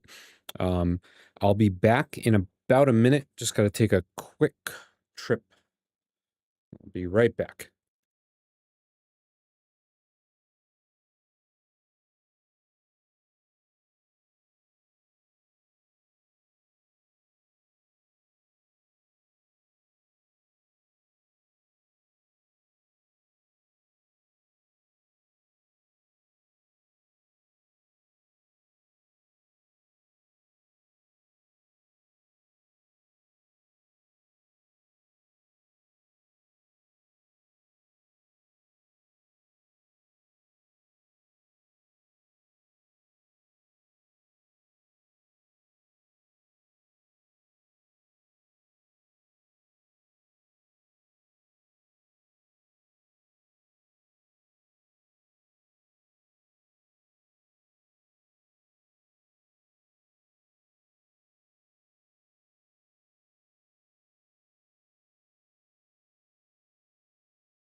All right.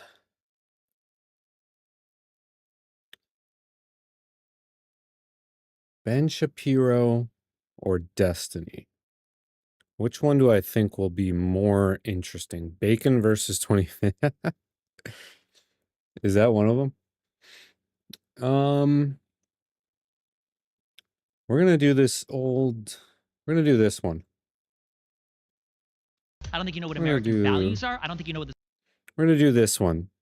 this country was founded or built I heard upon. this was And I think you guys are obsessed with the crazy cult leader town. who is taking the entire Republican Party off of a cliff. Everything he say he do. Trump is gangster. Remember. Can you give me one thing you don't like about Trump? I love Gangster. everything about I know, because it's a cult. Thank you. It's not a cult. These are gonna be interesting My people. name is Stephen Bonnell. Online, I'm known as Destiny. I debate politics on YouTube at youtube.com/Destiny. Today, I am surrounded by 20 Trump supporters. My first claim is that Donald Trump is unfit to be the US president.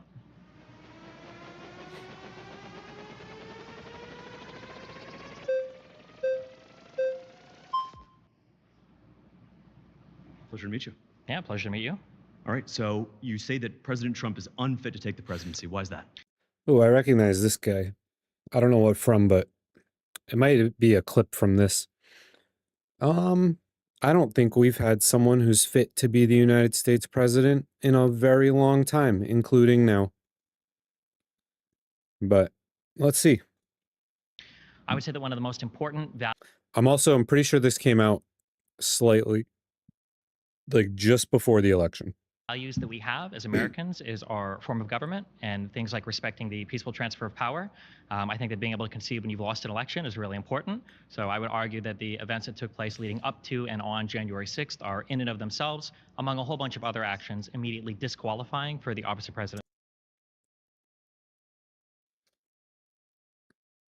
Is that who I think it is back there? I think that's Andrew. Yeah, I think that's Andrew. Okay, this could get very interesting. Okay, so Steve, let's talk about January 6th. What happened that day in your mind, and why does that disqualify President Trump? I think that Donald Trump was unwilling to accept the results of the elections. I think that he fabricated slates of electors in order to I'm surprised he's at a place that he's not allowed to smoke. have his vice president pick him to be the winner in the Capitol building on January 6th, even though he didn't have the votes or the evidence to support it. I think that is a wholly undemocratic thing. I think that it is destructive and undermines our democratic process of governance. Do you attribute the violence on January 6th to Y'all, this lady in the back, I recognize her too. She's insane. She's a crazy person. This is definitely going to be interesting. Trump? Largely, yes. Okay, why? I think that Donald Trump had been stoking the flames a year before the election, saying that the election was going to be rigged. I think that Donald Trump stoked all of these claims basically with no evidence, and then I think that he continued to stoke the flames while fabricating them, that the election had been stolen, that there was voter fraud, and then he invited people on the day of the certification, telling them that their election had been stolen, their country was being taken from them, they needed to fight like hell, that they were going to lose everything. He knew what he was inviting them there for. He knew what he was asking them to do. He knew, yeah. He also told them to go down to the Capitol peacefully and patriotically, right? What time did Yes, actually I have. I know he just did a bunch of like Jubilee style stuff. I should put that on the list for next time. I'll add some of those to my watch later, and we can get into those next stream. This will probably be the last video we watch tonight, but and then I should be back Wednesday night and Thursday night for shortish streams. But yeah, here we go. protesters first go into the Capitol? What time did they first enter the Capitol? I think it was around 10 a.m. I think is when the Capitol grounds were breached. No, 2:11 p.m. No, to be clear, that's not true. 2:11 p.m. is when protesters first entered the United States Capitol. There's the grounds that were secured outside, though. Okay. Those grounds were breached while Trump was still giving his speech at the Ellipse. Okay, let's talk about the entrance of the Capitol, because that would be more severe in your mind than simply walking onto the property, right? You concede that point? Probably not. I think they were all really bad, but yeah. Okay, well, entering the Capitol, let's just mark that point. 2:11, what should Trump have done at that point? As soon as the Capitol grounds themselves were breached, he probably should have put out a statement on social media telling people that they needed to go home instead of telling them that Pence had failed them and basically encouraging the violence to continue. So what if I told you at 2:38 p.m. President Trump tweeted, "Stay peaceful"? He tweeted that to his supporters, "Stay peaceful." He tweeted that 27 minutes later. He tweeted that after Ashley Babbitt, I believe, had already been shot and killed. Okay, So what does it mean when you tell your people to stay peaceful? They're not being peaceful. That doesn't make any sense, p.m. right? 2:38 p.m., 27 minutes after the Capitol protesters had entered, he said, "Stay peaceful." Okay, at 3:13, he said, "Law and order." At 4:17, he posted a video saying, "Go home now." So what on earth was he supposed to have done? I'm not happy about some of the violence that we saw on January 6th, but let's put it in context. Well, Steve. wait. You just said it. You just said what he should have done. The tweet that he did at 4:17. No, that was a video. That was the third call. It was it was the first time that he told them to go home. Stay peaceful 27 minutes after the Capitol protested entered the Capitol? After Ashley Babbitt had already been shot and killed. They weren't being peaceful. Why are we saying? Yeah, you can't tell stay peaceful doesn't count after the fact. Stay peaceful means you were being peaceful, and now you're saying continue. Like, that doesn't excuse it. Stay peaceful. How many At this point, protesters Pence were had there? already been. How many Doesn't protesters were matter. there on It's a January red 6th? herring. How many? Hold on. Do you acknowledge that people broke into the Capitol? What do you mean by break into the Capitol? Bro, what do you mean? What do you mean? Of course they broke into the Capitol. It's on video. As in smashed. They entered it illegally. They broke down 100,000 barricades. people What- were there that day. How many were charged with crimes? 100,000 people there. How many charged with crimes?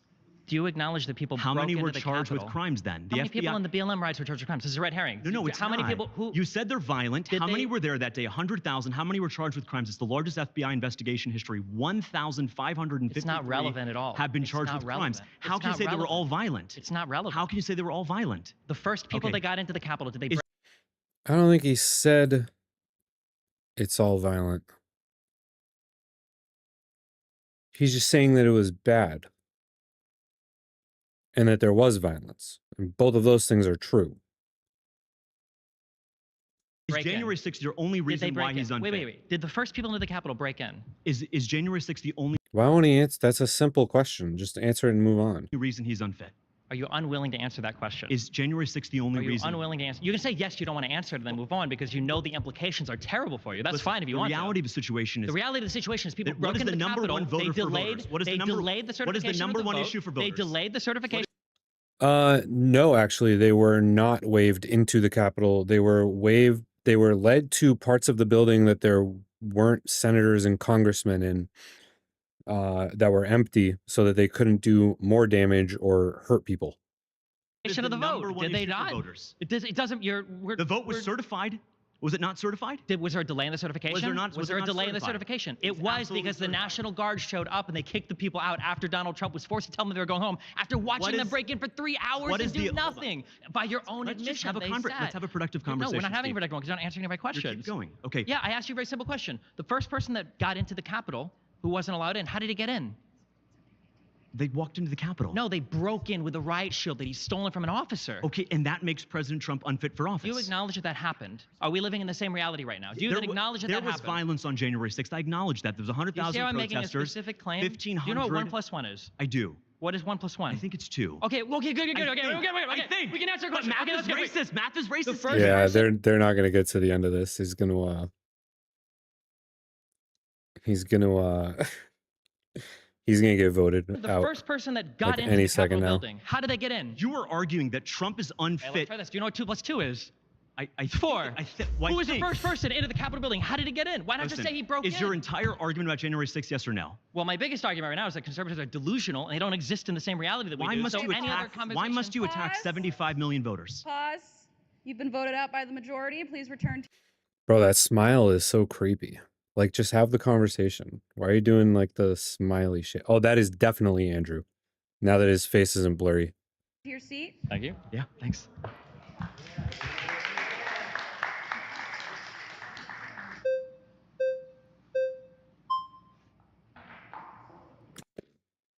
Not everyone all at once. Jeez. Hi. Hi, how's it going? How are you, Dusty? Pretty good. See you again. Yep. So, you don't think Donald Trump is fit for office based on January 6th. Among However, other things, yeah. we have to admit that January 6th was compromised. There were patriots and there was Antifa. There were people who were, yes, there were No, there actually. were not. I have video of it. Don't argue it. Don't argue me because I actually have video of people who were on the ground. I have video of people in black bloc getting dressed up in MAGA gear. Okay. And It's according 1420. to First of all, according you to- don't have the video, but let's see how long I this do takes. have the video. Who And was the according- first person to break into the Capitol? Was it Antifa? It was an Antifa person. Yes, it was. You're wrong. And it's actually, if you read Andy No's book about Antifa don't need to Unmasked, read Andy it No's actually book. talks about how they use the premise of a broken window to then allow other people to come in because people are a mass. They're a group. They're like a herd of cows. And when there's a broken window, they don't see anything wrong with walking into a building if the window's already broken. They I use thought this- conservatives were the they party of use- law and order. but they If you were use this- outside somebody's house and you saw somebody breaking, do you this think you could walk in this afterwards? example is even continued through BLM and the riots We're not of talking about 2020. BLM But right now, although I'm glad it pattern took is us the 40 same. seconds. It's The not the pattern same in pattern. 2020 is the same that happened in January 6th, where you had innocent people moving into a facility that they didn't know that it was wrong because the doors were already open. So you're already there was we also broken have the glass other on the gentleman- floor. We also have the other There was gentleman doors that were being broken into. Yes, by people everybody who were knew when dressed they up were going as in there. MAGA were not MAGA. Oh, you okay. have So that- were all of the indictments and the convictions for people like Enrique Tarrio, for Stuart Rhodes, all So- these people that have been so directly then involved, which all the one of video these footage people- of which one of these people was his commander? Name one of the commanders of the insurrection. Enrique Tarrio was the CEO of the Proud Boys. Stuart Rhodes was the Is CEO. he a commander? Is he a commander in the I don't know what their insurrection? official military name the roles lieutenant in were. the insurrection. Why do I have to name the An insurrection is going to have people like command. What lieutenant? What? What is this guy talking about? I'm pretty sure the first person to break in was arrested, and it was not some black bloc Antifa person dressed up as a Trump supporter. Also, why would they show up in black bloc and then change clothes in front of everyone? Wouldn't they just show up with Trump shit on? Like, what? Commanders, generals, captains, people. No, it doesn't yes, need it to does. at all. But the Absolutely, Proud Boys it had a does. leadership Yes, it structure. If does. you'd like, you Because can go there and is- read the because indictments. You can find the structure. There was no leadership structure. It can't be an insurrection if there is no leadership structure. You can't. I mean, insurrection is probably a strong word, but like riot, probably fine. Like it was like a protest with some rioters. You know, there were some people doing shady shit. I don't know if it rises to insurrection, but like I don't understand this dude's point. Can't even name one of Donald Trump's commanders in this. I don't need. They're all listed in the indictments. I already gave you the CEO of the Proud Boys. They're the ones that broke in. Donald Trump made 4 tweets, and those 4 tweets didn't even make it out of his sphere. Why didn't they get Andrew on that versus 20 Christians episode? I have no idea. I don't think Andrew likes doing Jubilee stuff. If anything, they should do Andrew on the versus 20 atheists one. Have him sit in the hot seat. Because they were immediately suppressed by the media. They weren't. He might not be big enough yet. That might be why. Because like obviously Jordan Peterson is way bigger than Andrew, and Alex O'Connor is way bigger. Destiny's a much larger platform. Andrew's certainly getting up there, but this was a while ago, so. That is at all. they were deleted. They were weren't. No, they deleted. weren't. You're They were lying. You deleted can by go and Twitter. see those tweets He still. brought them out on stage on his town hall and said, "Look, here are the tweets that you deleted." How do you explain that other than a fascist system I can explain. who doesn't want Donald I can Trump? explain. Yeah, the calls for peace came 3 hours. No, they while didn't. wait. So do He you just wait? told you Do that you it came acknowledge? 22 Do you minutes. acknowledge that Donald Trump sat in his room for 3 hours before he told people to go home, watching the Donald violence Trump unfold? gave a speech. You won't answer a question. Donald Trump gave I don't a care. speech. I don't care. You don't care about the facts. I don't. then. No. I'm the one. I'm asking a very simple question. don't care can't about answer. facts. I can answer your question if you answer my question. Do you acknowledge that he sat for 3 hours? No, he didn't sit for 3 hours because he gave a speech during those 3 hours. No, he gave the speech before. This is from like his own cabinet and like his family and stuff. At the very end, he went after the ellipse speech was done.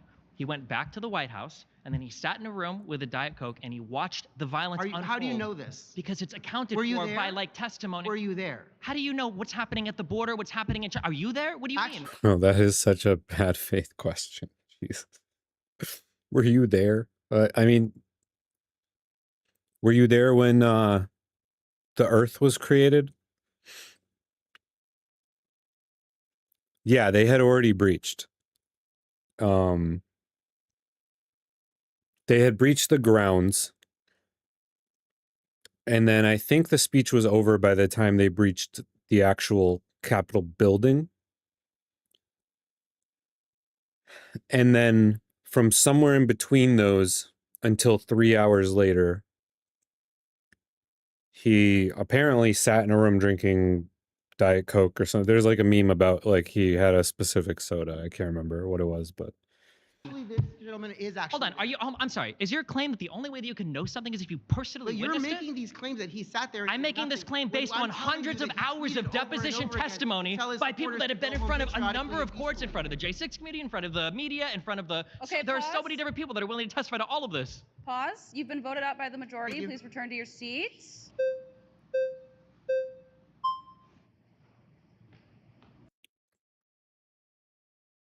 there must be some pre-planning going on because none of them they're not all jumping up at once like all the other episodes. It's a very interesting vibe. Hey, what's up?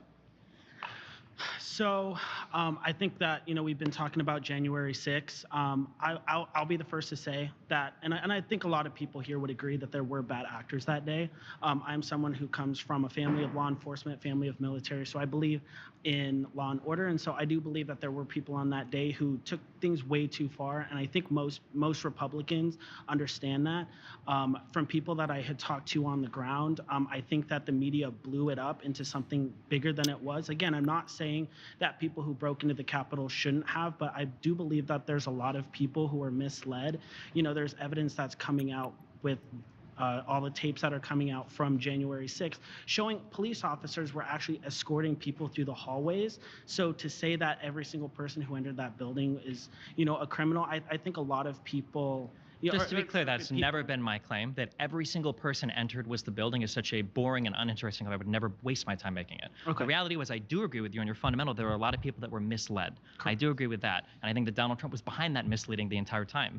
The people were there because he was tweeting out at them saying, "Come here for a historic protest." It was obvious what the protest was going to be. They were protesting the certification of the vote, and what happened. President Trump never told anyone to break into the Capitol. President Trump has always run on a campaign of law and order and to respect his police. Okay, where has he? Where's your evidence of that? The whole plot on The first half of that sentence made sense, and then the second half of that sentence didn't make a lot of sense. Trump has definitely tried to get around the legal system on several occasions. But it's true, he didn't specifically call for people to break into the Capitol. Let's let was to them. break the law, to have Mike Pence choose him to be the president. At what point did President Trump tell people to break into the Capitol? No. When he wanted Pence to choose him to be the president. No. But talking about breaking the law. That's a. Oh, they're talking about two different things. I think they're talking past each other. That's breaking the law. The law was the Electoral Count Act. He wanted to break that law. What you're saying is that you had that he was inciting an insurrection. Was that as well? Yeah. He was inciting an insurrection and telling people to basically they needed to in. fight like hell or they were going to lose their country. Okay. He said that they how does that have anything to do with breaking into the Capitol? Yes, I think again, it was just. there So are then bad let me just so just to be clear. So he told people to go to J6 because it would be a historic something, a historic event. When they all got there and they showed up at his speech at the Ellipse for an hour, he riles them up, telling them they're going to lose their country, that they're trying to steal it from you, that you need to fight like hell. Giuliani was just on there before saying trial by combat. He said all these things, and then all these people, he said, we're going to march down Pennsylvania. They all marched to the Capitol. Is there anything wrong with protesting outside I'm of the just Capitol? asking, like, was the Insurrection is a little inciting an erection. Yeah, that might be more accurate. Insurrection it was a bad look. Breaking into the Capitol has not happened in a long time. That is not a thing that like Americans do when they lose an election. That has not happened in a long time. We've had all kinds of other sorts of riots and protests and stuff in cities and all that fun stuff, but breaking into the Capitol to prevent the certification of the vote is not something that happens very often. Or I can't think of any time in history. I mean, there's probably some way back in the day, but it was a bad look. Insurrection seems like a bit heavy of a term. And it's like an inflammatory term too. So like now you're just, when you say that, like maybe you have a point about event was bad, but it's like when they call, all conservatives fascists. It's like, okay, now we're just going to argue about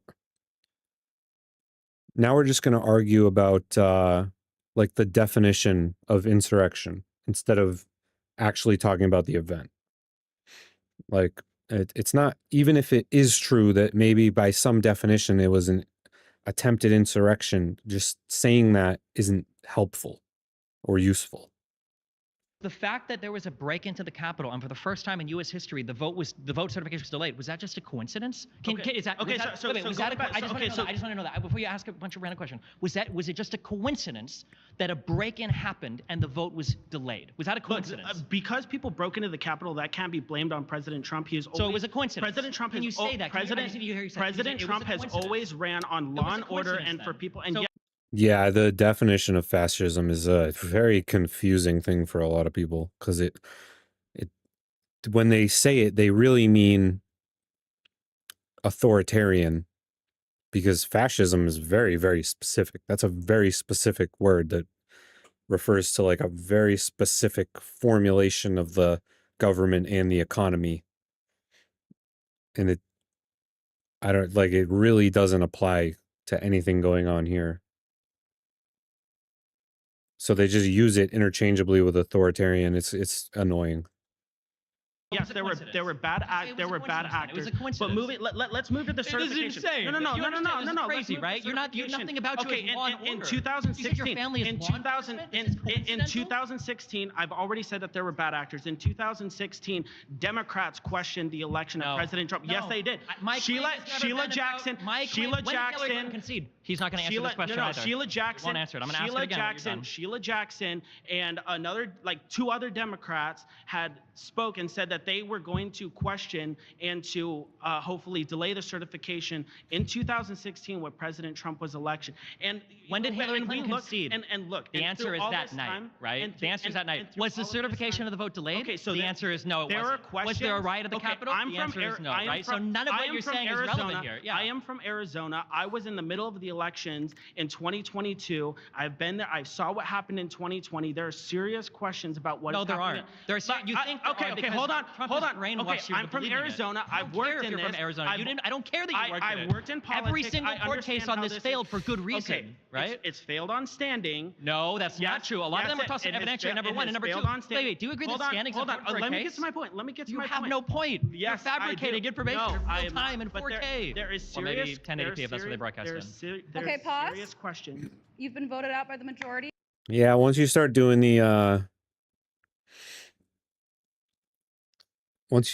like oh my god, it's getting late, so I'm forgetting what words mean. Anecdotes about living in Arizona and stuff. I'm not surprised he got voted out. Please return to your seats.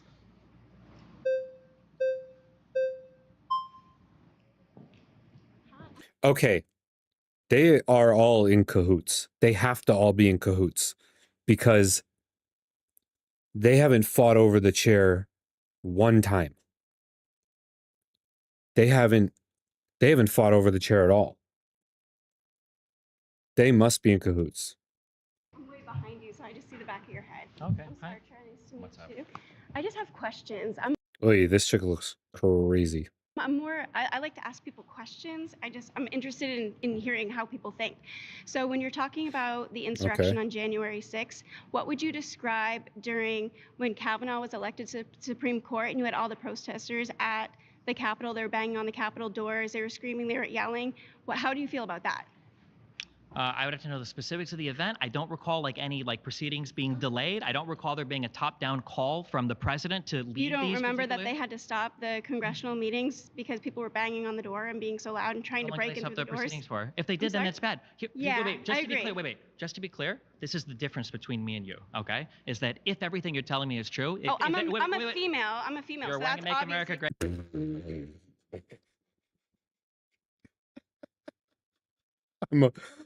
I'm a female. Oh god. I'm gonna guess she's gonna get voted off in 20 seconds. That's my guess. Yeah,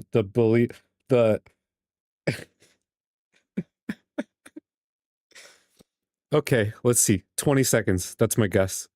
Great I'm again, a female. One, Yeah, I just put two, it on. I had a cowgirl That's the hat difference on that I'm before. talking about. I don't So care I'm a what you're female. worried I'm a female and you're a male, and it's almost like you're attacking me because I'm a female. Are you seven, anti-female? 8, Are you anti-female? 9, Half the time I am, 10, okay? But what I'm okay, saying right now... Are you anti-female about half the time? based. You're What honest. I'm saying, I'm very At honest. least But you're what I'm saying, honest. yes, I am honest, which is why I'm saying that if this happened, Sweetie, can I ask you another question?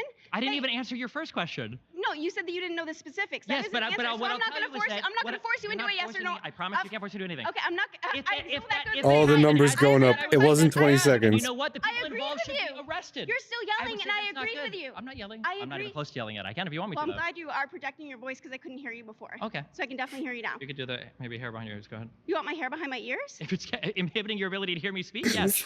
Well, actually, it's because you need the bottom of your. I'm in the medical field, so the bottom of your tongue needs to be clipped. So that's the reason.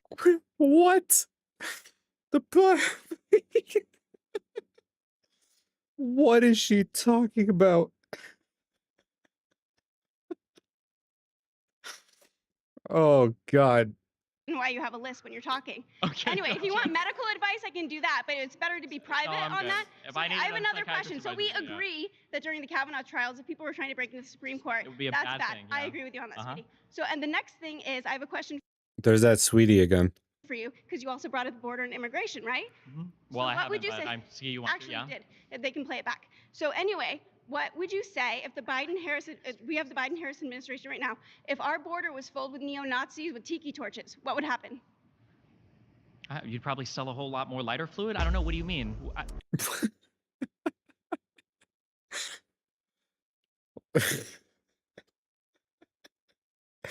Why did she come? Why was she here? What just happened? Oh my God. That was great. I don't know what just happened, but that was whatever. She's gone now. No, if Okay, our pause, border. Pause. Sorry, you've been voted out by the majority. Yeah, no shit. Oh, what? Okay, finally, fighting over a chair. Hey, Ian.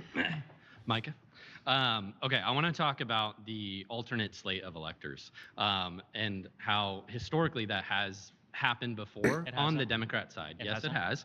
In 1960, JFK against Nixon ran an alternate slate of electors. Well, this is the first time two people have gone for the chair, and we're like 4 people in. Every other time, they all like acknowledged each other, and a specific person went up. So I don't know. Maybe they're breaking ranks now. I'm not sure. In case it was overturned in Hawaii. It was eventually overturned in Hawaii, and so then those electors were certified, and JFK won the state. So I'm glad you bring this up real quick because this is one of the biggest pieces of shit talking points that you guys always bring up, and I don't know why. In 1960, 2 slates of electors were authorized by the state legislature. Both were granted the certificate of ascertainment from the governor because they knew that it was a very close election and they'd authorized a recount, and because that recount was going to go past the some mid-December date, it's December 14th for the 2020 election, but some mid-December date for when they had to certify their vote. So they said, okay, well, we'll send in both certificates, and then on the day of the counting, on January, whenever they would have done the certification in Congress, then they can choose which one was authorized by the state legislature based on the results of the recount. Donald Trump's certificates were not authorized by any state legislature. Well, do you acknowledge that? Wait, real quick. Do you acknowledge real quick that none of the 7 slates that were sent in by Donald Trump, none of those were authorized by any state legislature? Can I answer? You're not going to. No, I am. No, I am. No, he's not going to. Certified. And why? It's because fraud wasn't found. It wasn't proven in court. No, you're lying. You're lying. They weren't Wait, so authorized. you're saying fraud was found? No, you're lying because those legislatures. Wait, what do you say I'm lying about? They're lying because none of those alternate slates were arranged by the state legislatures. They were arranged by Trump and his criminal co-conspirators. None of the state legislatures, none of the state governors authorized those slates of electors. Okay, what's wrong with that? It's illegal, number 1, and number 2. What law? What law says that? You have laws that are governing how you're supposed to transmit. No, what law? What law? Do you want me to give you the specific statutes in Georgia, Arizona, New Jersey? I don't know them off the top of my head. If you want, you can. Okay, so then that's a baseless claim. It's not a baseless. No, that is not. Oh God, that is that is not how that works. That is not a baseless claim. Jeez. Bro, JonTron destroyed himself. Okay, we all remember that. All right. Thing. Yeah, Chess it Bro, is. Chess Bro and Eastman You can't and provide Epstein me a all specific engaged law. because I can't give you the state statute? Yeah, if you can't give me a specific Yeah, that's crazy. That's not a real debate tactic. Like, that's like in name 10 books bullshit. law, then why should I believe you? There's no justification for that. You have to provide evidence for that. Hold on. On the contrary, are you claiming there's no formal process that's codified in the legislature for how to... Wicked, I'm pretty sure it's blue. You have to get the blue dye. That's the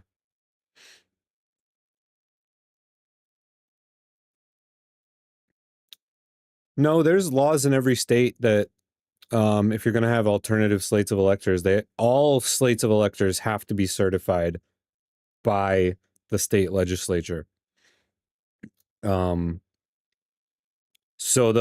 the Hawaii one that they're referring to, those were all certified by the state legislature. They knew that there was something weird going on with the vote count, so they certified both slates so that they could get them to Congress. And then by the time the actual certification happened, they had finished their recount, so they pulled the ones that were incorrect. This is a different situation. But not being able to, like, if a police officer can't read off the frickin' exact statute, like, you're still going to jail. Like, it's not a good argument. Send you transmit your electoral votes? Do they just do it randomly? No, of course I'm saying, of course there's laws that are involved, but Okay. you can't point to the specific law that says that is I don't know the and numbers so your of them. claim is baseless. It's always crazy to see that you guys will carry water. Even Trump's own people don't deny this because they know that they're dead to rights because the emails have leaked, the conversations have leaked, the Twitter posts are there that we can see from their accounts. No. Really, what did I just say that was wrong? What one thing that I just said that was incorrect? You're I can getting name three upset because things. I'm pressing you on. No, I'm not. You're not pressing me yeah. at all. Yeah, you're getting upset, floundering. Dude. You're like a magic carp. You See, have no and idea when what you're talking when you about. have to result to personal insults, that's when you know you're losing. You already said that I was lying. Yeah, I don't know. Like, all right, this kid his face is So you can't name a single thing I'm Queef. incorrect about. I can name multiple things you've been incorrect about.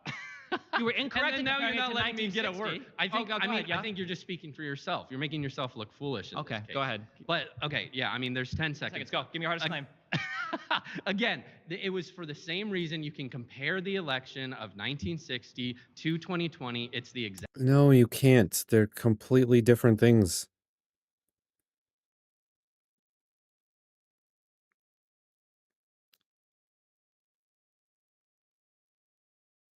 He did insinuate that it was a Pokemon. So yeah. I don't know. Maybe he wasn't thinking the Pokemon. I'm not sure. Exact same thing. They did that in case their cases Okay, pause. actually came to fraud That's and they time. found fraud in the election. That's time. Micah, please return to your seat. What do we got My next? next claim is that Harris would be a better president for immigration and the border than Donald Trump. I don't know, man. I think they both suck. Oh, hey, what's up? Bro, did you guys see this? One sec. This dude is just slow. Like, he gets up first, clearly, starts walking over, and the other kid just fucking just guns in there. Oh, hey, what's up?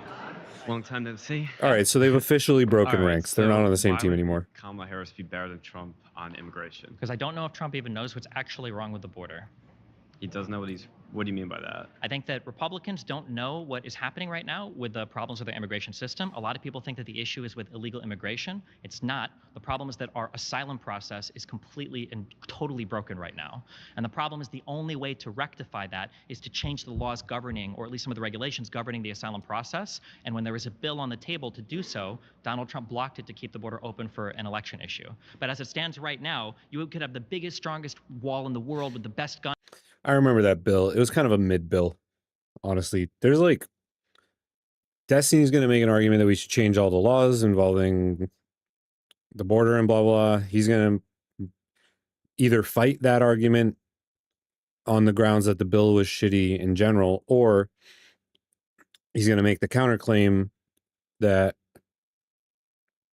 oh, the prompt is up at the top. It's well, it's kind of hard to read because they used white lettering on a tan background, but it's Harris would be a better president for immigration on the border. And he's probably going to make the argument that like they should just so the thing about our asylum process that's broken is that once you get on the list, you literally sit on it forever and you can just hang out in the country. So the problem is that we don't have nearly enough judges processing the claims. And they're not like properly managing the people. I'm sure Destiny's gonna get into all this, but and then he's gonna be like, well, Trump's gonna deport everyone and lock down the border, and that's good. But we have to do both things, which is why I don't think either of them would be that great for the border. I don't know that Kamala would have actually done anything, but yeah, exactly. It's years if you show up. It's a mess. And it's because we don't have enough judges processing the claims. There's a bunch of other little problems. I'm sure they're going to get into it though. I don't want to take over on this topic. This all came up like 8 months ago, so I'm a little fuzzy on the details now. Guns and all the people manning it, it would make zero difference on illegal immigration. They would still come up and claim asylum, and there's nothing you'd be able to do about it. So do you think there's problems with illegal and illegal? That's what I'm hearing correctly? Well, it's different classifications of immigrants, but like asylum seekers aren't technically illegal immigrants, even though Republicans call them that. When they're doing the asylum seeking process and millions of people are here waiting to hear their case, technically that's all legal, which is an issue. Okay, but why would Kamala Harris be better than Trump? You said she understands it better. I think everybody understands the issue, but I think the Democrats and Republicans, at least the establishment, they don't want to fix the issue. So, well, but if they, so I don't think everyone understands the issue. So every single person sitting here doesn't believe me when I just said that the laws on the books and the asylum process are the main issue. They think it's just people illegally crossing the border, right? The reason why I think that the Democrats would do something is because they're not enforcing laws on the books. They are people enforcing. that shouldn't be they here are, are that's here. the issue. They're enforcing them. Yeah, but there are people that are illegal here and they're not being sent back. That, I mean, that's a whole other deportation. So they're not enforcing the law then? Well, who's they? The government. Which one? The state governments or the federal government? All of them. Well, the federal government doesn't have the resources to go in and try and find every single potential illegal immigrant in the United States. There's a whole bunch of we issues. just sent how many billions? Well, I mean, it kind of seems like they're doing that now. Yeah, I don't know that Kamala would have actually like fixed the asylum issue. And it does seem like he's able to use the federal government to deport people now. It seems like we're deporting a lot of people. I don't know.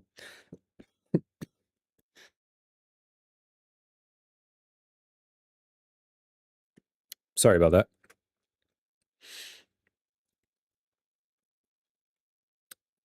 I think, yeah, I don't remember her really saying anything during any of her speeches that alluded to her fixing the asylum problem. But again, we'll have to wait and see the numbers because, I mean, the most deportations happened under Obama still, I'm pretty sure. I'm pretty sure that was still the most. So we'll have to wait and see. It's only been a few months. We'll have to see how many people are actually getting deported right now. Because it could just be the news like making such a big deal about each individual one so that it seems like tons of people are getting deported. But we'll have to see.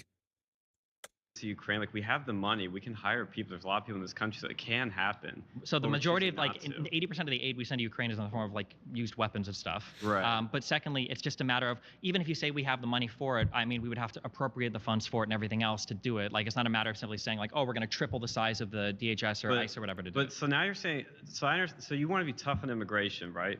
And you think Kamala Harris is going to be tough on immigration, just generally speaking. Like she's going to crack down on it, deport illegals, send them home. I don't know. I'm not talking about being tough on or deporting. I'm just saying that to fix the issue we have right now, which is way too many people coming in and claiming asylum. It's not good. So the fix, we got to stop people coming in. So we need to Well, the issue is we need to stop the asylum process, or we need to figure out a way to make that better. Right, but there's multiple things that need to be fixed. It's a multifarious issue. And Kamala Harris originally says that ISIS is the KKK. You've been voted out by the majority. Please.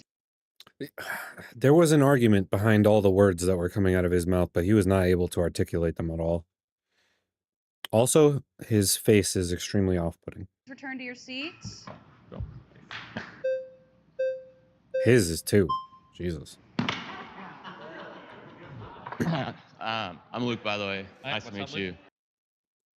I think he meant to say multifaceted, but it just came out like a blob word. So I just wanted to briefly talk about, you're talking about this Senate bill that failed the House.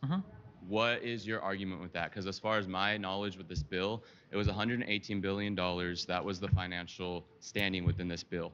Within that, $60 billion of that $118 billion was going to go towards Ukraine. Only 20, I have the chart with me, only $20 billion was going to go towards the border. $10 billion was going to go towards Gaza. $14 billion was going to go towards Israel. This Senate bill was a bad bill. He got it First off, and close. second off, it was just a disguising bill to give more money towards Ukraine.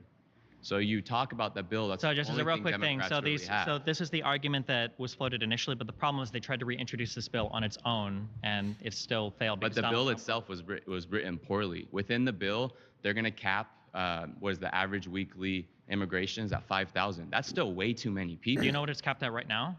What is it capped at? Nothing. That's why it was a good But idea. that 5,000 is still way too much. Why don't they cap it at? Why don't they cap it at less? What they allowed And it you to talk do, wait, about real quick, so what they asylum. allowed it Less to than- do, what you they know- allowed it to do is it allowed it to say if there were too many people coming in, they could put a 2-week moratorium and completely shut down people that were coming to the country to seek asylum. But that was one thing that the bill would have allowed it Border to do Patrol that right isn't now even they doing don't their have job. the ability to do. They And are these doing are their these job. are for They individuals. are doing their job. These are the individuals that are not or that are seeking asylum. Do you know how many individuals that seek asylum actually file their paperwork for asylum?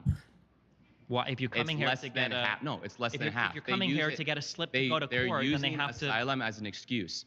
The process which comes with people that come for asylum, the easiest and most, I guess, used process, they come typically through San Diego or Arizona. They put these individuals on a freight train, send that train to New York. They house them typically at the Roosevelt Hotel. Other hotels in New York are also being used. Then they give them an identification bracelet that has a number, basically like Nazi So Germany. all of this is fine, Let but me, the reality please is- let me reality finish is- I don't care talking. about I'm any of this. None of respect. this- It doesn't matter. I'm I need the whole respecting you. walkthrough on Have the some New York- respect. Okay, let's talk about the asylum process. Okay. Right? If Democrats wanted to allocate more money to Well, I think 5,000 per day would be like processing 5,000 claims. The ideal would be that like a bunch of them would get denied. But instead everyone's just like sitting around waiting for a court date that may or may not come in the future. Well, not anymore, but this was 8 months ago. So he's bringing up, he being Destiny, he's bringing up some good points about things that we do have to fix. He's not making the argument that Kamala would have done them though.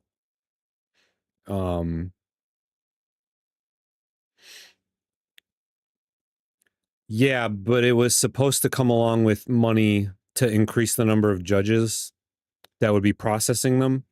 So like of that 5,000, not everyone would have been allowed to stay.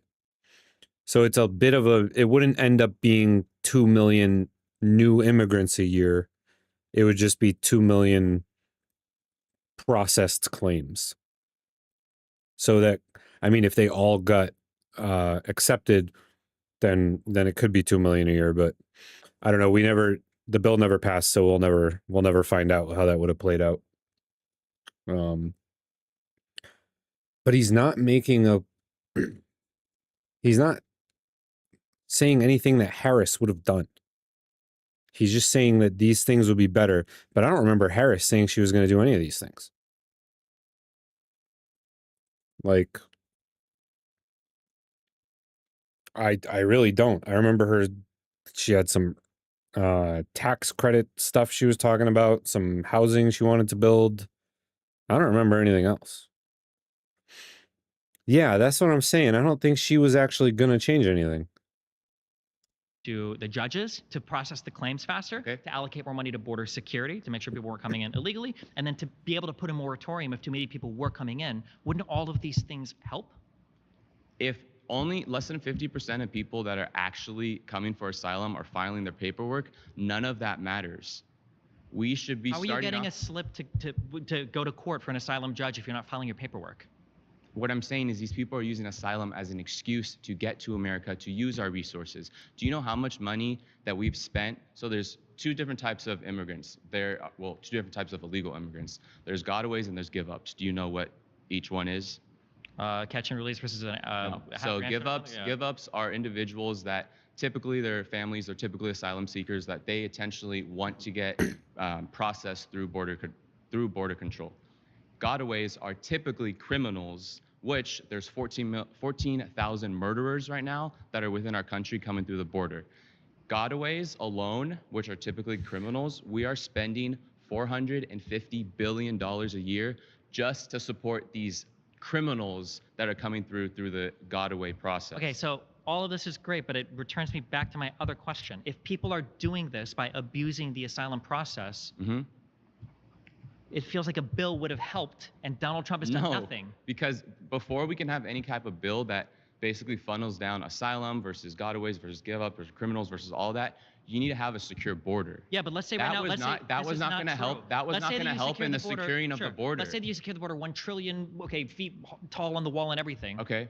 Everybody else comes up and they still do the exact same asylum claiming process. What do you mean everybody comes up? As in you go to a port of entry and you say, hey, I'm here to claim asylum. And if you have a closed border that has a stricter process for whoever's coming through, which one of those processes, which was extremely effective, was our Remain in Mexico Act. So it wasn't that effective? Yes, it was. The Biden administration revoked that act as well as 94 executive orders that Trump installed during its administration. There was a reason that our border had a 50-year all-time low. And I want to ask you a question. So, well, no, let me ask you a question. Yeah, this kid is a little confused about the asylum process. Honestly, I feel like they're both losing on this one because the claim, like, if they were just having a general argument, maybe I would give Stephen a +1. But the claim that started this was that Harris would be a better president for immigration, and he's not really making that argument. Please, do you condemn 14-year-olds being raped? Yes or no? Number two. Yes or no? Number two. He doesn't. Do you condemn 14-years-olds being raped? Obviously, yes or I would no? condemn 14-year-olds. Do you condemn? I'm not going to play this game. Do you condemn? Do you condemn Lincoln? Oh, now he's doing, yeah, now he's got a +1 because he just devolved into non-debate tactics. He gets the +1 now because now he's doing the whole, like, do you condemn criminals hurting illegal criminals hurting Americans? And then you're at the point where it's like, bro, that's not relevant to like the process. Like you've moved on to a whole other nonsensical topic. Riley's murderer who came in and murdered her, who was coming through an illegal gotaway process. Do you condemn that? I don't care how they got here. I would always condemn the 321,000 missing children right now that we cannot find at the border. I don't even think that number is real. Yes, it is. It's 321,000 missing illegal. They're not. Yeah, so this fact check is right. They're not missing. They're just, we don't know how to track them. Like they get picked up by family or like sponsors, and then we just stop tracking them. So they're calling that missing. I mean, some of them might be missing. There's no way to like know this number though. Children. Do you understand? So wait. Well, yeah, it's some of it's family, some of it's like sponsors. So it's not actually like relatives. It's like you get like sponsored once you get here. It's very confusing and weird. But then they're not like keeping track of them. And so they're calling them missing. But like if I leave my freaking keys on the table and then I just don't look at them again, are they missing? Or did I just stop looking for them? So who knows what the real numbers there are, because they're not tracking it at all. So it's not like, I mean, they might be now. This is all 8 months ago though. I'm giving you facts right now that are presented. Yeah, exactly. We just, we don't know where it is. Yeah, it's pretty much the same as that. border? through ICE, How do you that have are a secure presented through border? FEMA, that How are do you have a presented through secure? You have Homeland no Security, comprehension of the which- issue. It's just numbers. You're just regurgitating The at me. comprehension of I'm the asking you a issue very is our simple bor- question. Let's say that you secure the border. How does All it you help do the is asylum you do this process? to get people amped up. People are dying. Kids are being trafficked. I'm asking you a simple Drugs question. are coming through. If you secure Fentanyl is the at an border, all-time high. 90% of the fentanyl in this country comes in through legal people. It's not No, always it does trafficked not. into illegals. Yes, it is. During the Biden administration, fentanyl, an average yearly pound of fentanyl is 15,000. It's exceeding 15,000. During the Trump administration, it was less than 2,500. That's more pounds. numbers that have nothing to do with Because what we're talking about exactly, right now. 'cause Yes, all it's you just do is random distract numbers. from that. No, you These have are you don't facts. understand the issue. Yeah, my dude's going way off the rails here.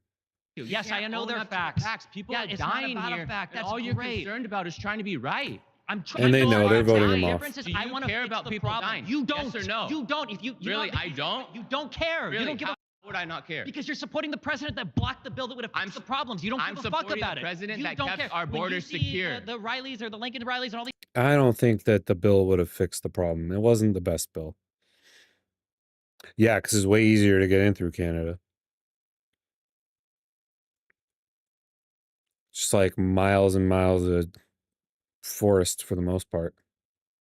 These people getting killed, you're thinking, yes, it's an election issue, which is So what Donald Trump thought when you're he saying- blocked the bill. So you're saying when you see a kid you're getting- that I was excited like how you were murdered by the- excited that yes, Corey you're was excited. shot? You're excited. You are excited when a person dies to an illegal immigrant, but when something goes to get done about it, you champion Trump when he blocks the bill. The bill was That's a it. bad bill, That's period. it. Really, what legislation did Donald Trump pass in his 4 years as president? He had closed borders. He had the Remain in Mexico Act. Remain in, that doesn't sound like a bill. Remain in finish Mexico, by the talking. way, was responsible for keeping like 10,000 immigrants away Title a year, 42 which is basically nothing. Title 42 is allowed- COVID. He gets no credit for that. Next. Title 42 allowed law enforcement. Title 42 is gone. There's no COVID. It wasn't COVID specific. What do you think Title 42 was? Title 42 allowed law enforcement to process illegals that were coming through. Now He should have just stuck to the original topic. Now that he's trying to like track destiny all over the place, he's losing it. that they've revoked that. If a sheriff or police officer, say there's a murderer that comes through illegally, if a police officer tries to process that guy and get him, the police officer is going to be charged with kidnapping, not the murderer. The murderer is just going to get away with this stuff.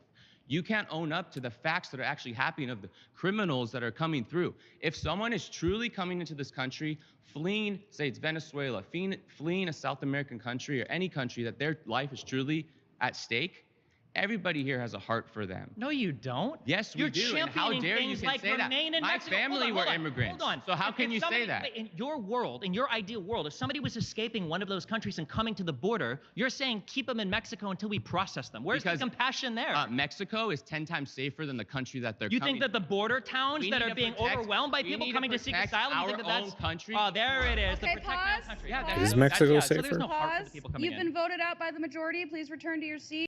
Yo, they held on to that last flag for a while.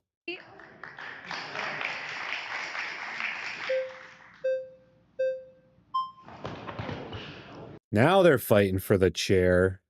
Jeez. Oh, it's I'm this glad guy we again. agree that there's a problem with the asylum system. And I actually Well, we don't agree. I think that, but Well, I'm agreeing with you that there's a problem with the asylum system. Okay. I actually think you care. I've been following you for a while. I actually think you deeply care about this issue and how it's affecting the American people. I do believe that sincerely.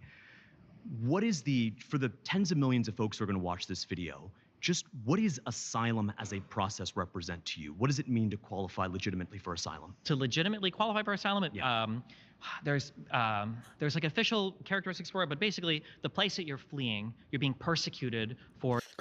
Yeah, it is weird that like there's a lot of stops along the way. Asylum is a strange concept because like theoretically it should just be like the next closest country. But Mexico wouldn't. Mexico, they're not going to keep them. Mexico sent them right back. Or some characteristic or trait that we think that you obviously shouldn't be persecuted for, and you're facing like severe threats to your existence, and so you have to flee the country, and then you're basically coming to the United States saying like I'm basically stateless, I can't go back to my home, like me or my family's at risk, and can you basically take me in and me become a citizen that way basically. That's exactly right. You're fleeing racial, religious, ethnic persecution. Absolutely. Poverty wouldn't count as asylum. It's a fact. Poverty doesn't count. You have to be fleeing a particular type of persecution. If poverty is a coincident factor there, but the persecution is key. Sure, I'm gonna I'm going to hesitantly agree with you, but like let's say you're facing poverty in like Syria, where it's like a collapsed state, then it's like I can see that being different. But in general, yeah, if you're just poor, you probably shouldn't be able to come here and seek asylum for that. I agree with Absolutely. that. And so that's why 90% of asylum claims are rejected. Let's talk about Remain in Mexico. You brought up that you think it was a failure, it seems. Yes. Why is that? One, I think there were a lot of lawsuits in the United States that were starting to look promising. I think in terms of overturning it, I think the ACLU had gotten a victory in the 11th Circuit or the 9th Circuit. And then also because just the number of people that were being kept out from Remain in Mexico, I want to say the total number over, I think it was like 3 years, was like 30 or 40,000. It wasn't that many altogether. But isn't that actually a sign of its success because it was a successful deterrent? Think about it this way, Stephen.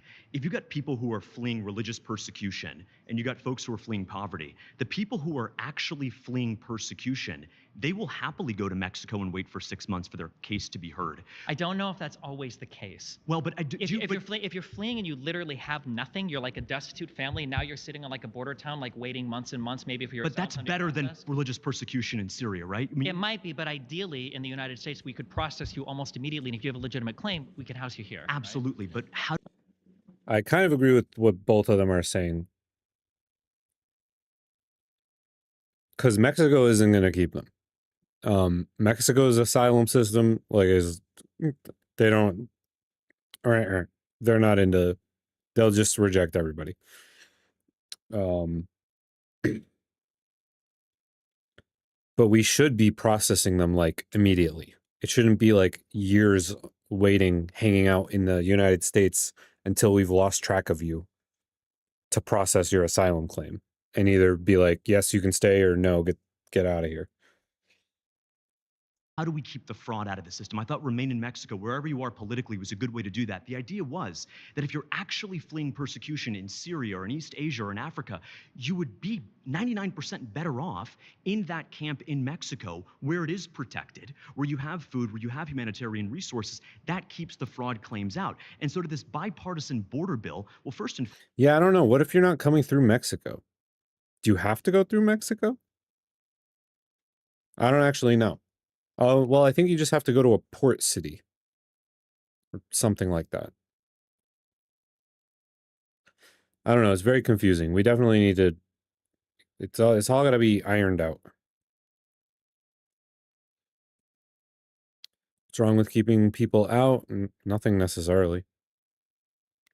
foremost, 9 Democrats, including Elizabeth Warren, actually voted against it. So Donald Trump didn't kill it. Donald Trump was opposed to it for the same reasons that many Republicans and some Democrats to be clear, would that were bill have opposed to it. passed? Would that bill have passed without Donald Trump telling Republicans not to vote for it? No, it would not have. Okay, that's completely and totally incorrect. But What's your people proof can of look that? Well, listen, let's just talk about the substance of it. Well, the proof is that like it would have passed. People like McConnell, people like Cruz are literally saying like we're not voting on this bill because Donald Trump has told us to pull the plug on it. But the idea was that it was going to pass. So what would that bill have done to deter the fraudulent asylum claims that are keeping out legitimate folks who are fleeing persecution? Well, I think that right now the biggest, there's an amalgamation of laws that make it so that because the asylum system is so backed up, I know that if I go to the United States, even if my claim is total bullshit, I can run to a port, claim that I'm an asylum seeker, and I know that they can't process me right now, so I get a slip saying, okay, we'll come back to court in a year or two, and it's like, I'm in, and you're done. At that point, you just disappear, right? But if they could process you almost immediately, you show up and you're like, hey, I'm a asylum seeker. It's like, oh, cool, we'll come talk to the judge. You're like, okay, well, fuck me. Then the motivation to come in and try to get in fraudulently that way, I think dramatically decreases. And one of the big things that the bill helped with was providing a lot more judges that would be allocated for these things and a lot more funding for it, et cetera. So just to correct that point, there weren't actually judges. They were funding custom officers who don't have law degrees, who are biased one way, who are more likely to approve asylum claims that might end up proving fraudulent. I think. Wait, hold on. Who processes the asylum claims? If eventually you have to sit in front of a judge. No. And just clearly here, customs officers under the bipartisan border bill would be then given authority to process these claims. They don't have law degrees. They aren't judges. Judges typically kick these cases, but in this particular bill by Langford, it would actually be customs officers. Customs officers would make the final decision on whether or not a person gets into the And that's country? how you build up capacity, because you. Yeah, no, that's not acceptable. There need to be immigration judges. We need more of them, and they have to process these things quick. So that we can have less people all coming in. Like, it should just be like legitimate asylum. If that was what was in the bill, I don't remember that specific line of the bill. I didn't read the entire bill. I just read the cliff notes because it was fucking long. And it's been a while. Again, this all happened like 8 months ago. Hire more immigration judges. There aren't enough people in the country to take those I think you can. I think the issue is that the judge number has been capped since, I think, the 80s or the 60s in terms of how many judges are allowed to hear these claims. So we haven't had more funding that was allocated Why towards not actually. bring back Remain in Mexico? It absolutely works, Stephen. Because I don't think it necessarily works, number one, because not that many. Yeah, because they wouldn't really necessarily, I mean, we could create like a separate training program specifically for asylum approvers that wouldn't necessarily be judges, but they could have like very specific training for this one thing. But I don't think that's what the bill was doing. Many people were kept out. And number two, even as a matter of policy, I don't know if the idea to the country to the south, he was like, hey, listen, if any people coming to asylum, we're going to go ahead and store them in your country while we wait and process it. Yeah. I don't know how even Mexico would feel about that. I don't know if the conditions would necessarily be safe for those people either. Because I thought that one of the claims that I heard. Just stick everybody in the Matrix. That might work. So much from the Trumples was how unsafe all of these like border towns had become because of so many people building up there. So why would you want to stick a legitimate asylum seeker there and keep them there? Would you agree that if somebody was coming here to legitimately seek asylum and it was a legitimate case, they would probably be good to take them in and house them immediately? In an ideal world, absolutely. But we need to also separate those who are abusing the system. Again, 90% of those claims are fraudulent. But So then shouldn't we increase the funding to process those claims as quickly as possible? I think the deterrent is better in Mexico. But Stephen, let's agree to disagree, okay? Okay. Great. That was all pretty fair and reasonable, in my opinion.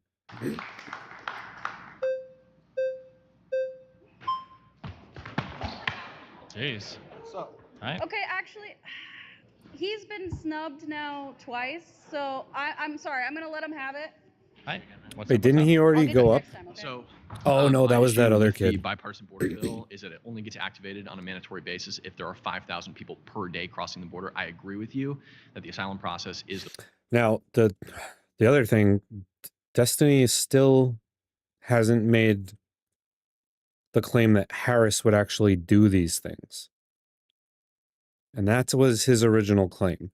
So while I agree with a lot of the points that are being made back and forth, the prompt claim has not been addressed yet, in my opinion. The problem, but that bill also expands protections for asylees or people seeking asylum, the bipartisan border bill, which is a problem. I think that HR 2 is much more effective at preventing like people abusing the legal. HR 2 might have been more effective from a conservative standpoint, but that bill was DOA, and everybody knew it. Because Democrats didn't want to vote for it. Because I don't even know if it would have had Yeah, he's making a lot of claims against Trump, but he's not. He did this in another debate too. It was supposed to be like, why should you vote for Harris? And he was just saying bad things about Trump because I don't think he actually supports Kamala Harris. I think he's just trying to like get Trump to look bad enough that you would end up voting for Kamala as like a side effect. But he's not making any positive claims as to why Harris would be better. So it's not really yeah, that didn't really work out for you guys. I don't think anyone wants an open borders policy. Well, there's like some crazy leftists that want that, but well, then that blonde chick would have to agree with him, right? Because she's a female. Do you think that it would be a win for Democrats if they passed HR 2? Like, politically speaking? Probably not. That bill went much further. You don't think that it would be good for Joe Biden's image? No. Wait, hold on. HR 2. One sec. Asylum, the bipartisan border bill, which is a problem. I think that HR 2 is much more effective at preventing oh, the other bill. like Okay. people abusing the legal. HR 2 might have been more effective from a conservative standpoint, but that bill was DOA, and everybody knew it. Because Democrats didn't want to vote for it. Because I don't even know if it would have had Republicans. Do you think that it would be a win for Democrats if they passed HR 2? Like, politically speaking? Probably not. That bill went much further. You don't think that it would be good for Joe Biden's image? No. I think that really? I would have to Why? go back and read it because I think that bill was way more extreme in terms of like processing people. I don't think it was a very popular Yeah, it bill at eliminated all. parole, which I think is a good thing. There are a couple other things, like I haven't read But it. the bill was DOA. There was no But popular. either- There was no either- chance in hell that was well, passing okay, anything. the bipartisan border bill was terrible too. No, Yeah, the bipartisan border bill was terrible. it was that would have passed less Donald Trump. Right, but it didn't address the current issue. There's about 1,000. It did address it. It might not. You could say it might not have addressed it adequately, but it would have been a big step in that direction. There are about, okay, yeah, right, but the issue would have to get about twice as bad as it currently is. There's about 1,900 people who cross per day currently. Under the bipartisan border No. She's a female. Okay. And that's why she needs to uncover her ears so she can hear better. bill, on a mandatory basis, the emergency powers can only be That was hilarious. That whole interaction was hilarious. activated if 5,000 people crossed over But where's Andrew at? Let's get Andrew in here. I like watching them argue. the border daily over a 7-day period, right? Yeah, but then after that happens, Right. you can shut the border down for 2 weeks and process zero. But you can only the bill, the emergency powers given in the bill can only be used for 270 days of the first calendar year, 225 of the second, and 180 of the third. And in addition to that, if it drops below 70% of that mandatory number, 5,000, which is about 3,750, which is almost exactly double what it currently is, it gets automatically rescinded. The powers go away.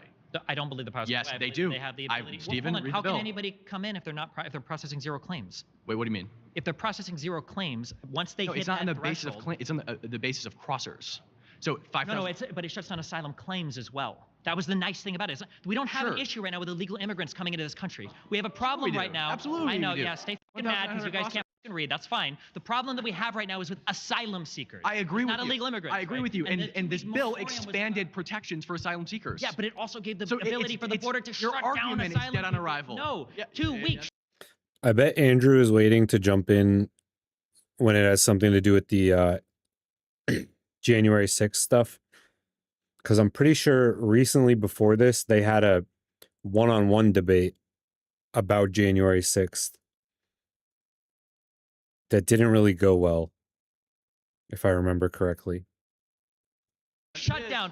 What is our moratorium right now on people claiming asylum? I don't know what the Zero. It's nothing. Right. So this would be better, Okay. definitionally. Okay. You said earlier that like you were talking about I forget who it was with like the 5,000 cap on a mandatory basis or whatever. It's not a cap. That's not a cap on like. No, it's like a 7-day rolling average. Yeah. Let me finish. Yeah. It's not a cap on how many people can come into the border. Obviously, 0 people are allowed to illegally cross the border, right? But wait, Oh, wait, I'm people not coming gonna- in for wait, asylum let are me not land my illegal, plane. right? Do you Let me acknowledge that? plan- People coming claiming asylum. Yes. I agree with you. Let me land my plane. Okay. So that's not a cap on how many people can cross the border. Obviously, it's illegal for anybody to cross the border.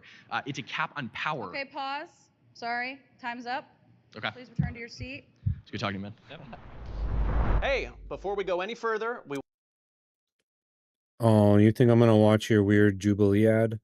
You've lost your minds. All right, claim 3. Donald Trump's economic plans would increase inflation and devastate the economy. They've been hearing a lot of mixed reviews about that. We have retrospect now, so.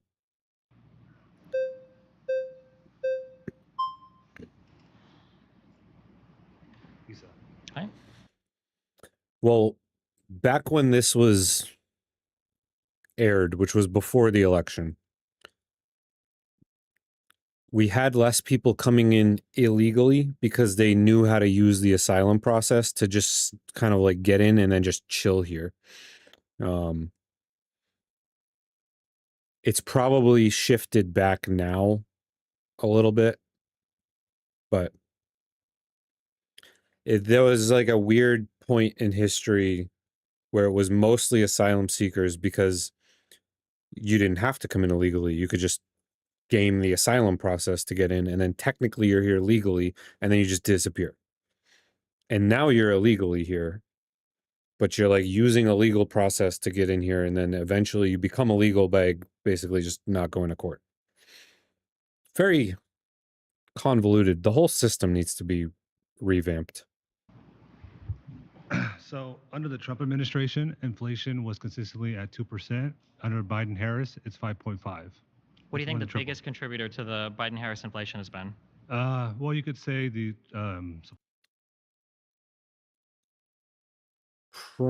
Probably there were probably a few, but I would say probably the biggest one, probably COVID.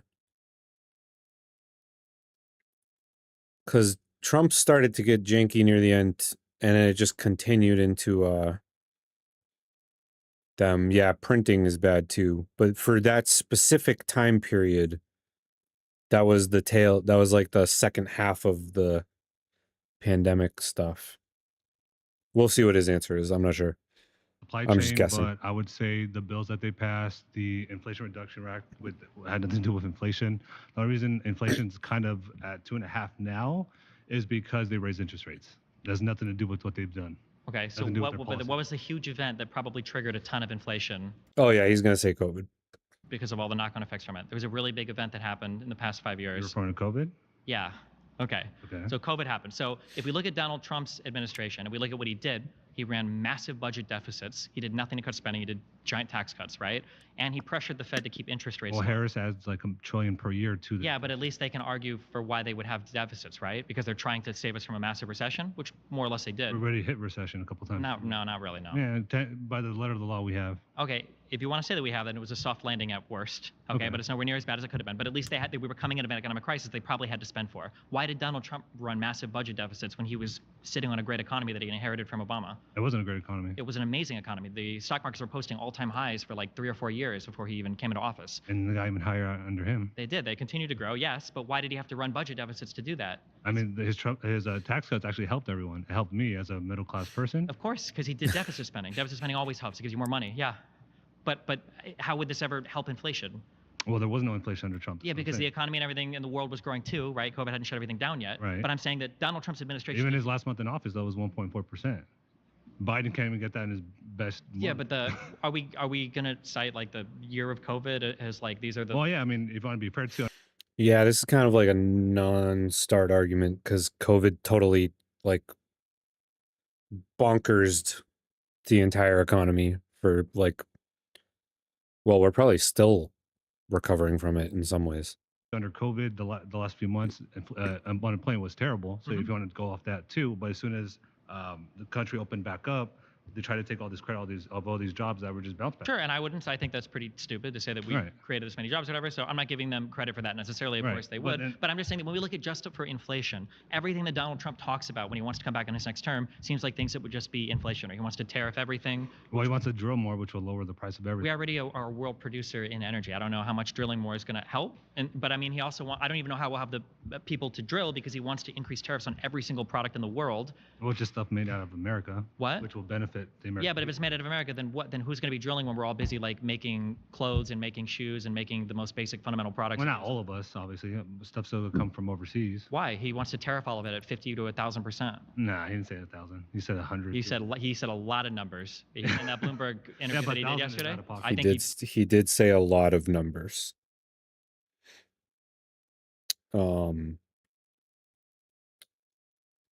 And the stock market did take a hit, but isn't it kind of coming back? And most of that's based on speculation. Yeah, I don't know. Said 1,000 for some of them. But yeah, he says he wants to tariff. He said he wants to tariff everything. He said 10 or 20% was too low. He wants to manufacture everything at home. And then when Harris went on The View and said, "Would you do anything different than Biden?" She said, "No, can't think of anything." No matter how people are struggling, how the world is, she can't think of one thing she would do different. Well, I mean, the United States is ahead of the rest. Pause. You've been voted out by the majority. Please return to your seat. Yeah.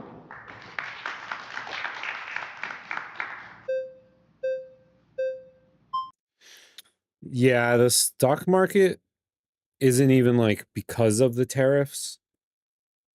It crashed. Well, it didn't really crash, but it went down a lot because of speculation on what the tariffs might do. So the stock market's not a great metric in the moment to like figure out if something is working or not. Because it's all based on speculation.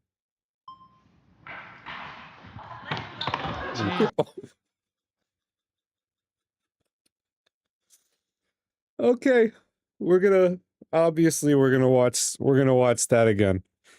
Okay, everyone's paying attention. We're gonna watch the tackle here. Yeah. All right. Here we go.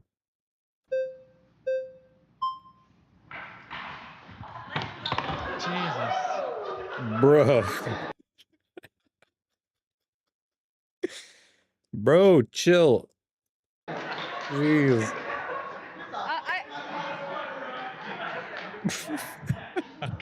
Now, Stephen, that was very inflationary. Okay, that was very high. Well, hold on. To be clear, I'm not a huge fan of just like stimulus stuff because I think it has a lot of inflationary pressures. I think forgiving student loan debt, I think would also be massively inflationary in a lot of bad ways. But That none was of those things come amazing. close to the total economic destruction that would be wrought on this country with across the board universal tariffs to every country in the world. Were you concerned by the tariffs in the first term?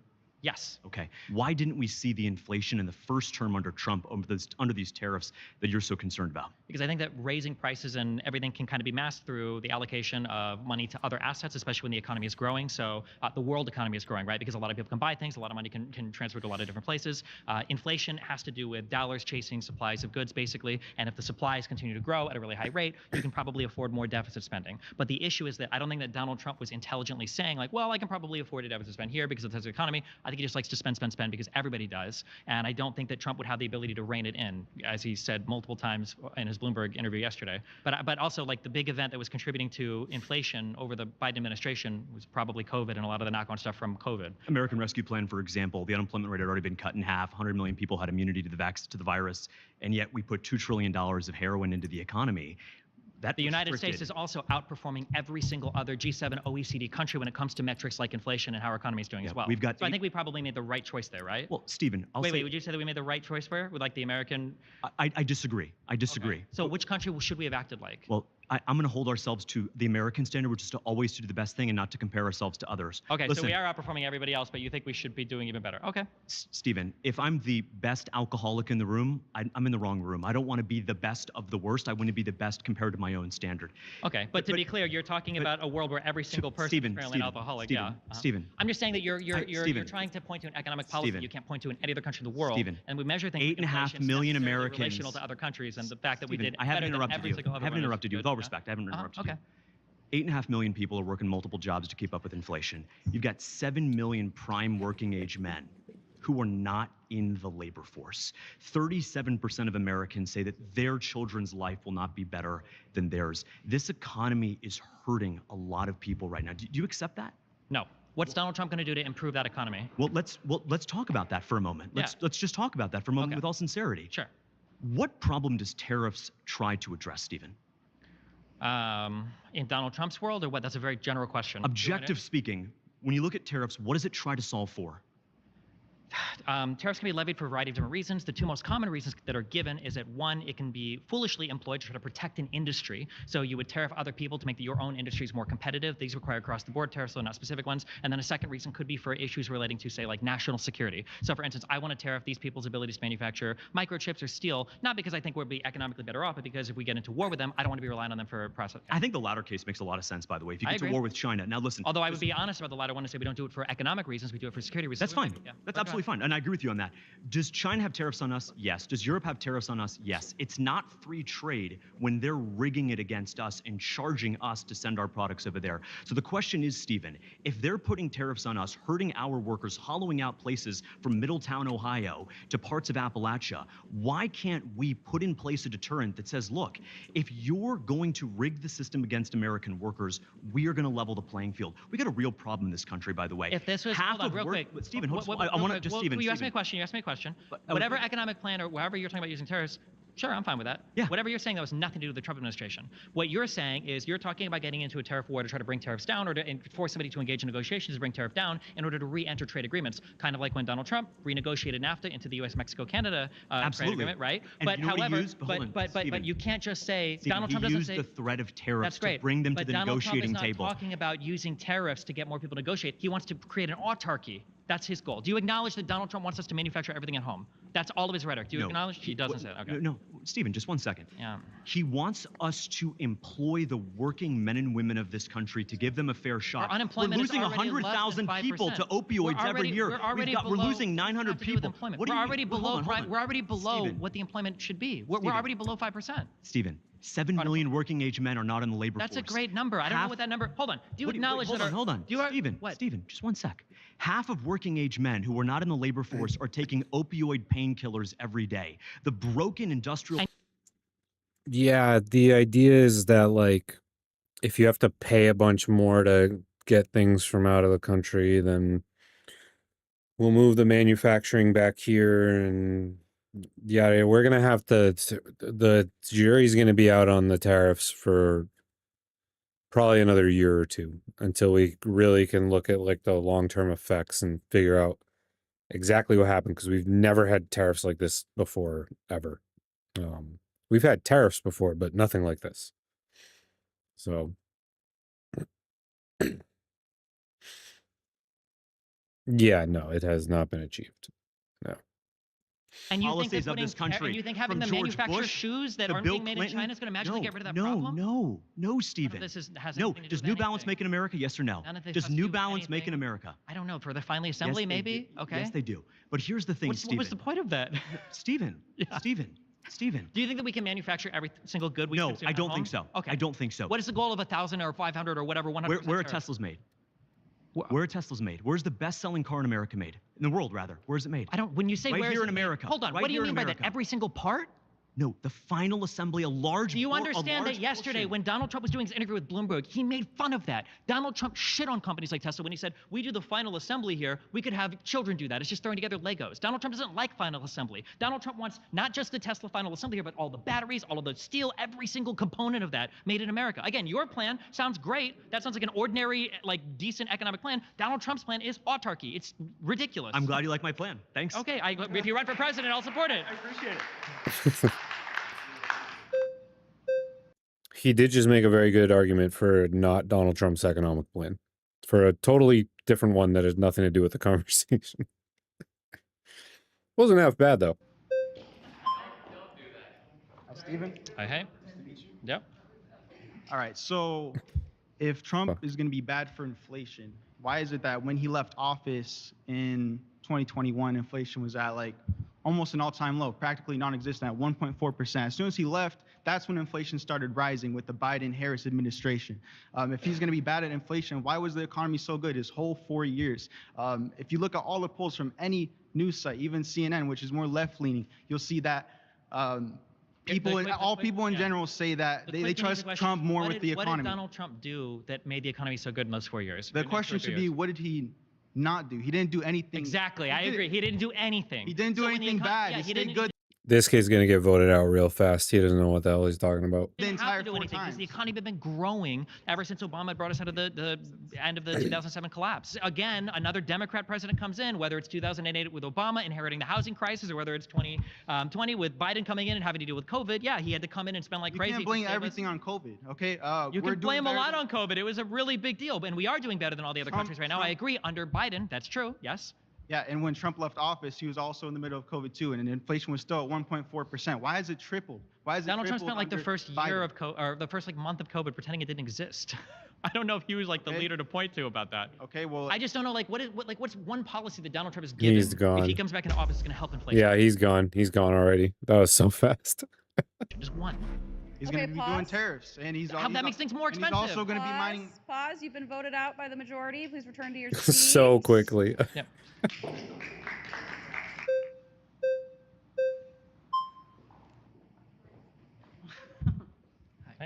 Nice to meet you. Nice to meet you. Okay, so the Congressional Budget Office in the 1980s reported that $1 to $3 billion was spent on illegal immigrants who were. Was it a Republican? Okay. Coming in and basically feeding off of public services. So what I don't really find appealing is that you get a lot of conversation from the right and the left asking basically everyone except Latinos what they think about this issue, okay? Because it affects us. It affects the fact that we're here, we've crossed legally, and then we're getting our image basically affected by the fact that we have criminals killing Americans, by the way. Let me just give you a few names who have died basically at hands of illegal criminals. Lincoln Riley, which people. Bro, I've been doing the carnivore. I like to do the carnivore when I'm cutting. Eggs are out of control. Out of control. No. Christopher Gadd, Travis Wolf, Alex Wise. What is this? Do you not care about these names? No, I don't care about these names. Oh, you don't? No. Oh. I'm good. Well, that's.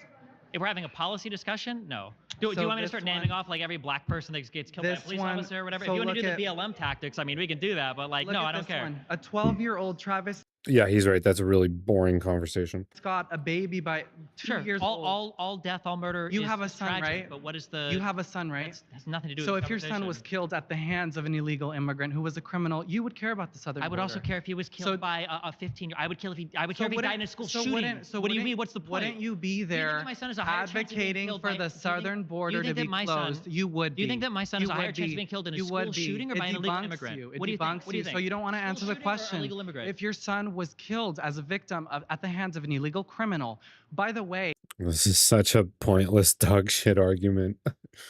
It's okay though. He gonna get kicked. He gonna get kicked real quick. there is a watch list of many people, terrorist groups and organizations that have been coming into our country, and it is very well known. Look, let me tell you. Okay. Okay. And Sorry, you can vote out by he's the gone. majority. Oh, okay. I'm surprised that even lasted that long. So, as everybody's already discussed, tariffs are actually beneficial to American manufacturing. Ivanka Trump brought Louis Vuitton manufacturing back to America, something that was considered unheard of. Why do you think every single economist hates tariffs? Why do you hate American manufacturing? Because I hate America. I don't know. What kind of a question? No, because manufacturing jobs actually bring people out of poverty. So what is your problem with manufacturing in America? My problem is in America, because we're such an educated country and because we're such an advanced country, we can do more with our manufacturing. All right, Godspeed. Look, we don't agree on everything, but I'm putting my foot down, okay? I want to meet the aliens. I want to meet them. Not all of them at once, in case they're hostile. Just a handful, you know? Like if 5 or 6 wanted to come down in a ship, hang out for a while. I want to meet the aliens, you know? I think it'd be fun. I think they might know how to party, all right? Manufacturing than making the most bare bones things that other countries might be better suited towards creating. So the you reason why prefer- Elon Musk came to America So to you do prefer Tesla other and people doing SpaceX our manufacturing? to do baser But that's manufacturing, what we you're can do saying. more. We can That's what do you're we can saying. do more You're saying that complicated. the lowest rung of our population isn't important enough to actually provide them a job, even if it is a manufacturing. Well, hold on. Now we're going to get into my argument, which is that whole lowest rung should be getting a grant to go to trade school like I did and doing HVAC. Can meet them on the moon. All right, yeah, fine. Fair enough. Fair enough. I'll allow it. But taking away those like horrid base manufacturing jobs, like all them dudes should be doing the trades, making some real money. Job. They have jobs. What is the jobs? The ones that are being I taken don't by know. the We have the less than ones being- 5% the ones- unemployment. What are they the doing ones for being work? What do you taken by mean? the immigrants? I thought the immigrants were coming here not yo, working. yo soy la población que más afecta a estos policías. De veras. Tienes que aprender español, mijo. Not very well. Something about the policies affecting you. I don't know what. Yeah. Yeah. My community is the one who's going to be affected by the policies that are What are you talking about? What policies? Kamala Harris's policies and Trump's policies. We benefited. My community benefited. In what? From what policy? What are you Because when you about? bring in an unskilled labor population, they're going to compete with Americans who are also low-skilled workers. Do you think that we have an employment? You don't think Hold you on, don't no, no, think, I just you need, don't I need to think get, that I I need to can't get, pick you don't think I can teach Maria or Juanita to pick up a pair of scissors and groom a dog's hair? Because I've done that before. And you know what? I can replace anybody. That's called being a low-skilled worker. And anybody crossing the border can do that. You don't need a degree. You don't need a diploma to do No, these but jobs. we do But have these degrees. jobs, We are these not. jobs, America these does not have the manufacturing most jobs, productive these labor force in the low-skilled world jobs because we do are base important. manufacturing you jobs. don't think these If low-skilled golden- jobs are important. Then what? You don't think these low-skilled jobs are we important. do That's very more- we sad. do more That's in the very United sad that States. you don't We do care about more in the low-skilled United workers. States than just base manufacturing. We are the world's most sophisticated Why and shouldn't educated we do? economy. Why shouldn't Because we do more because base you don't have- you don't manufacturing? have This is a bad argument because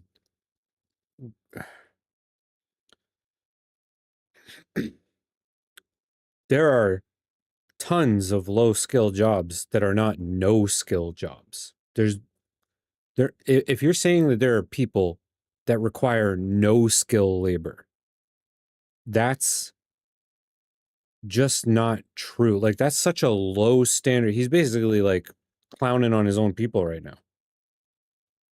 Like, kinda basically being like, they're not capable of doing anything even a little bit skilled, a little skilled, just a smidge. I don't know. This is 50 hours in the day. You can do more than that. Why wouldn't we let other countries? this is a Republican.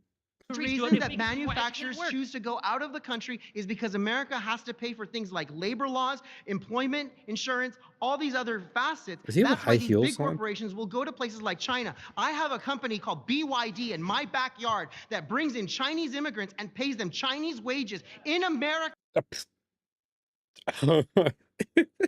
He does. He has who in his backyard? Doing what? I don't think he should have said that so loudly. For all of the IRS to hear. But okay. Okay. Interesting. And my representative, Mike Garcia, got that is organization he nodding? defunded because federal funding, my taxes You think it would be better if we going pay? So we to need a to Chinese pay, so we need company to pay, in my So backyard. we need to pay. I would rather Yeah. pay American workers $2 an hour to make Are those heels? I can't tell. products. I'd rather Maybe your pay them company shouldn't exist in America. Maybe you should go to China. Yeah, he's wearing high heels. That's interesting. He's got a lot of interesting aesthetic choices going on. Make your company. Go to China and make the company. You That are would be better. You should do that. arguing to Yes, move I'm American arguing that American manufacturing out of workers can America. earn more money than You are very no, sad. I'm saying you don't love America. Elon Musk. You are proving that you don't love America because you don't want Americans to benefit. You don't want American manufacturing to lift people out of poverty. That is sad. that was a crash out. That was definitely a crash out.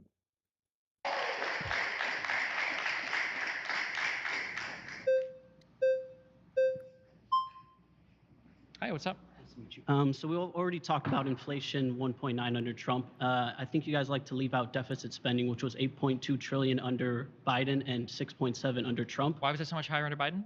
You could say during COVID, but you could also bring in the the total revenue during Biden and Trump was close to the same, and he was spending almost double the amount each year. And you could also talk about the Federal Reserve Trump running such printing huge deficits? Printing You're not going to answer that 16 question, are trillion. you? Can you repeat the question? I Why was did talking Donald and you Trump? interrupted Why me, did so- yeah? Because you want to gish to the next point. Why did Donald Trump engage in massive deficit spending? Why did Donald Trump engage in massive deficit spending? I don't know the answer. Can you answer it? Yeah, because he likes to spend, because it makes the economy look better. Okay, so the same thing that Biden and Harris does. Yeah, but they have at a reason at an because increasing rate, they're correct? coming in under at an increasing at rate, an increasing correct? rate to stave off recession. Okay, Yes, then what there's about a the Federal difference. Reserve printing $16 trillion in 2 years? What about the Federal From Reserve? 2021 the Federal to Reserve's 2023. monetary No, policy because is my separate point from is the you like to blame administration, so- inflation only on COVID, but you don't want to take in deficit spending. You don't want to take in the Federal Reserve printing money. You also don't If want you to want take to talk about the Federal Reserve rates were not only low under Trump, he pressured them to be low. He literally bragged about it in his interview, and he said that when he comes back in, one of his goals is to keep the federal interest rates low. He talked about bringing Jerome Powell into his office and threatening him to keep the rates low. So if you don't like deficit spending, if you don't like the Federal Reserve's monetary policy, if you don't like free money, then it feels like Donald Trump is literally the worst case for you. Well, wouldn't you say that deficit spending is causing inflation? So It doesn't can, that yes. take more money away from If the audience, if I, we'd have to go to several different comment sections on this video. We'd have to go to the comment section on the clips that each of these people posted. Because technically there's no audience here. They're all part of the debate. So them clapping doesn't really mean anything. We'd have to check out the real audience. Now, I don't know enough about the economic nuances with the Federal Reserve and the deficits to like comment on this segment probably with what he's bringing up. But we'll listen. We'll see what's going on. Americans by your logic?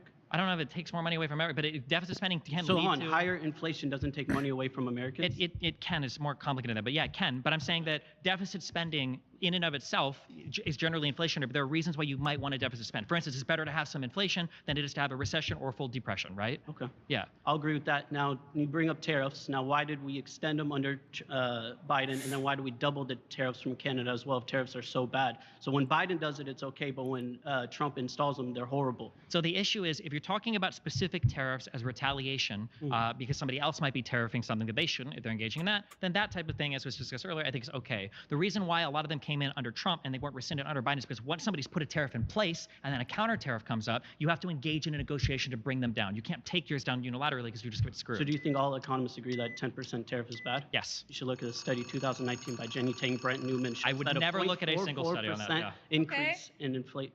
That's time. Please return to your seat. Thank you.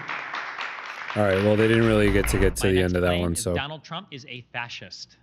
oh, come on, Destiny. You can't use words like that. You know the definition. You know that that's not gonna. Ugh. I bet we're gonna see Andrew. We're definitely gonna see Andrew now. For sure. Oh, it's such a. This is such like a stupid word. Oh, okay. They pre-planned this because no one moved and Andrew stood up. This was always the time Andrew was gonna come to the mic. Hello, Andrew. Hello, Destiny. Destiny, can you define fascism? I would say the two big points. Yeah. I could probably have this whole debate for us right now. Because it's just going to be, this is going to be a definitions argument. They're never going to get to the claim. But honestly, this one's on Destiny because that's such an inflammatory, like, he could make the argument for authoritarian, but when you push it to fascists, now there's so much other, jeez. This is going to be rough. For fascism would be Wicked, no worries. I'm calling it at the end of this video. So I will be back on Wednesday and Thursday night. So you have a good night, man. Yeah, this isn't going to go well because of the word. There's so many different words he could have picked, and then they could have had a debate about the substance. But this is just, it's not going to happen. Yeah. They're going to get totally caught up in the definitions here. ultranationalism and authoritarianism. Okay, what is authoritarianism? I would say that authoritarianism is trying to centralize as much power in like a structural sense into one part of the government, and then in a broader sense, it usually means undermining a bunch of liberal values that you would find, like, say, in the first. So then how is it that every part of the government which accrues more and more power to itself every single year aren't a bunch of fascists? Because the government gaining power doesn't necessarily make it fascist. You could say there might be governmental overreach. I'm but still not even sure. What is fascist here, Destiny? What is fascist? So Giovanni Gentili, we have definitions of what fascism is. We have third partyists who are out there right now who are fascist. They claim Trump is a populist. Can you tell me why they're wrong and why you're right that he's a fascist? Well, I would have to know their exact reasons for why they reject Trump being a fascist, but I would say that Trump is a fascist because I think he's an ultra-nationalist and an authoritarian. These are your Yeah, but fascism doesn't mean ultranationalist and authoritarian. This is silly. claims, I'm not right? claiming anything that those people You said. I've claim given you my that definition for you claim he's fascist. a I gave the two parts. I can Okay, explain them more if you so want. let's and I start would think with ultra-authoritarian. why I said ultranationalist and authoritarian. What is ultranationalism? So I think ultra-nationalism is when you engage in a hardcore protectionist ideology that usually involves shutting yourself out from the rest of the world. That could be in forms of international affairs like military conflicts, and it could be in the forms of ultra-protectionist in terms of trade and shutting down things like immigration in order to protect your own native peoples. Oftentimes there's a heavily racialized element, but it might not have to be. Okay, well, Donald Trump, you're not saying has a heavy racialized element, are you? I'm ambivalent. I don't really care on that much. I think that he Okay. qualifies or satisfies the term without that. But Okay, so let's dive into this real quick. If you have a president who doesn't want to get involved in foreign affairs as far as wars go, and has some type of policies which benefit. What is it? This fucking this fucking bitch. Put your flag down. Like you're gonna come up and make a better argument. Jesus, put your freaking flag down. Yeah, that's basically what fascism means now. It's just people I don't like are in charge. And it's just like, it's such a pointless argument to make. Put the United States over all of the nations. Is he a fascist? No. Well, I'm still confused as to what makes Trump a fascist. That's because I had two parts of that, and you missed the authoritarian one. Yeah, What you described there before was just like protection. Well, when you said authoritarian, what is he doing, which is accumulating all power to himself? So he's trying to centralize power in the executive branch of the government, and specifically in the presidential part of the government, of the executive branch. How? How Donald Trump thinks that he should be able to unilaterally make decisions up and down all of the different departments and offices that exist in the executive branch. Presidents use executive orders all the time. That's not what an executive order is. Presidents unilaterally make decisions all the time. No, they don't. Yes, they do. No, they do. They use executive orders all the time. An executive order doesn't mean that you are taking power away from the departments and offices that have been created. Right. So where's the fascism here? Would you like me to give you specific Yes, examples? give me the specific example. Sure. So when Donald Trump didn't like the answer that he was getting from his attorney general because he was trying to direct the Department of Justice to do investigations or to fabricate claims, that would be an example of trying to centralize power just to the president, because he's undermining his own department that's been created for him, that's supposed to have some level of independence, that's tasked with doing investigations. Let me ask you a question. Is the president of the United States the commander-in-chief of the armed forces of the United States? I believe so. You believe so? Unless something's changed. Do they have yeah. do they have control of the entire military apparatus essentially as the commander-in-chief? As the commander-in-chief, yes. Yeah. Is that fascist? No. So they have unilateral, basically almost unilateral control by your own metrics of the most mighty military on planet Earth. That's not accumulating enough power, centralized control to one person. It's the fact that he tried to slay some fucking electors. Really? So the president being the commander-in-chief is specifically laid out in the Constitution. That's an authority granted to him. I don't know what's fascist about that. Well, because you said it's ultra power. It's this. Hey now, no celebritizing the politicians, Godspeed. I see you over there. No politician worship. All right, watch it there. This idea of having central power. Military, if you have the central power, I didn't ever bring that up for him, but if you have the central power yeah. of the most mighty military on planet Earth and the codes to the largest nuclear armament on planet Earth, you already have all of the central power, bro. Really? Yeah. How do the nuclear codes help you direct your Department of Justice? Okay, I'm sorry. Is he the commander-in-chief of the United States Armed Forces? Are you just arguing that he's the commander? I already agree with you. I don't know why you keep arguing. What I'm arguing to you is I'm asking you, how does the commander-in-chief use the military to ask to make? Me. It's your claim. I'm asking you want, about your claim, so and your claim is how does that make him control the DOJ? How does the military help him control the DOJ? Back up. That is the most powerful position I can think of for you to be in. Period. How could you powerful accumulate, position? What That's more, a powerful. What more accumulation of power would you want for a fascist dictator? Gotcha. Okay, so that's powerful in that you controlled the military. That's it. That's just control of the military. Yeah. For the FBI coming to your house to arrest you, for the DOJ filing charges against you, against the military you, to do it. Oh, they're kicking Andrew. I don't know if no, I don't believe that he can. I don't believe you can. I don't think that you can. Oh, they kicked him a little quick. He was kind of getting off the rails a little bit. He could have made a. No, I know. I'm just kidding too. Godspeed. Don't worry.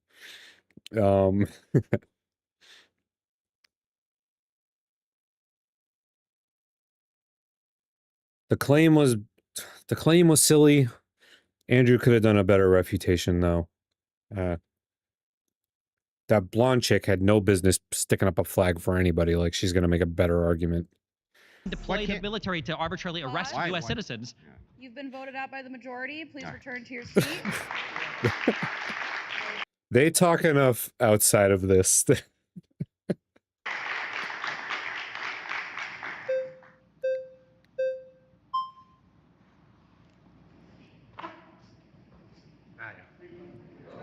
He's been here enough, I think. Okay. You're not voting for Trump. No. I am. I think we can have a respectful policy disagreement without labeling one side or the other fascist or communist or Marxist. So let's have a policy disagreement here.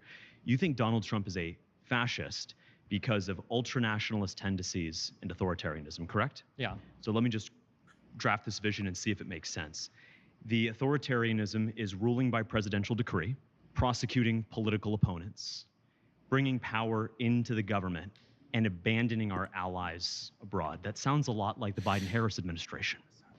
So look at I would say that, wait, we'll go point by point. Okay, so first of all, when we talk about abandoning allies abroad, are we referring to So we haven't cut funding from Israel. Are we referring to when Donald Trump abandoned the Turkish people or abandoned the Kurdish people to Turkish attacks in Syria? Are we talking about when the Trump administration cut out the Afghanistan government in the Doha Accords when they were talking with the Taliban, when Donald Trump surrendered to the Taliban? Or are we talking about when Biden tried to support Ukraine with the full force of not only the United States economy and our moral support, but also by getting Europe on board to help Ukraine? The idea that the Biden and Harris administration have abandoned our foreign partners is nonsense to me. And also, it's not just about making the government more powerful. I know that Andrew. Yeah, I think he was referring to Afghanistan, but I think Destiny's trying to point out that like there's so many other parallels to this. But we'll see. Try to run with that. It's about centralizing power within the government. Right, and wiping off student loan debts at the expense of working class Americans. I understand that, but let's. So hold on. Wiping out student loan government. The citation for that was was a bill that was passed from Congress. Biden tried to do that because of Yeah, the Afghanistan thing was kind of a mess. It was like extraordinary times you could do something, and he tried to stretch it to that. Supreme Court but the Supreme Court said no, and then he didn't do it. Okay, but Supreme Court had to intervene, right? Well, the Supreme Court made a ruling on it because it was challenged. That's the government like working as and he stopped trying to do that right afterward, right? He said, I'm not going to do this anymore, or did he say, I'm going to keep delivering on this promise? I think he explored other legal avenues to do it. Okay, well, legal remains to be seen, but let's talk about. Well, he hasn't done anything illegal, right? Okay, let's talk about. Well, he hasn't done anything illegal, right? We're talking about. There's no answer to that. Okay. Let's talk about. October 7th. October 7th would not have happened if President Trump was in office. Ukraine would not have been invaded by Russia if President Trump was in office. You can call him crazy, you can call him anything. He was an effective deterrent because he understood, Stephen, a little thing we like to call peace through strength. Here's the truth. The truth is October 7th probably happened likely because of Trump and his policies. Well, holy moly, why is that? Why is that? Yes, please. The reason why is because Donald Trump engaged in more reckless behavior with Israel that only encouraged Israel's expansionism without doing anything to actually address the Palestinian problem. For instance, Donald Trump agreed to moving and recognizing the moving of the embassy to Jerusalem that instigated everybody in the region, including the Palestinians. I don't think. I feel like October 7th was just gonna happen. I don't think that really. I feel like their wacky holy war is like fairly independent of whatever we decide to do, honestly. But I don't know. Yeah, we can't know any of it for sure. Palestinians, which is why you saw the whole border riots, the Great March of Return that erupted over the year protesting that. And then Donald Trump, along with Kushner, tried to help Israelis negotiate. Ukraine may not have happened, but October 7th feels like a stretch.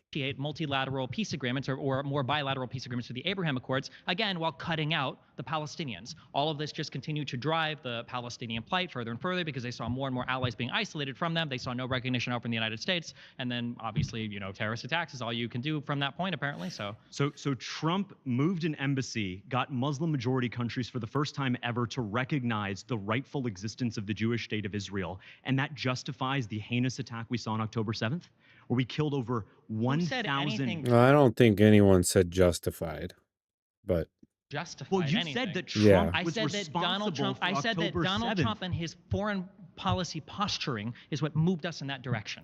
President Biden was in office for 3 years before October 7th happened. How possibly could that be Trump's fault? What did Biden do to contribute to the conditions that made October 7th happen? Very clear, very clear. Iran was only exporting 150,000 barrels of oil a day under Trump. Now they're exporting 1.6 million. They're making hundreds of billions of dollars a year more. That emboldens them to give their proxies weapons, money, and the vigor to attack the Jewish state. And that is unacceptable in the international community. Let me tell you something about President Trump. Let me tell you something about President Trump. The only reason that Hamas attacked Israel, you think the only reason they're able to do is because of increased Iranian funding? Who funds Hamas? In part, it's Iran, but Hamas gets funding from all sorts of different adventures. Who funds Iran? They get money from Qatar, right? Who funds? Okay. Yeah, I don't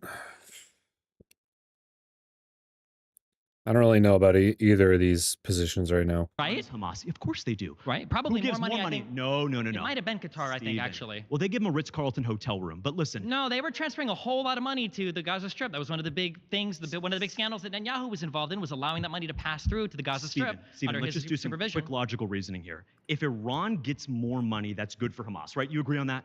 Come on. Broadly speaking. Yeah, come on. Just concede one thing, Stephen. Come on. Broadly speaking, probably, yeah. Okay. All right. There's more that at play here That's that I'm fine. not even sure if you're aware of. So the IRGC, the Iranian Revolutionary Guard Corps, has some amount of money that's guaranteed to it, regardless of whether exporting or importing is a And you know country. what? But And you know in what? general, I agree with you. Sure, yeah. And you know what? I am glad that President Trump ordered the assassination of Qasem Soleimani, because that man is responsible for death and destruction. The targets he made on the Jewish state were completely unacceptable. Okay. Stephen, I don't even think the targets he made on American citizens in Iraq was unacceptable. Well- I have no love lost for Soleimani. I'm glad the dude's dead. I'm not going to sit here and defend it, but Donald Trump doesn't do anything good foreign policy-wise for Israel. He doesn't have a vision for the region. That's why he had to basically leave all of it to his son-in-law Kushner.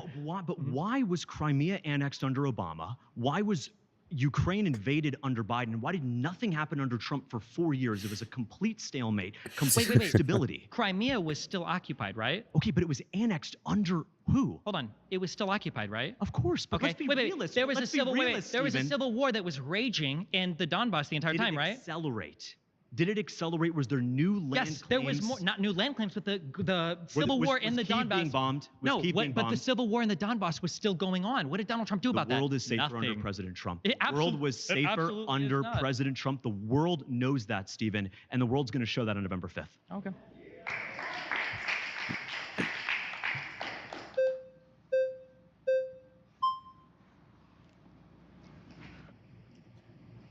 So would you attribute fascism to maybe a dictator? I mean, a dictator can be fascistic, sure. Okay. So on Biden's first day in office, he signed 17 executive orders. Trump signed one. Most of the executive orders that Biden signed were to halt like the border and other Trump immigration policies. I don't think executive orders have anything to do with fascism. Oof, this is a long Would you one. attribute those to being a dictator? No. Not at all? No. Okay. Well, then what other claim do you have that he is a fascist compared to... I think that Donald Trump reaching into and trying to direct his apartments to do probably illegal things. Well, Biden did that too with Facebook. He came out and said, Zuckerberg came out and said that Biden and Harris came to him to pretty much limit what Trump...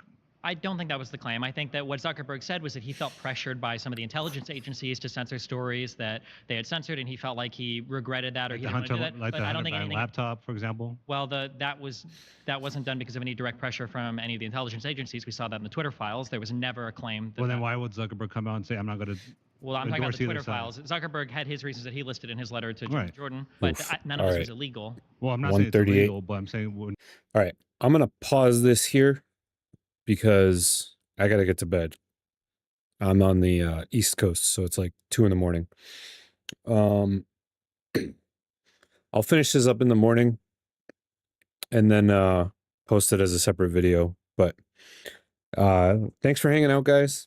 I'll be back for another normal stream on Wednesday night. I'll probably wrap this video up quickly in the morning, just do a real quick short stream so that I can make it into a full separate video, but I'll probably just do that on my own. Yeah, all right. That's gonna have to do it for tonight because I'm losing my brain cells. But thanks for hanging out as usual. Don't forget, like and subscribe if you haven't. I'm sure the two of you have, but